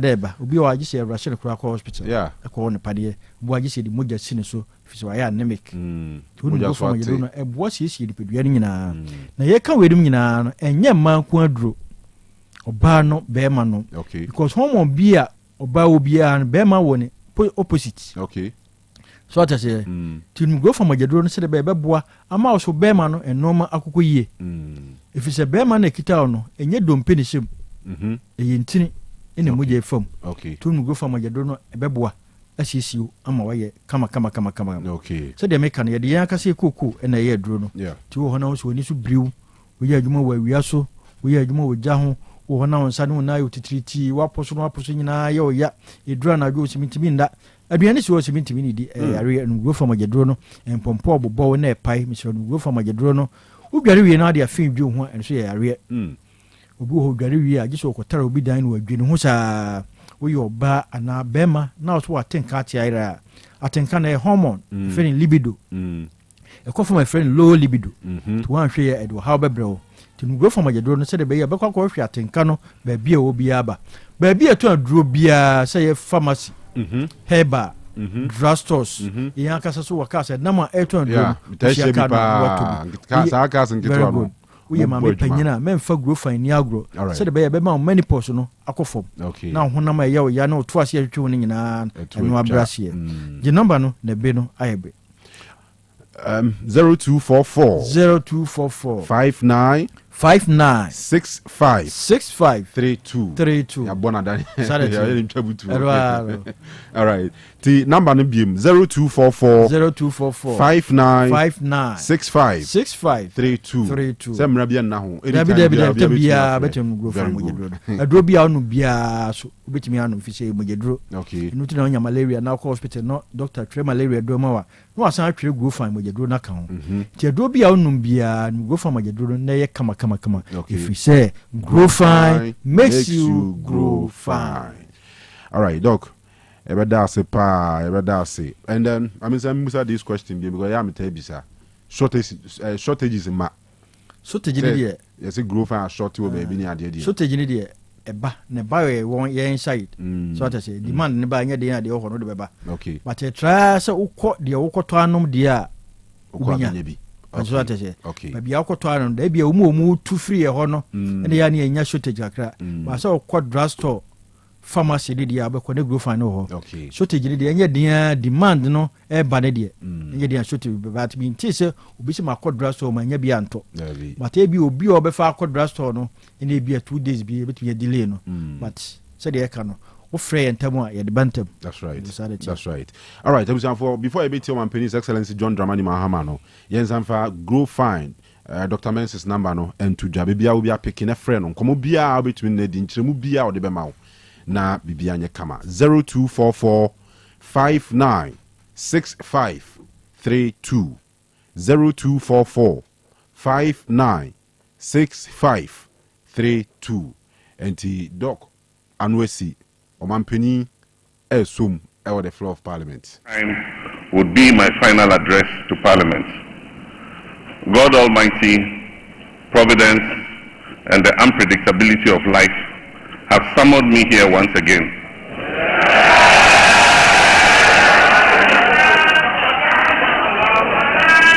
On the back of a historic electoral mandate from the people of Ghana to deliver a message on the state of the nation. That mandate came with an unprecedented majority in Parliament. And here I am once again to deliver a message on the state of the nation. Mr. Speaker, I wish to convey my heartfelt gratitude to Parliament for the prompt vetting and approval of my nominees for ministerial positions. This efficiency is unmatched in the history of the Fourth Republic, demonstrating the strides we can make when we come together in our dedication to serve the people of our great country. I believe that a similar dispatch will be applied to the approval process for my deputy ministerial nominees. This will enable them to promptly assume office and assist their ministers in delivering our noble vision of resetting our dear nation. In making the nominations and considering the numbers involved, I consider the long expressed sentiment of the Ghanaian people about the sheer size of previous administrations and their associated cost implications. I trust that this significant reduction to 60 ministers and deputy ministers, including regional ministers, will set the stage for further reductions in the size of future governments. With the inauguration of the Council of State, we can begin appointing the staff of the presidency. I intend to significantly reduce the number of staff compared to what existed under previous administrations. All this is aimed at leading by example in cutting down government expenditure and reducing the budget deficit. Let me begin, Mr. Speaker, by invoking the timeless words of the hymnist John Oatman Jr., who encourages us to count our blessings and name them one by one. Yes, we're a nation troubled on many fronts, but we also have many blessings, among which is a now firmly established democracy. And name them one by one. Yes, we're a nation troubled on many fronts, but we also have many blessings, among which is a now firmly established democracy that, for all its imperfections, has enabled 4 peaceful transfers of power in our land. Nestled in a sub-region that is often plagued by strife and political instability, there's a good reason to take sober satisfaction that these successful, peaceful power transfers have become routine. Mr. Speaker, 50 days ago, I took the solemn oath to assume leadership of this country and serve with truth and humility. This was preceded a month earlier by a watershed election that promised to revive our nation's fortunes and give us a new lease of life. The election result gave us an important opportunity to change course and move off the slippery slopes our country had been descending that had caused so much economic pain, suffering, and grief to our people. In their collective wisdom and with resounding clarity, the Ghanaian people chose to chart a new path to reset the country's economy. And through their votes, they made it clear that they will henceforth demand the highest standards of governance from those they put in positions of leadership. The good people of Ghana elected me to office with a historic electoral margin of nearly 1.7 million votes.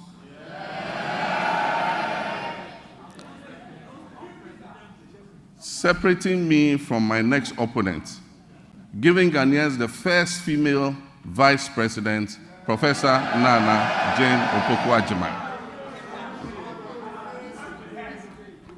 For the National Democratic Congress, NDC, that resounding victory is a selfless call to duty from a people who are tired of years of economic hardship and poor governance.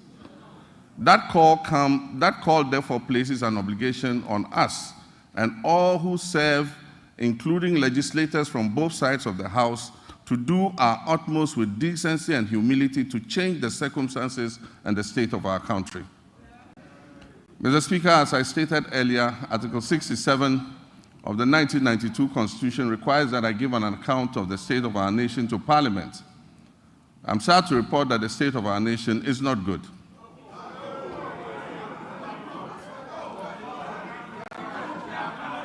Our economy is in crisis, and our people are suffering unprecedented hardships.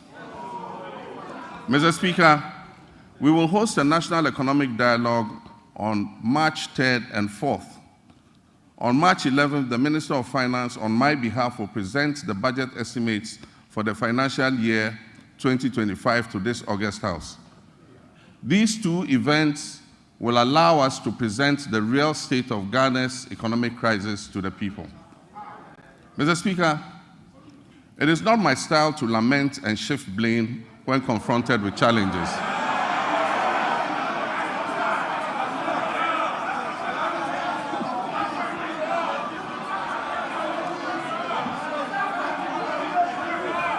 Mr. Speaker, it's not my style to lament and shift blame when confronted with challenges.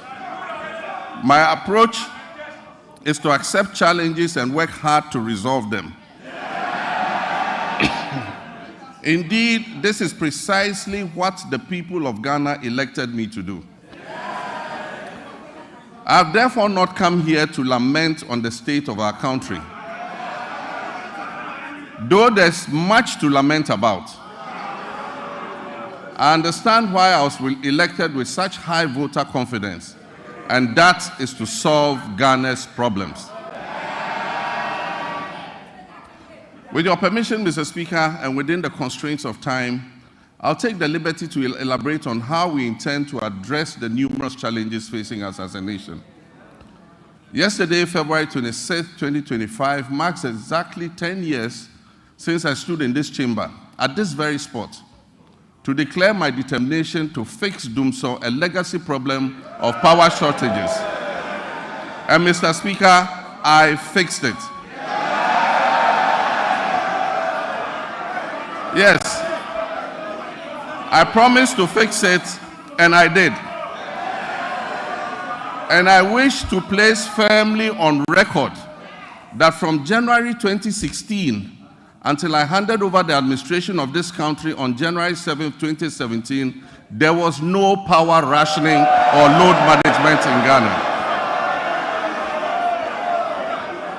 Mr. Speaker, today, inspired by the Almighty God and propelled by the massive mandate given to me by the good people of Ghana, I am moved to make a similar purposeful and bold declaration that I, John Dramani Mahama, I will fix the economic crisis confronting our country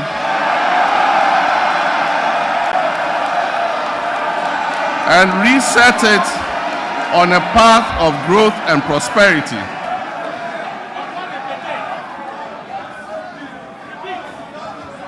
That I will fix the economic crisis confronting our country and reset it on a path of growth and prosperity. My government, working with you and every Ghanaian, will solve the challenges because we have developed a plan with our people's support. When I decided to run for president again, I did so because of what I knew about the state of our country.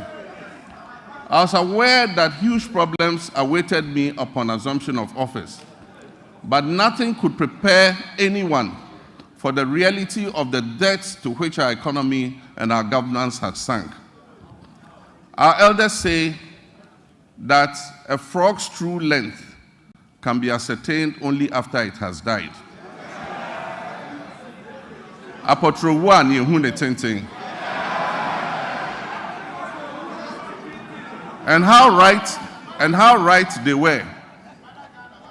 It is common knowledge that our economy is in dire straits, which is putting it mildly, because an initial assessment of the books we have discovered, after initial assessment of the books, we have discovered that our economic problems are much deeper than was previously known. We have inherited a country that is broken on many fronts. The profundities of the challenges confronting us are staggering. We are saddled with staggering debts and glaring signs of almost deliberate and, in some cases, reckless mismanagement of our resources. Mr. Speaker, not even the restraints of an IMF program were enough for the previous economic managers to exercise prudence in managing our finances.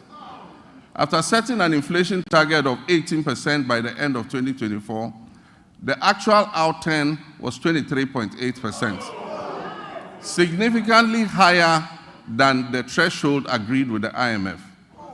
The Ghana cedi continued its downward slide, losing 19% of its value against the dollar in 2024. It had already in the previous year lost 27.8% of its value. In addition,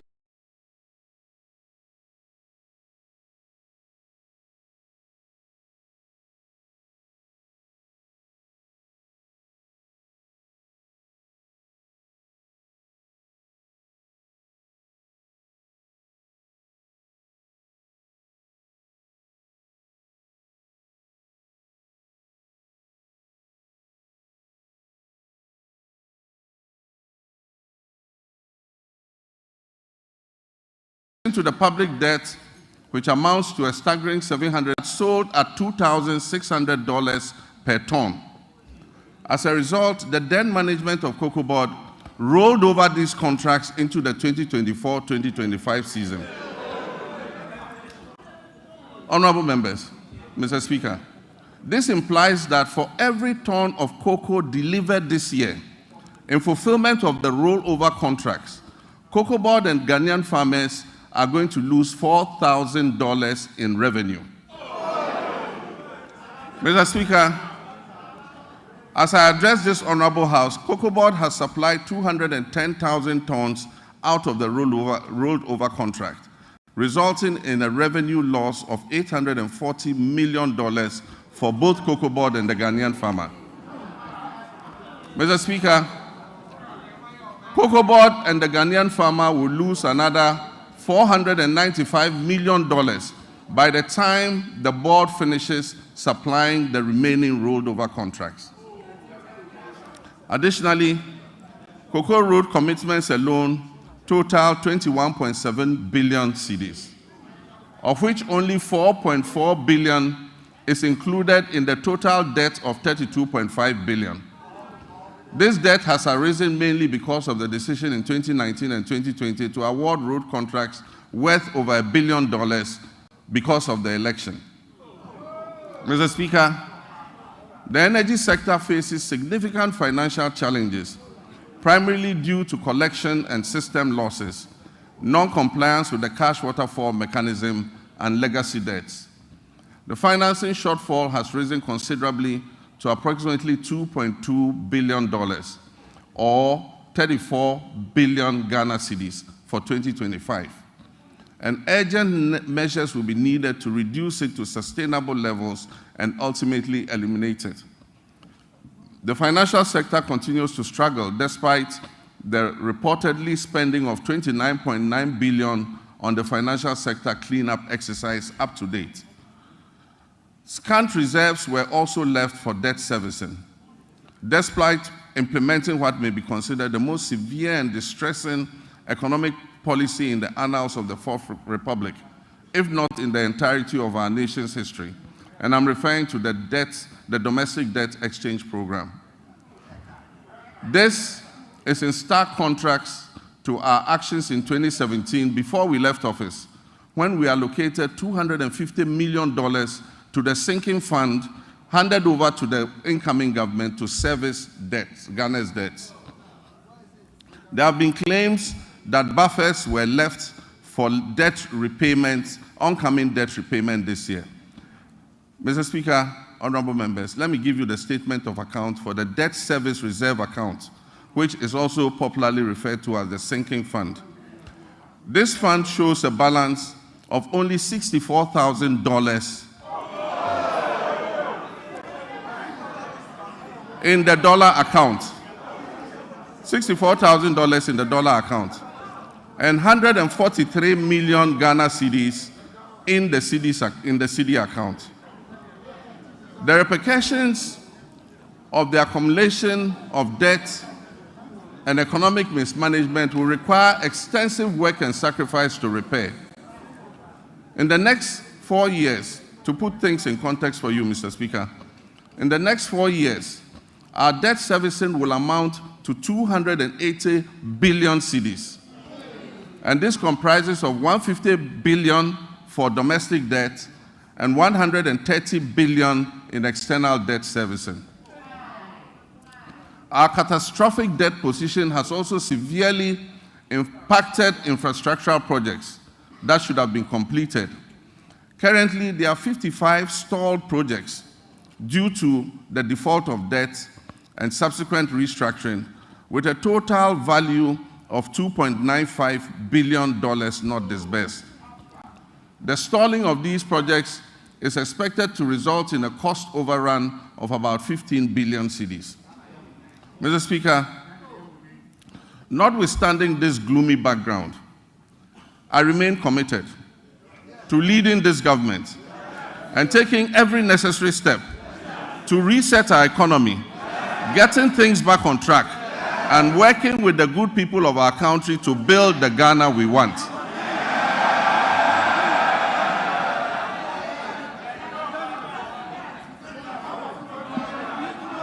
Mr. Speaker, we are doubling our efforts to complete all outstanding structural reforms. Through the budget, we will implement corrective measures to restore fiscal discipline and debt sustainability. We're also working hard towards completing the upcoming fourth review of the IMF-supported program. The review is scheduled from April 2nd to April 15, 2025, and the IMF Executive Board is expected to approve it in June of this year. As we have done previously, we're also building buffers in the sinking fund and adopting prudent debt management practices to ensure prompt repayment of upcoming domestic and external debt maturities. In this respect, government successfully honored the matured coupon payment of $6.081 billion in cash and $3.46 billion in kind, which was due in February 2025 to all domestic debt exchange program bondholders, fully paid. Mr. Speaker, the good news is that we have also built additional buffers in the sinking fund to honor the maturing bonds that are due in July and August. And so bondholders can rest assured that they will be paid to the last pesewa, whatever is owed them. With the transparent and prudent measures we have implemented since taking over the administration of this country, I urge my countrymen and women, business owners, and foreign investors to trust our competence in turning our economic fortunes around. Mr. Speaker, since we took office on January 7, 2025, we have upheld our commitment to a fiscal consolidation agenda with a streamlined government. We have eliminated unnecessary expenditures and reduced our reliance on borrowing. Our prudent debt management practices have led to a substantial reduction in interest rates. The 91-day Treasury bill rate, which was 28.51% on January 6, 2025, has dropped to 24.48% as of February 24, 2025.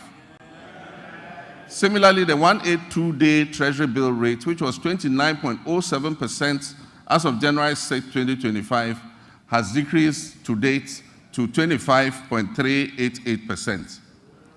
Mr. Speaker, the 364-day Treasury bill rate has also moved from 30.41% to 27.30% in the same period.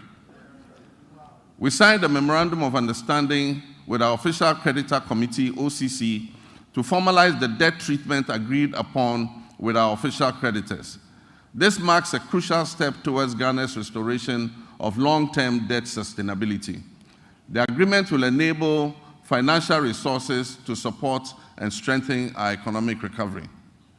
Mr. Speaker, on February 20th, 2025, the National Tripartite Committee and the Public Services Joint Standing Negotiating Committee concluded negotiations on the 2025 minimum wage and base pay for the single-spine salary structure, respectively. I want to use this opportunity to reiterate my sincere gratitude to organized labor and the Ghana Employers Association for for the understanding and cooperation in reaching this agreement on the minimum wage and the base pay. On the final day of negotiations, I enjoyed the privilege of joining my comrades, the leaders of organized labor, for the concluding discussions. I'm confident that the sacrifice we have all made this year will significantly benefit our economy's health in the future.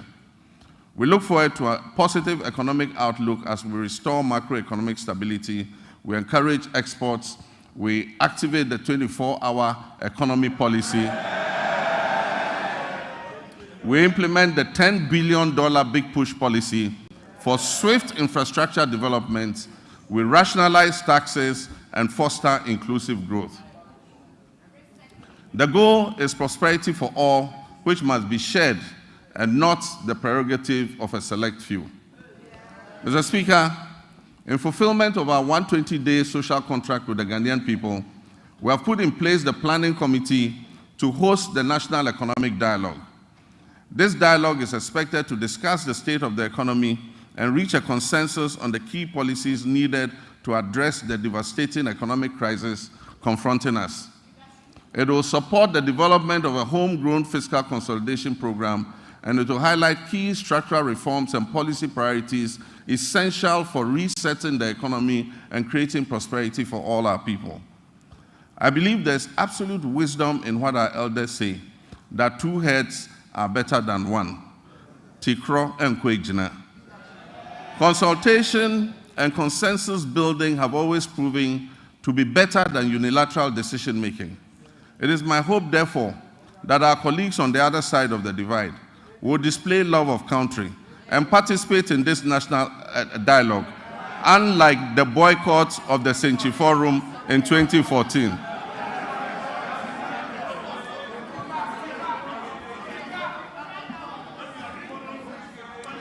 I humbly choose a different path of accommodation and cooperation with all stakeholders.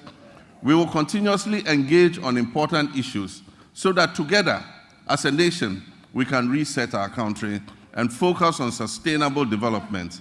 Mr. Speaker, honorable members, together we shall build the Ghana we all want.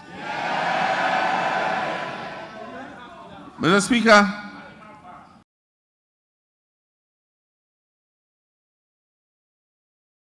my administration inherited an energy sector on the brink of collapse. It was weighed down by unsustainable debt.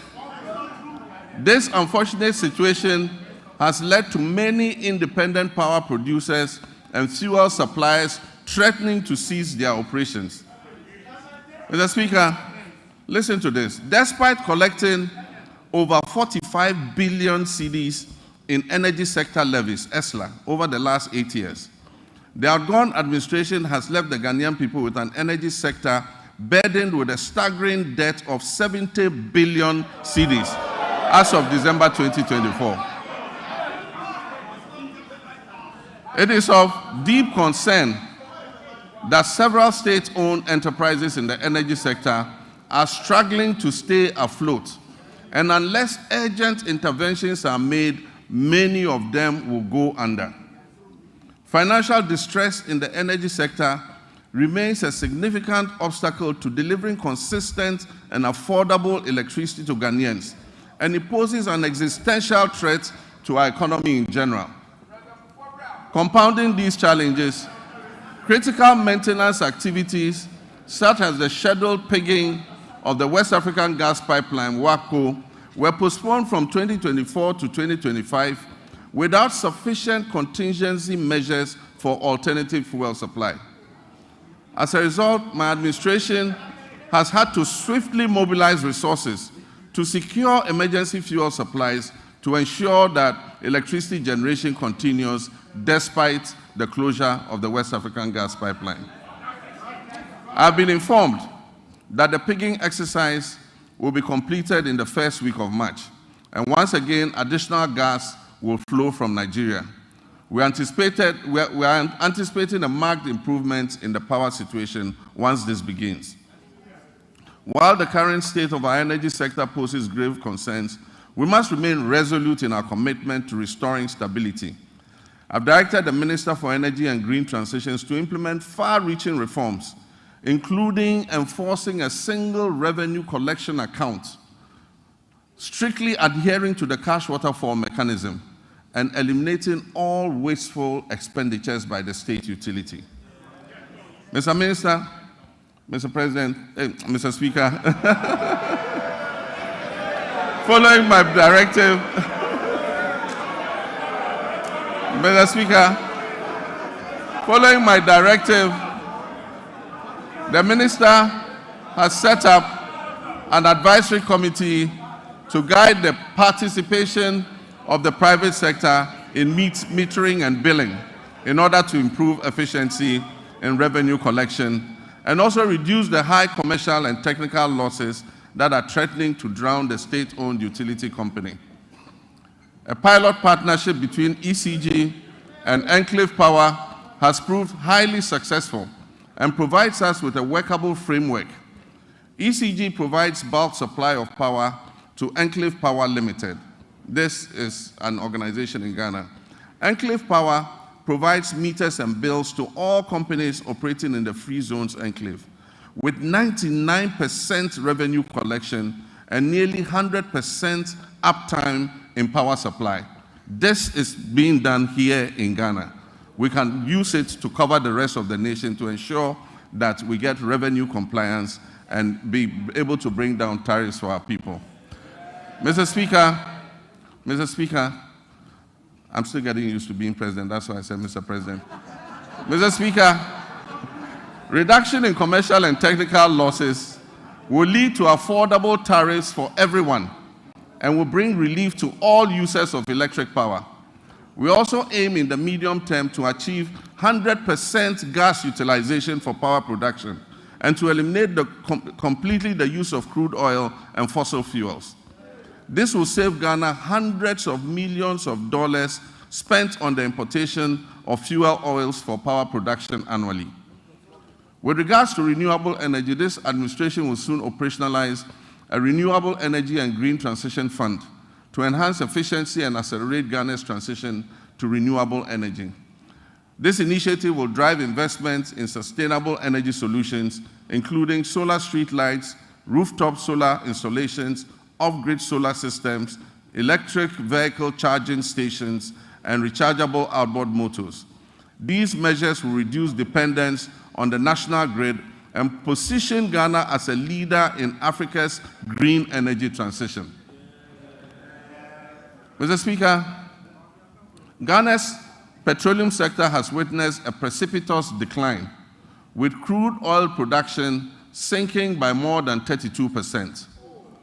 This has resulted from the high opacity levels, a very hostile business climate, and excessive political interference in the sector, culminating in most of the major oil companies exiting and stalling all upstream activities. The decline in upstream activity is obvious to any person familiar with the twin cities of Sekondi and Takoradi. Just under a decade ago, these cities were the bustling epicenter of fabrication, logistics, service activity associated with the upstream oil and gas sector. Unfortunately, my recent visit reveals many shut down facilities and many businesses have packed and left the shores of our country. Hundreds of workers have been laid off and left unemployed. I wish to assure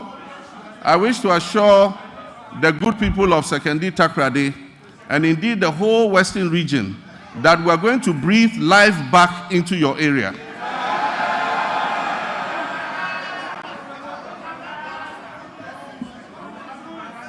Mr. Speaker, we have already commenced revitalization of our upstream petroleum sector by creating a business-friendly and congenial environment for our partners and other prospective investors who wish to come in.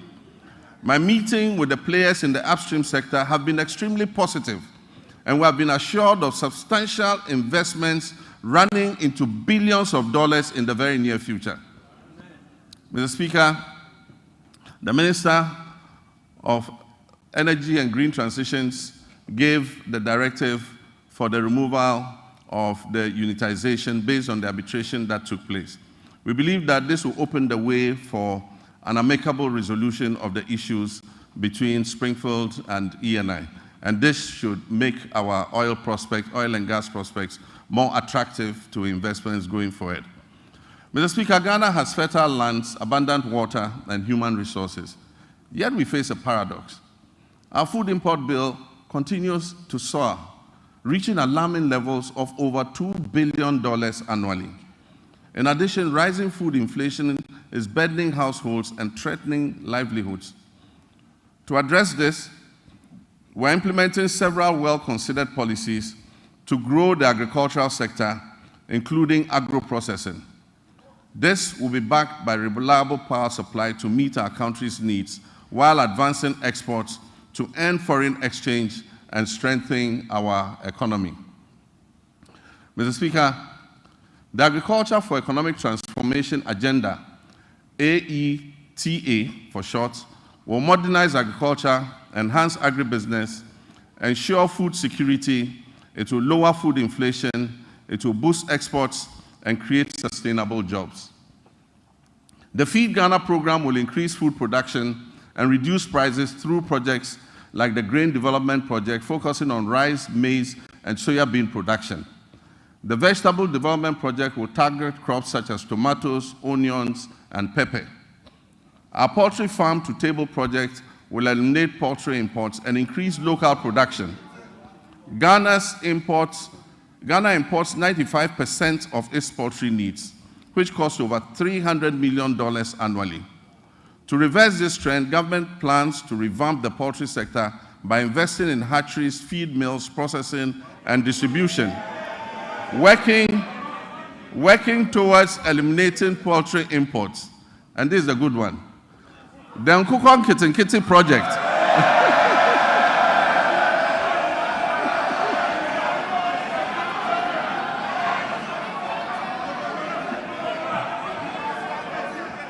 We actually have a project called Nkukon Kitinkiti. The Nkukon Kitinkiti project will cover 55,000 households producing eggs and fresh poultry for the market. And it will help reduce our $300 million we spend on importing chicken annually. Mr. Speaker, to strengthen the connection between agriculture and industry, we will prioritize value addition, processing, and distribution. And this will position agriculture as profitable and appealing, making it more attractive to our young people. We will implement an Agri-Next program to facilitate access to land banks by young farmers, to connect graduates with opportunities in the agricultural value chain, and promote greenhouse agriculture among the youth. This initiative will benefit approximately 30,000 young people. Mr. Speaker, the Livestock Development Project will also address Ghana's reliance on imported meats by restocking breeding farms and increasing local livestock production, thereby creating jobs and boosting self-sufficiency. For years, access to mechanization, quality seeds, fertilizer, and extension services has been a major challenge to our farmers. To address this, government will establish our flagship farmers service centers in every agricultural district, ensuring that farmers receive essential mechanization services and resources to improve their productivity and efficiency. Mr. Speaker, also in the fisheries sector, we implement strategic interventions to enhance productivity and sustainability. Key among these initiatives is the continued enforcement of measures to curb illegal, unreported, and unregulated fishing, which threaten our marine biodiversity and the livelihoods of our hard-working fisherfolk.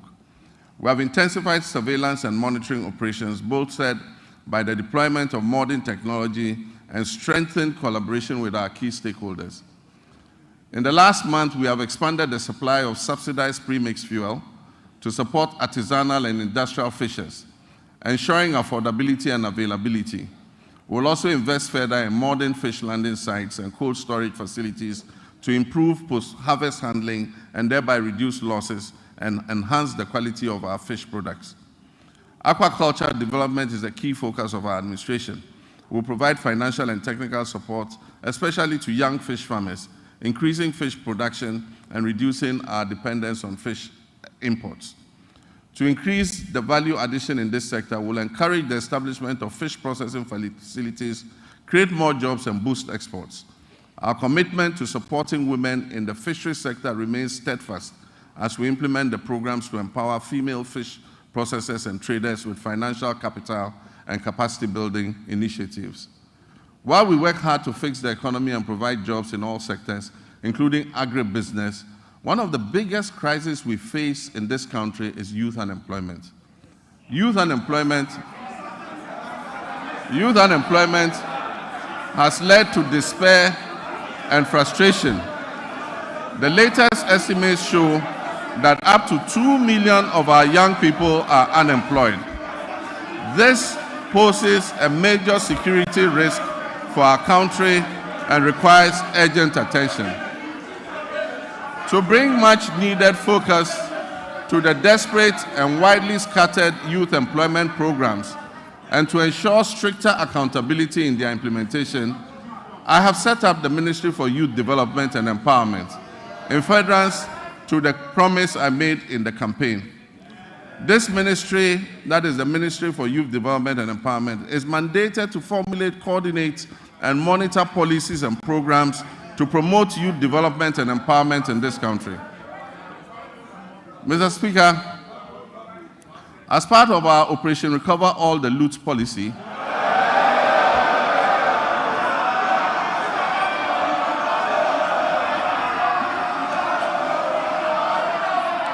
Mr. Speaker, as part of our Operation Recover All the Loot policy, ORA, I've already tasked our investigative bodies to bring the culprits of the National Service Ghost Name scandal to justice. Such brazen theft of public funds must not go unpunished. It is estimated that the criminal addition of some more than 80,000 ghost names could have yielded the suspects over 50 million Ghana cedis every month. Unfortunately, some of these suspects are believed to have absconded from the country already. I have directed that they be declared wanted and their assets traced and frozen until investigations are completed. To achieve a legally robust regime to govern national service, I've also tasked the Minister for Youth Development and Empowerment to coordinate and present to Parliament a legislative instrument to support the implementation of the newly passed National Service Authority Act 2024. That's Act 1119. We will introduce short military training as part of our national service scheme. This will instill a sense of fitness and discipline into our youth. The administration of scholarships is another challenge. It has been fraught with a lot of challenges. The poor who genuinely need scholarships are unable to access them because the rich and wealthy always crowd them out. To fulfill our government's vision of promoting transparency, equity, and sustainability in the scholarship scheme, we shall streamline the award process to ensure that not only deserving youth benefit from the system, deserving youth benefit from the system.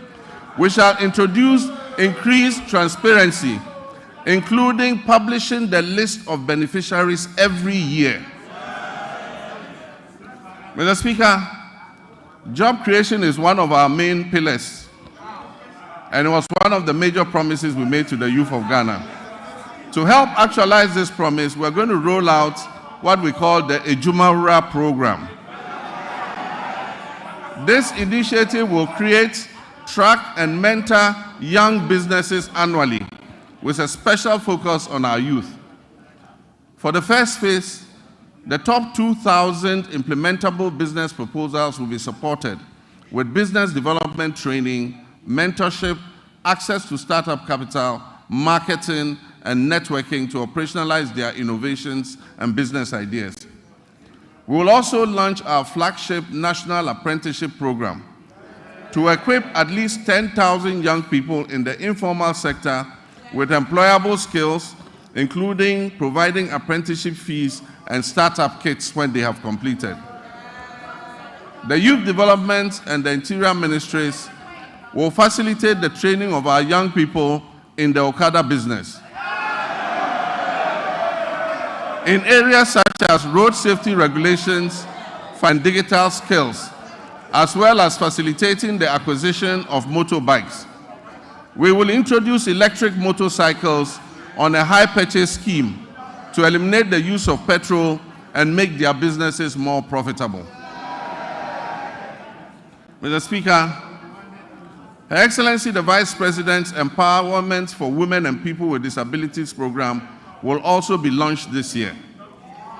The program will target women and people with disabilities and other vulnerable groups to build their capacity and offer them access to finance to create their own jobs.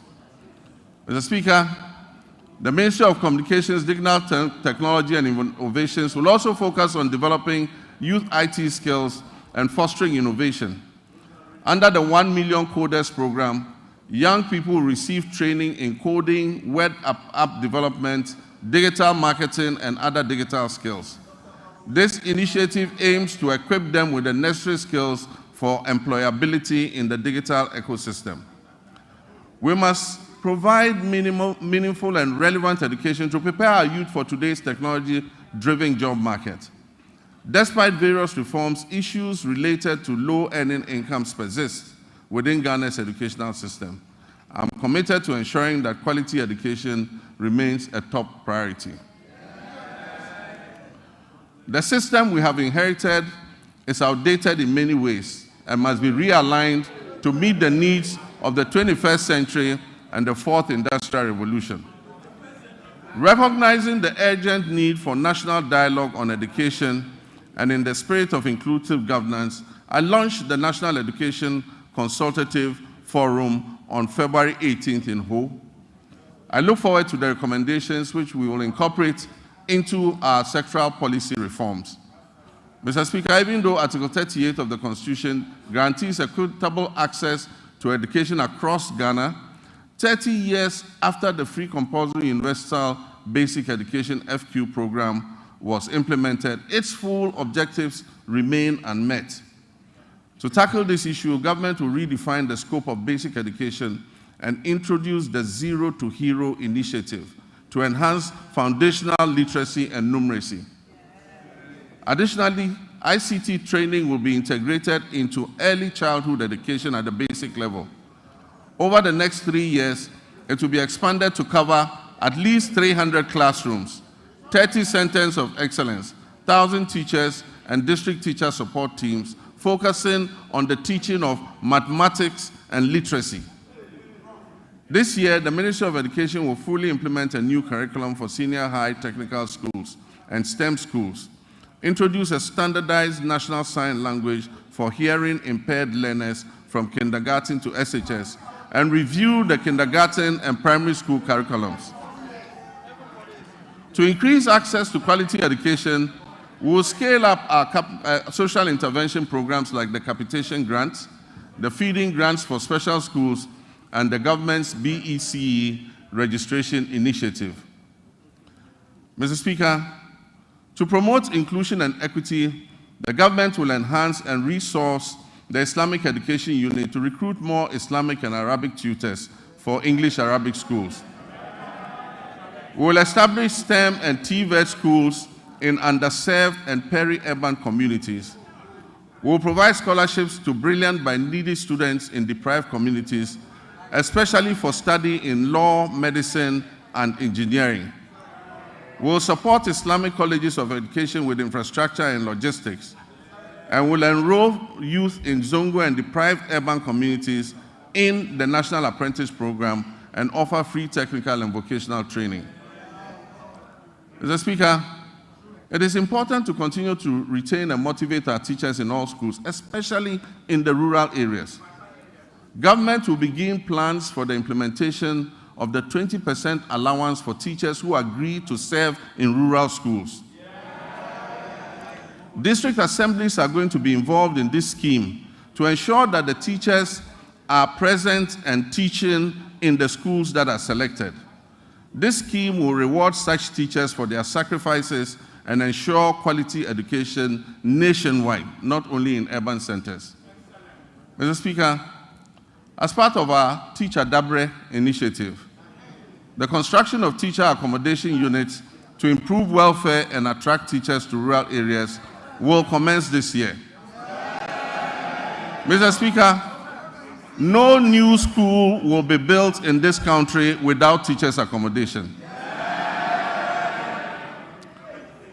Mr. Speaker, honorable members, once again for emphasis and for the record, I, John Dramani Mahama, President of the Republic of Ghana, will not cancel the free SHS program.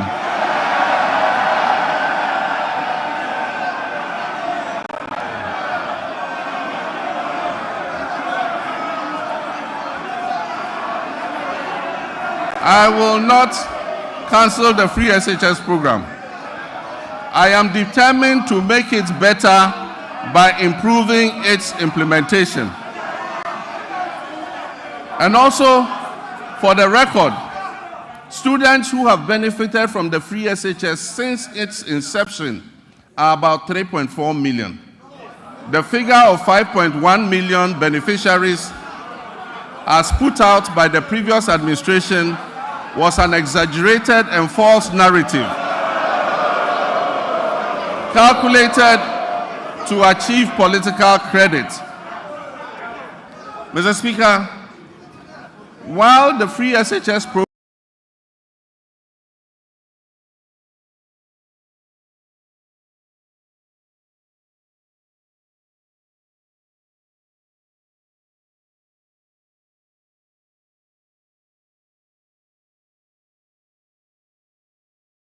National Education Forum will guide our reform efforts in this sector. Mr. Speaker, in line with our promise, the Minister for Education has announced the restoration of parent-teacher associations, PTAs, in the running of schools. It is important for parents and communities to participate in the administration of their school.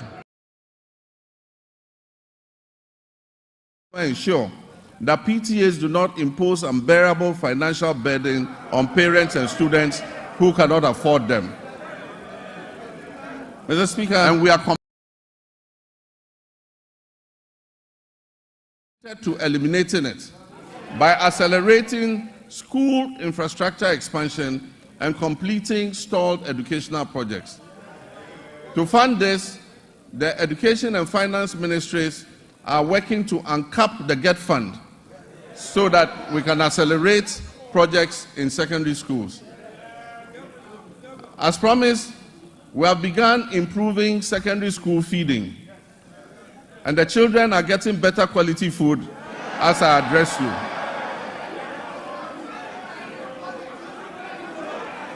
Mr. Speaker, efforts to decentralize school feeding and food management include strengthening procurement and store management records capacity. Once completed, food procurement and management will be fully handed over to the secondary schools to do their own food procurement.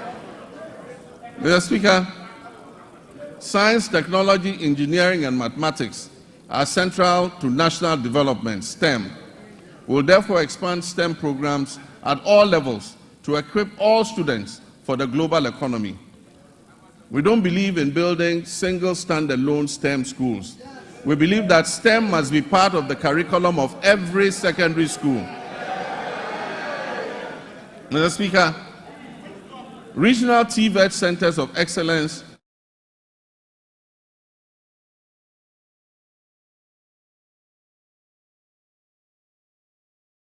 will be established to provide practical skills. Every region will get a TVET Center of Excellence to expand technical and vocational education training. Mr. Speaker, Honorable members, from the 40%, Ghana has consistently missed its gross 2030. tertiary enrollment targets, Despite over with a rate below 460,000 graduates 22%, coming far out from the annually. 40% goal that has been set by 2030. Despite over 460,000 secondary graduates coming out annually, 55% qualify for tertiary education, and only 35%, 161,000 of the 460,000 enroll in tertiary education, leaving over 300,000 without access. To address this, government is introducing a no-fee stress policy to eliminate tertiary admission fees, which currently serve as a barrier to higher education for some students. This will be supported by an enhanced student loan scheme, which is called the Student Loan Plus. The no-fee policy will also cover all persons with disabilities. And for emphasis, persons with disabilities will pay no fees for tertiary education throughout their study. And so PWDs who gain admission to tertiary institutions will pay no fees. Additionally, TVET enrollment will be increased from 11% to 20% to boost employment. Mr. Speaker, rising enrollment has strained university infrastructure, causing overcrowding and inadequate accommodation. We are determined to expand access, improve quality, and align tertiary education with national goals, particularly in STEM. Feasibility studies for new public universities or campuses of existing universities to be established in the 6 new regions will commence this year. Seed funding for these projects will come from the GET Fund in order to enhance access. Government will this year engage with the existing public universities to identify suitable sites on their campuses, acquired lands, for the implementation of the private sector participation in the provision of hostels project. This is a partnership between government, the universities, and private investors to expand hostel capacity on their campuses. This will allow more students to be accommodated on the campuses to allow for a better learning environment. Mr. Speaker, academic freedom will be upheld. We will not interfere in the administration of our tertiary universities. And our hope is that the institutions will ensure good governance in their administrative practices. Mr. Speaker, next, our health sector faces significant challenges that jeopardize the very foundation of affordable health care.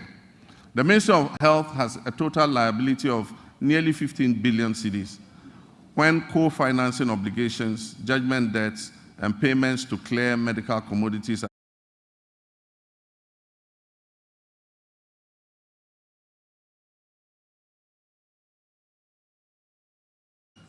since then, most hospital equipment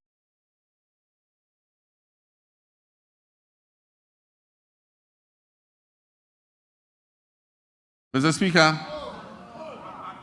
the Agenda 111 program, which was started as a knee-jerk reaction during the COVID-19 pandemic, and began to lament the Ghanaian public had begun to appreciate the significant investments that the previous NDC administration had made in healthcare facilities. A promise was made to build 111 hospitals. Mr. Speaker, I'm sad to note that there is no dedicated funding source for such a gargantuan project. There is no dedicated funding source for this gargantuan project. Mr. Speaker, for the record, as I speak, not a single Agenda 111 hospital is operational. In any part of Ghana, I challenge you, not one is operational. Mr. Speaker, and it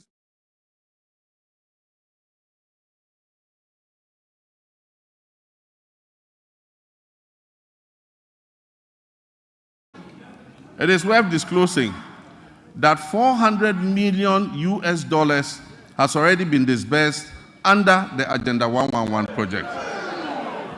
Mr. Speaker, at a rate of approximately $80 million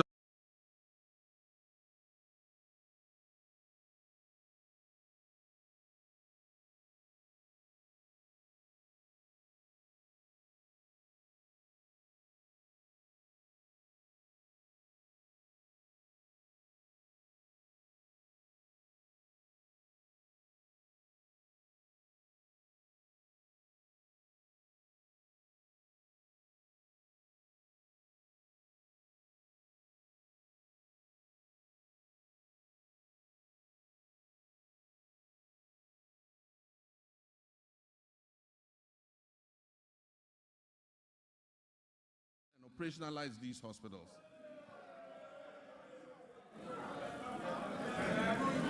Mr. Speaker, one of the most pressing issues confronting our health sector today is the USAID's sudden 90-day pause in services.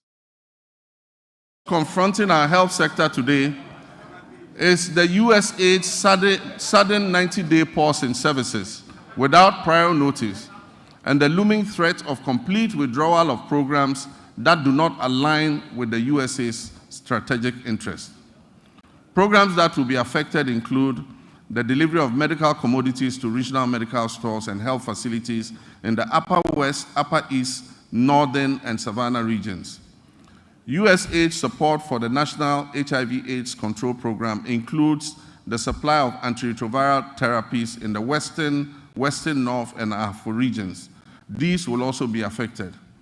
The withdrawal puts at risk approximately $78 million in earmarked funds for malaria, maternal and child health, nutrition, and HIV/AIDS. It also covers some programs being run at the Noguchi Memorial Institute in research. The impact will be challenging without urgent intervention. I've therefore directed the Minister of Finance to make immediate financial arrangements to mitigate this loss, and I expect that this will be reflected in his budget, which will be presented to this House next month, on March 11th. Working with the NHIA, will revive the Onuado mobile healthcare vans.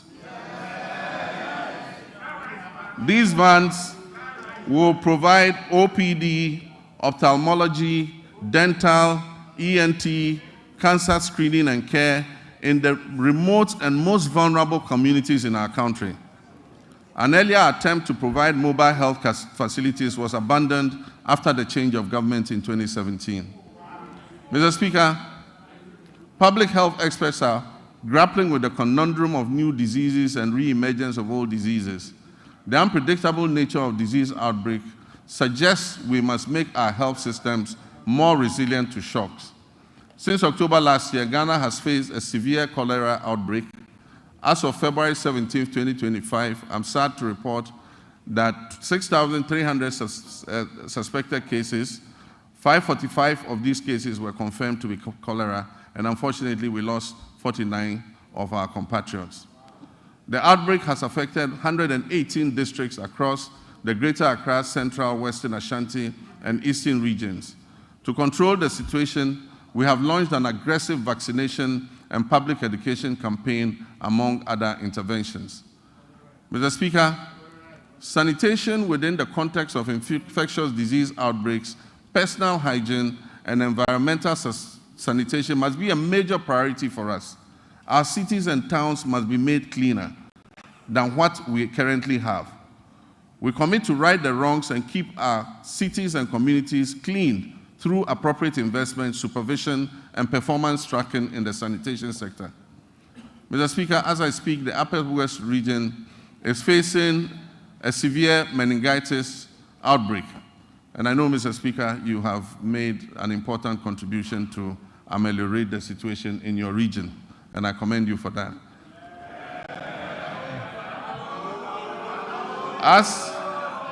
As of February 17, 2025, 135 suspected cases of meningitis were reported. 22 of those cases were confirmed, and unfortunately, 16 deaths have been reported across 10 districts.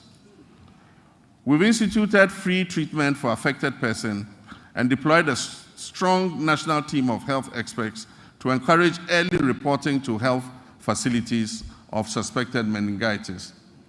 Mr. Speaker, as outlined in the 2024 manifesto of the NDC, my administration is actively developing the framework for the rollout of the free primary health care program.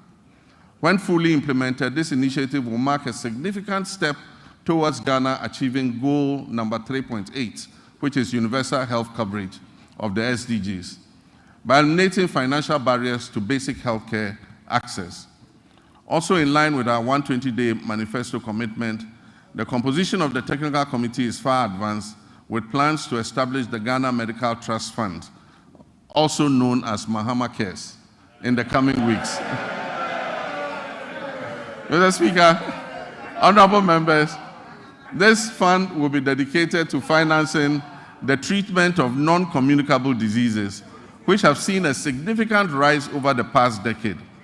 As part of this initiative, the government is committing to allocate financial resources towards this project in 2025, with further support to be mobilized from private sector partners to ensure the sustainability of the fund.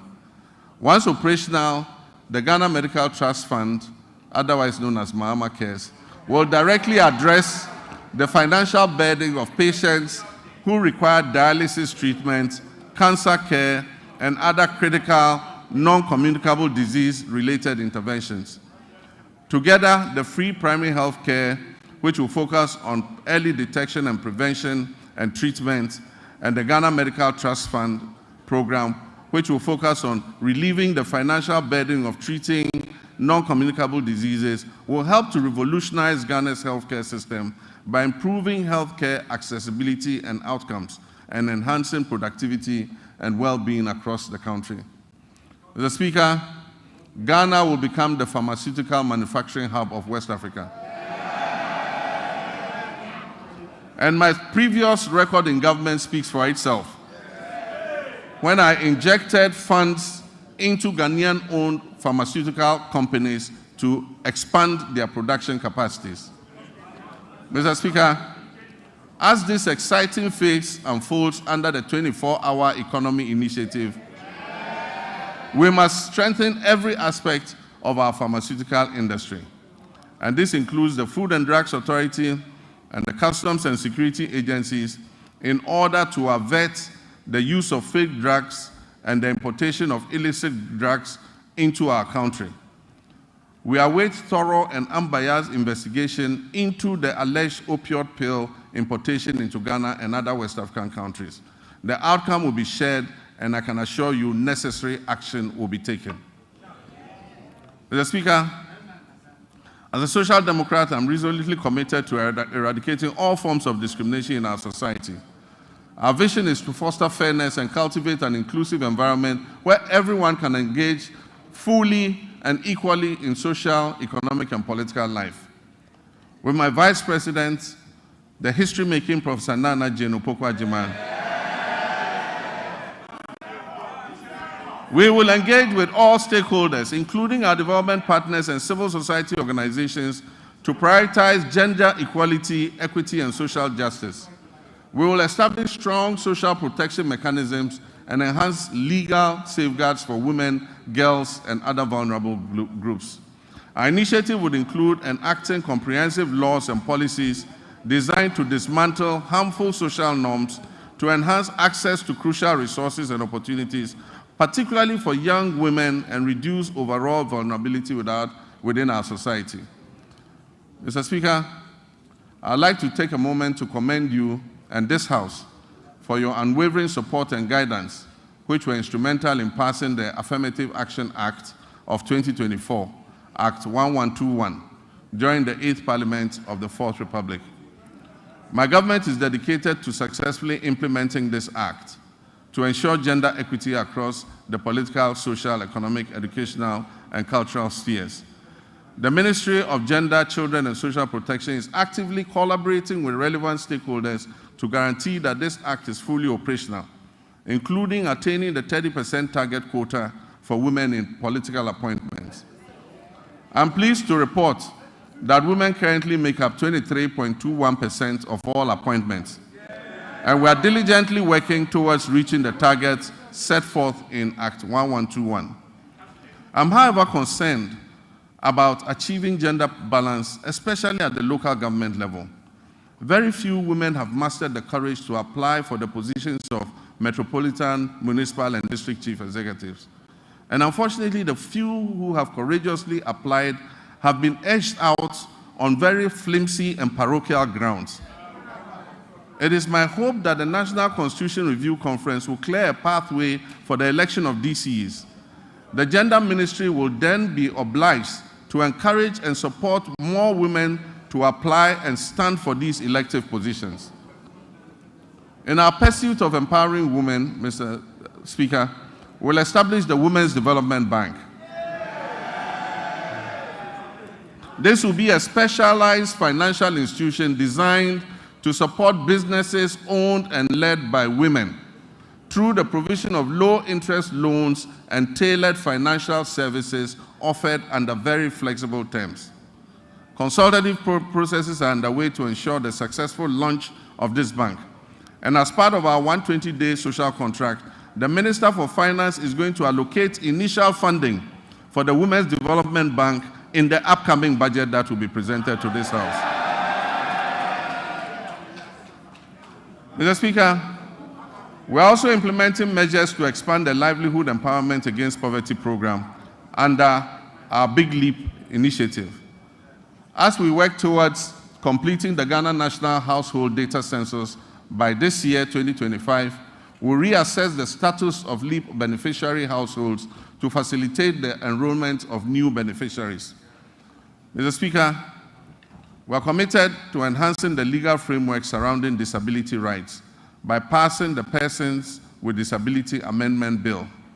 Additionally, we will introduce a legislative instrument to strengthen further the provisions of the Persons with Disability Act, Act 715 of 2006. We reiterate our commitment to ensuring that individuals with disability have access to free tertiary education and equal opportunities to pursue their academic and professional ambitions. Mr. Speaker, the government intends to ensure the implementation of legislation that enjoins public and private employers to reserve 5% of their employment for persons with disabilities. I am aware that a private member was shepherding this bill. Government is going to support that motion in order that 5% of all employment is reserved for persons with disability. Mr. Speaker, Ghana's sports sector, once again, which was a shining example of excellence within Africa, now finds itself at a very critical juncture. Historically, our nation has been celebrated and has had remarkable achievements in boxing, football, and athletics. Unfortunately, this is no longer the case. However, recent years have unveiled depressing structural deficiencies in administration, funding, infrastructure, and talent development. Immediate and comprehensive reforms are imperative to reclaim our rightful place on the global sports stage. Mr. Speaker, we will develop a comprehensive national sports policy to align with international norms. This policy will be accompanied by an exhaustive review of the Sports Act of 2016, that is Act 934, and the rigorous enforcement of the Sports Regulations 2023 LI 2477. Infrastructure development remains paramount in our strategy. The government is committed to refurbishing existing national stadia, completing youth resource centers, and constructing new sports facilities in the new regions. We'll also prioritize community recreational facilities to foster greater participation in sports at the grassroots level. Recognizing the critical role of youth development, we're implementing a significant overhaul of grassroots sports with the establishment of the School Sports Authority. This body will oversee structured inter-school competitions and talent identification initiatives essential for nurturing future sporting champions. Over 60% of Ghana's elite athletes have emerged from these school sport programs. The ministry has now been renamed the Ministry of Sports and Recreation. To acknowledge the significance of recreation, we will launch a National Recreation Day. This will be a monthly initiative centered on community engagement alongside an annual National Recreation Festival. These initiatives will encourage keep fit activities and promote active lifestyles. It will promote traditional games and strengthen community bonds. Next month, the senior national team, the Black Stars, which is now a pale shadow of its former glory, will play 2 World Cup qualifying matches.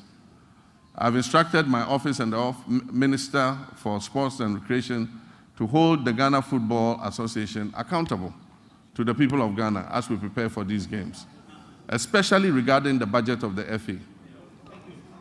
There will be no secrecy in how much the government spends on the national teams. The budgets presented by the FA and other sports associations must be known by the public. After all, it is the taxpayers' funds that are used to fund these activities.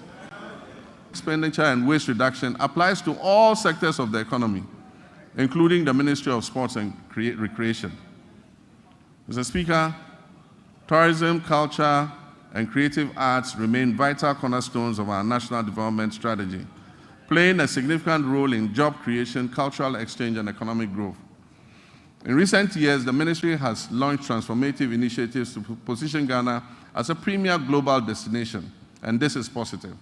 These positive initiatives aim to harness the country's rich cultural heritage, natural beauty, and our dynamic creative sector.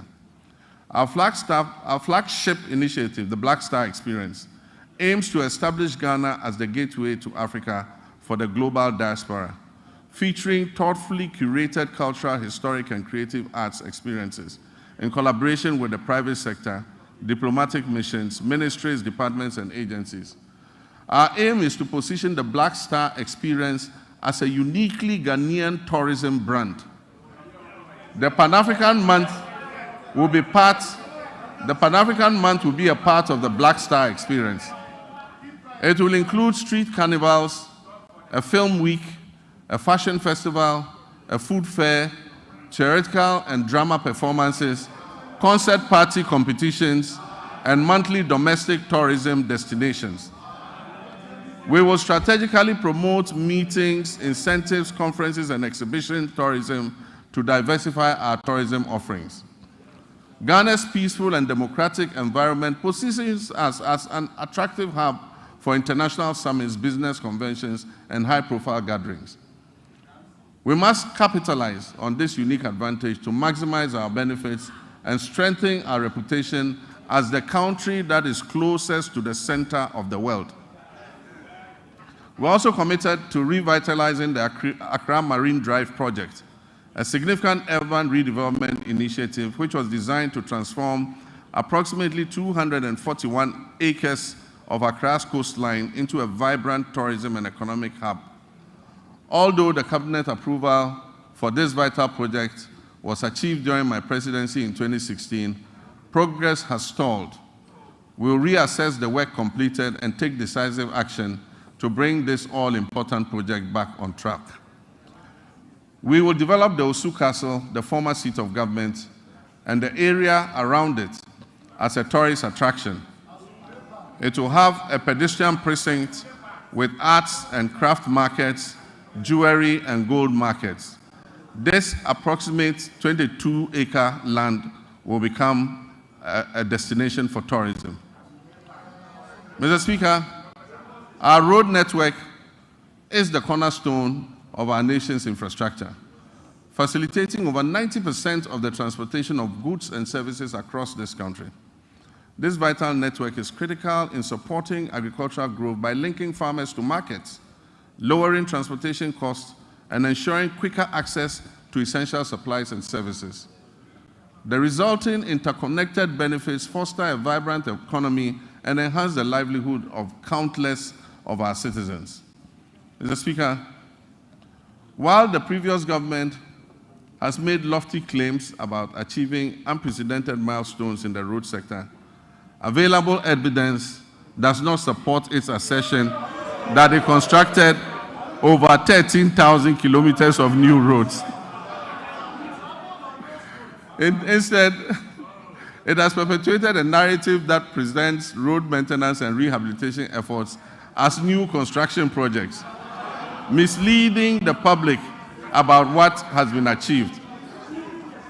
The proportion of poor roads has increased, especially in urban centers, where the number of roads in disrepair surged from 46% in 2015 to almost 60% by 2021. Therefore, Mr. Speaker, our road sector is in crisis, mainly due to years of mismanagement. As many as 85% of awarded contracts in the road sector have stalled, and the contractors have stopped work due to non-payment, and most of them have packed their equipment off-site.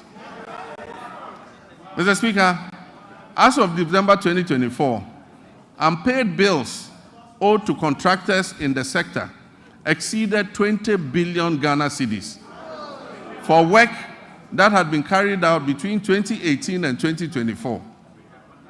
For instance, the Ghana Road Fund obtained a loan of 600 million Ghana cedis in March 2018 to refinance outstanding debts and borrowed an additional 1.2 billion Ghana cedis from a syndication of banks in November 2019. Alarmingly, upon assuming office, the Ghana Road Fund still had outstanding payments, including some as low as 2,000 Ghana cedis, dating back to 2018. Current commitments for road projects that are unpaid currently stand at an astonishing 105 billion Ghana cedis. Despite these considerable challenges, this government remains steadfast in its commitment to prioritize vital infrastructure projects that address the pressing backlog of poor roads.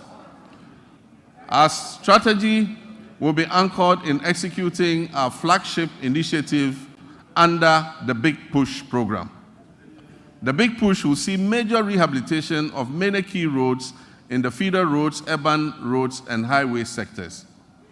We'll also undertake the following key initiatives to revitalize the road sector. We'll reintroduce tolls, road tolls, using modern technology.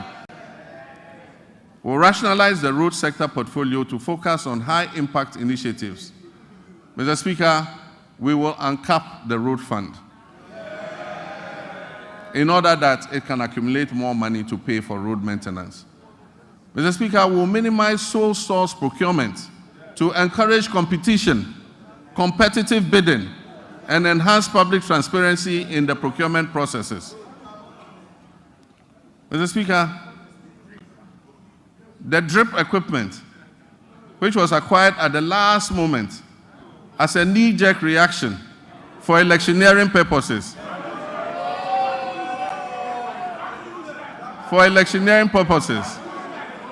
will be reorganized into regional mobile maintenance units to provide emergency road works in the regions. Mr. Speaker, I've realigned the Ministry of Transport to oversee 4 modes of transportation: aviation, maritime, inland water transport, road transport, and railways. The government will commission a feasibility study to develop coastal water transport services. This initiative aims to promote alternative modes of transport and ensure their integration into our existing systems under the National Transport Policy. It also aims to enhance tourism, reduce road traffic, and mitigate environmental pollution. Motorcycles and tricycles, commonly known as Okada, hold significant potential as a more convenient, timely, safe, and cost-effective mode of transport. Currently, the Road Traffic Regulation of 2012, LI 2180, prohibits licensing motorcycles and tricycles for fare-paying passengers. As part of our government policy, the ministry will amend the regulatory framework to regularize the use of motorcycles and tricycles for commercial passenger transport.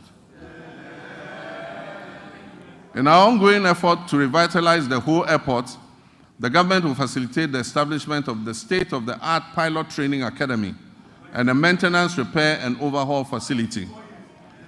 The Volta region will become a center of excellence for aviation training and aircraft maintenance. This project will create significant employment opportunities It will stimulate economic growth and bolster tourism in Ho and the surrounding communities. I have directed the airport company to release 10 acres of land at the Ho airport for this purpose. Mr. Speaker, with the completion of the Tema-Mpakadang rail line, the government will launch passenger services between Tema and Adome. We will also begin developing the necessary infrastructure on the Volta Lake to facilitate freight transport between Tema Port and Bupe as part of our Eastern Corridor multimodal transport system.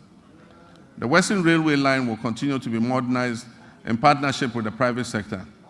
This initiative aims to support the efficient transport of bulk cargo and minerals from the mines in Nsuta, Awaso, and Yinehin to the Takrady port, while providing passenger transport along the Western Corridor.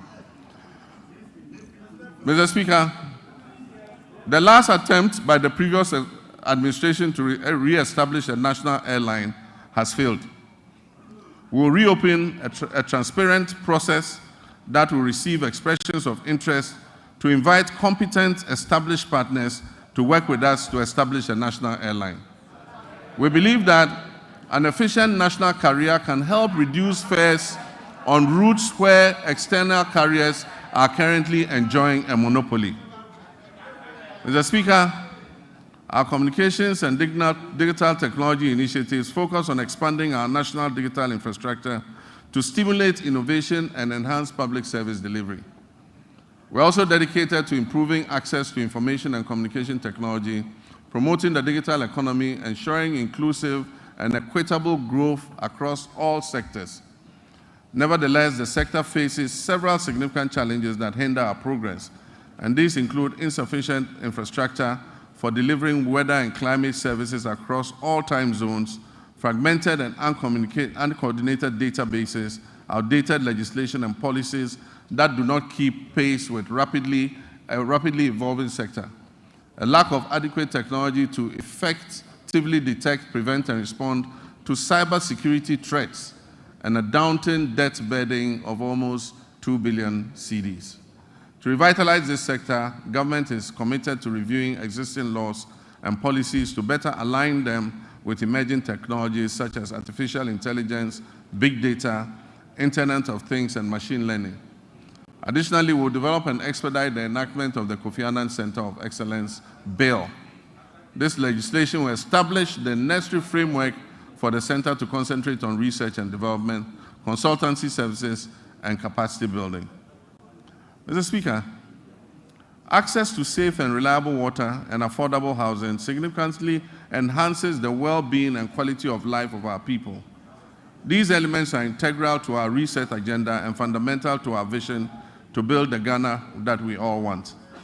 However, the water sector in Ghana faces considerable challenges, including illegal mining activities that contaminate fresh water sources, rendering them unsafe for drinking and agriculture.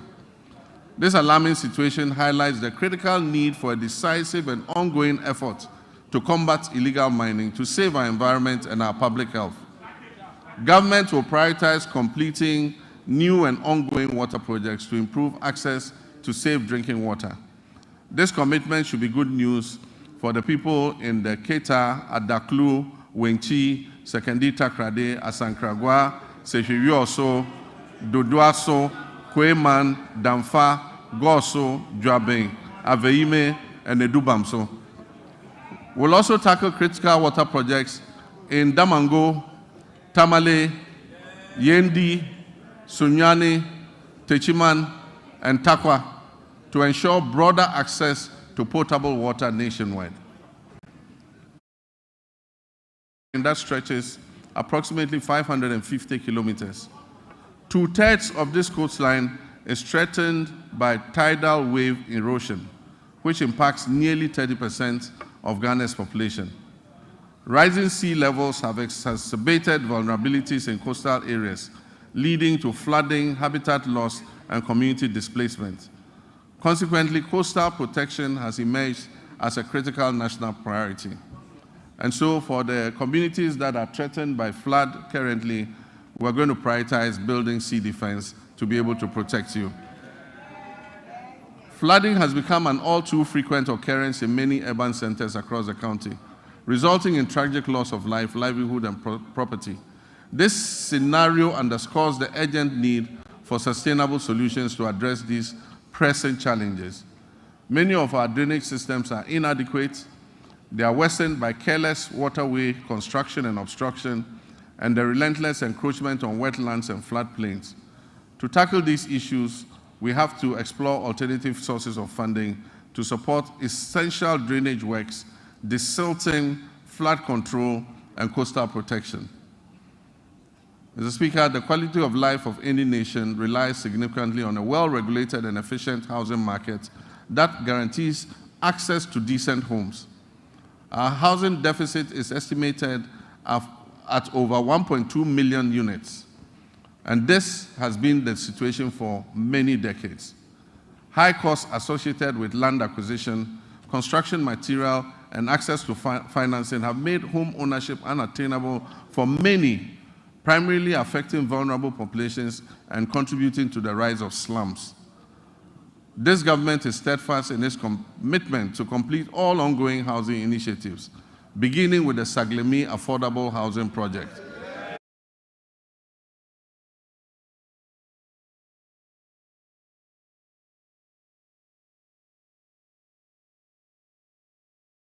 And Chakra, but answer no beba Eugene Ma Travel and Consult, whom commodity kakra, si me do then me enfendi komo Henry wa ha. Henry a design 15 to 20 years before it. Nice one. Na me ada ruma. Hu pa ti Eugene Mat, ene ma kosen boy komo kakra, unze mampani de oka kan ide wan hwa wo man ye wi anhwe ntu gwan bi mu. Sanete nyina sana ye hwe se o man no be koye na yen so kakra bi e betimi aye no.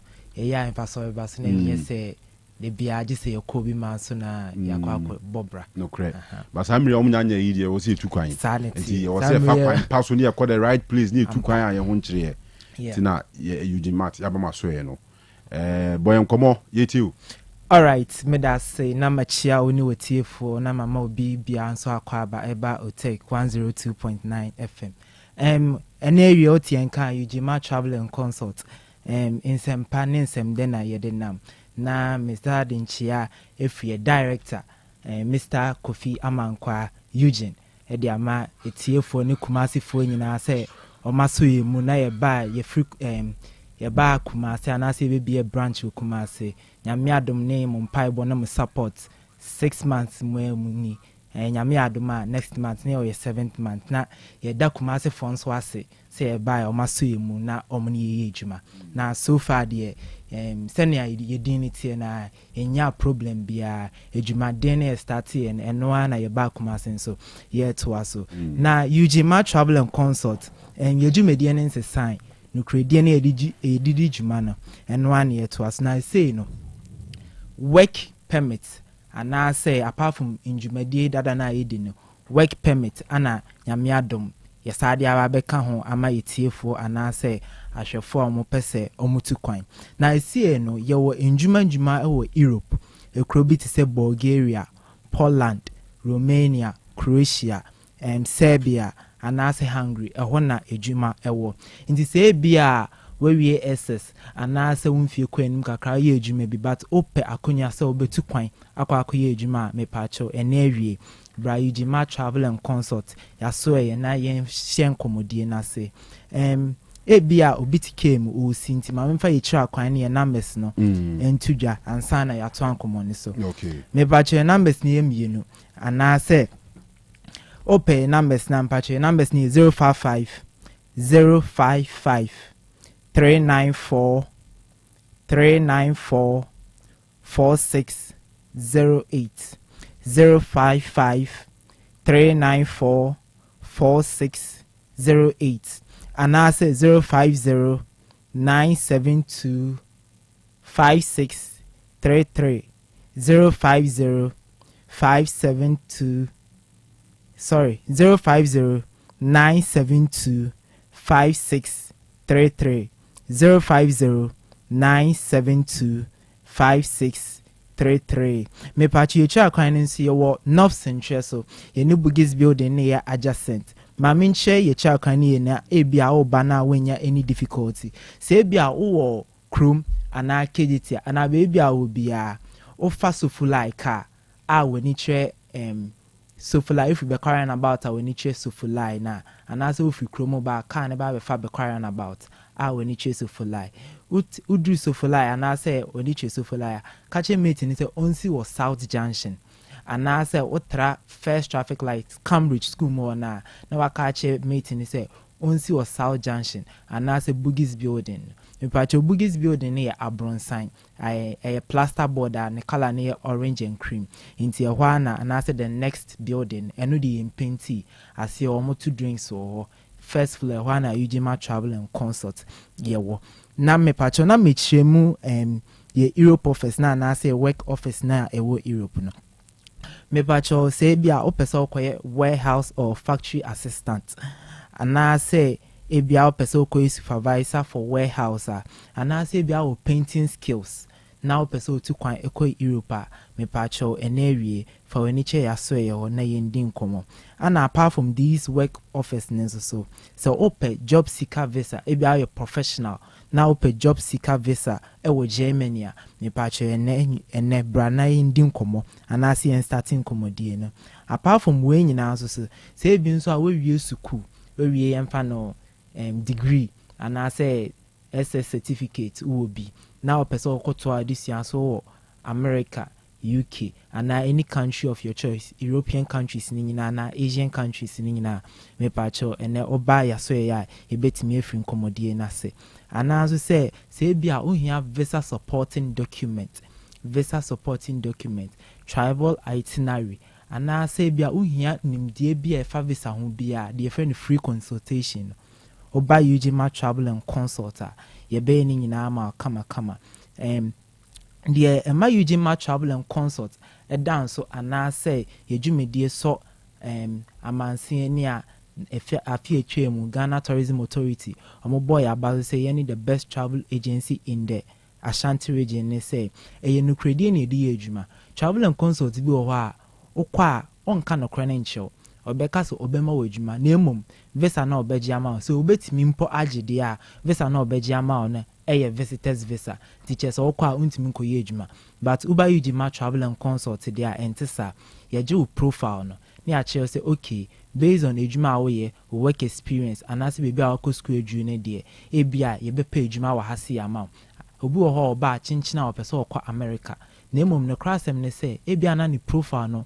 enye strong saa ebetimi amanera America nti uba ebenya abotre ne atenase ne acheche we mu nyina mu ama wanya ho nti ase se America na apesa okone de embo anase upesa okoye adwuma wa America o background intimi ma okwan na emom eye ni sei ya ana ebeboa ama wanya ekwan ewa America na mebacho ma mensanfa ye numbers ni ntu jerbi na oma omenya the first one no omo sanfa ye numbers ni 055 055 394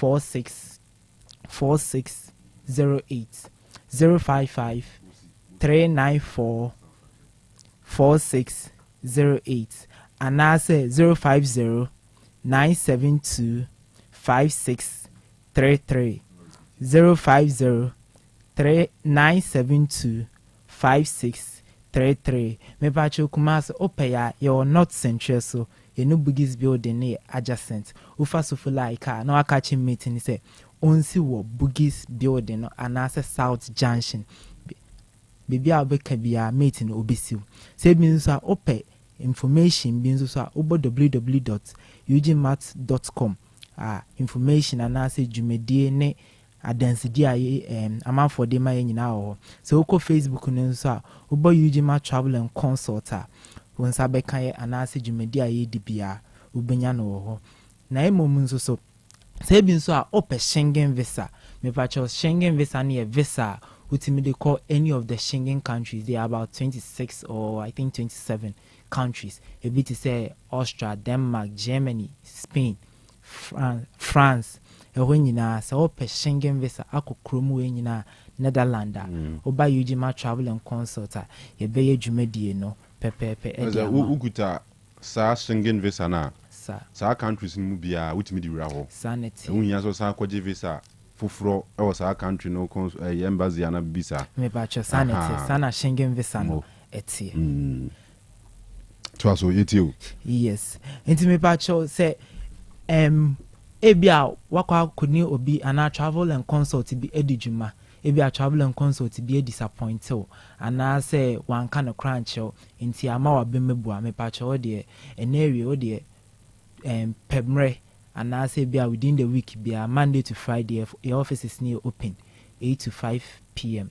Remember UG match consult and I say UG match travel and consult na yendin common or the bra na and say be change now over 2 kwan na say but o the bra na yencheche mu senia nsem na nkasa esitie na Mr. Kenu me pacho UG match travel and consult nsempa de my phone. Okay.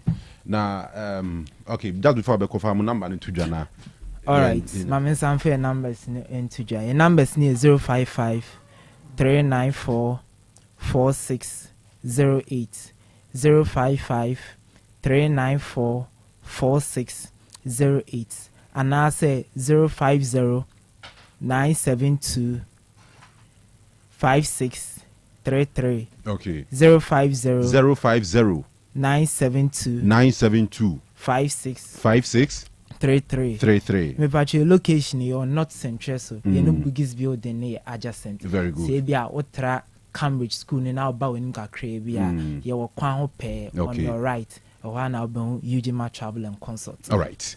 That's it. Henry, you better say biom. All right.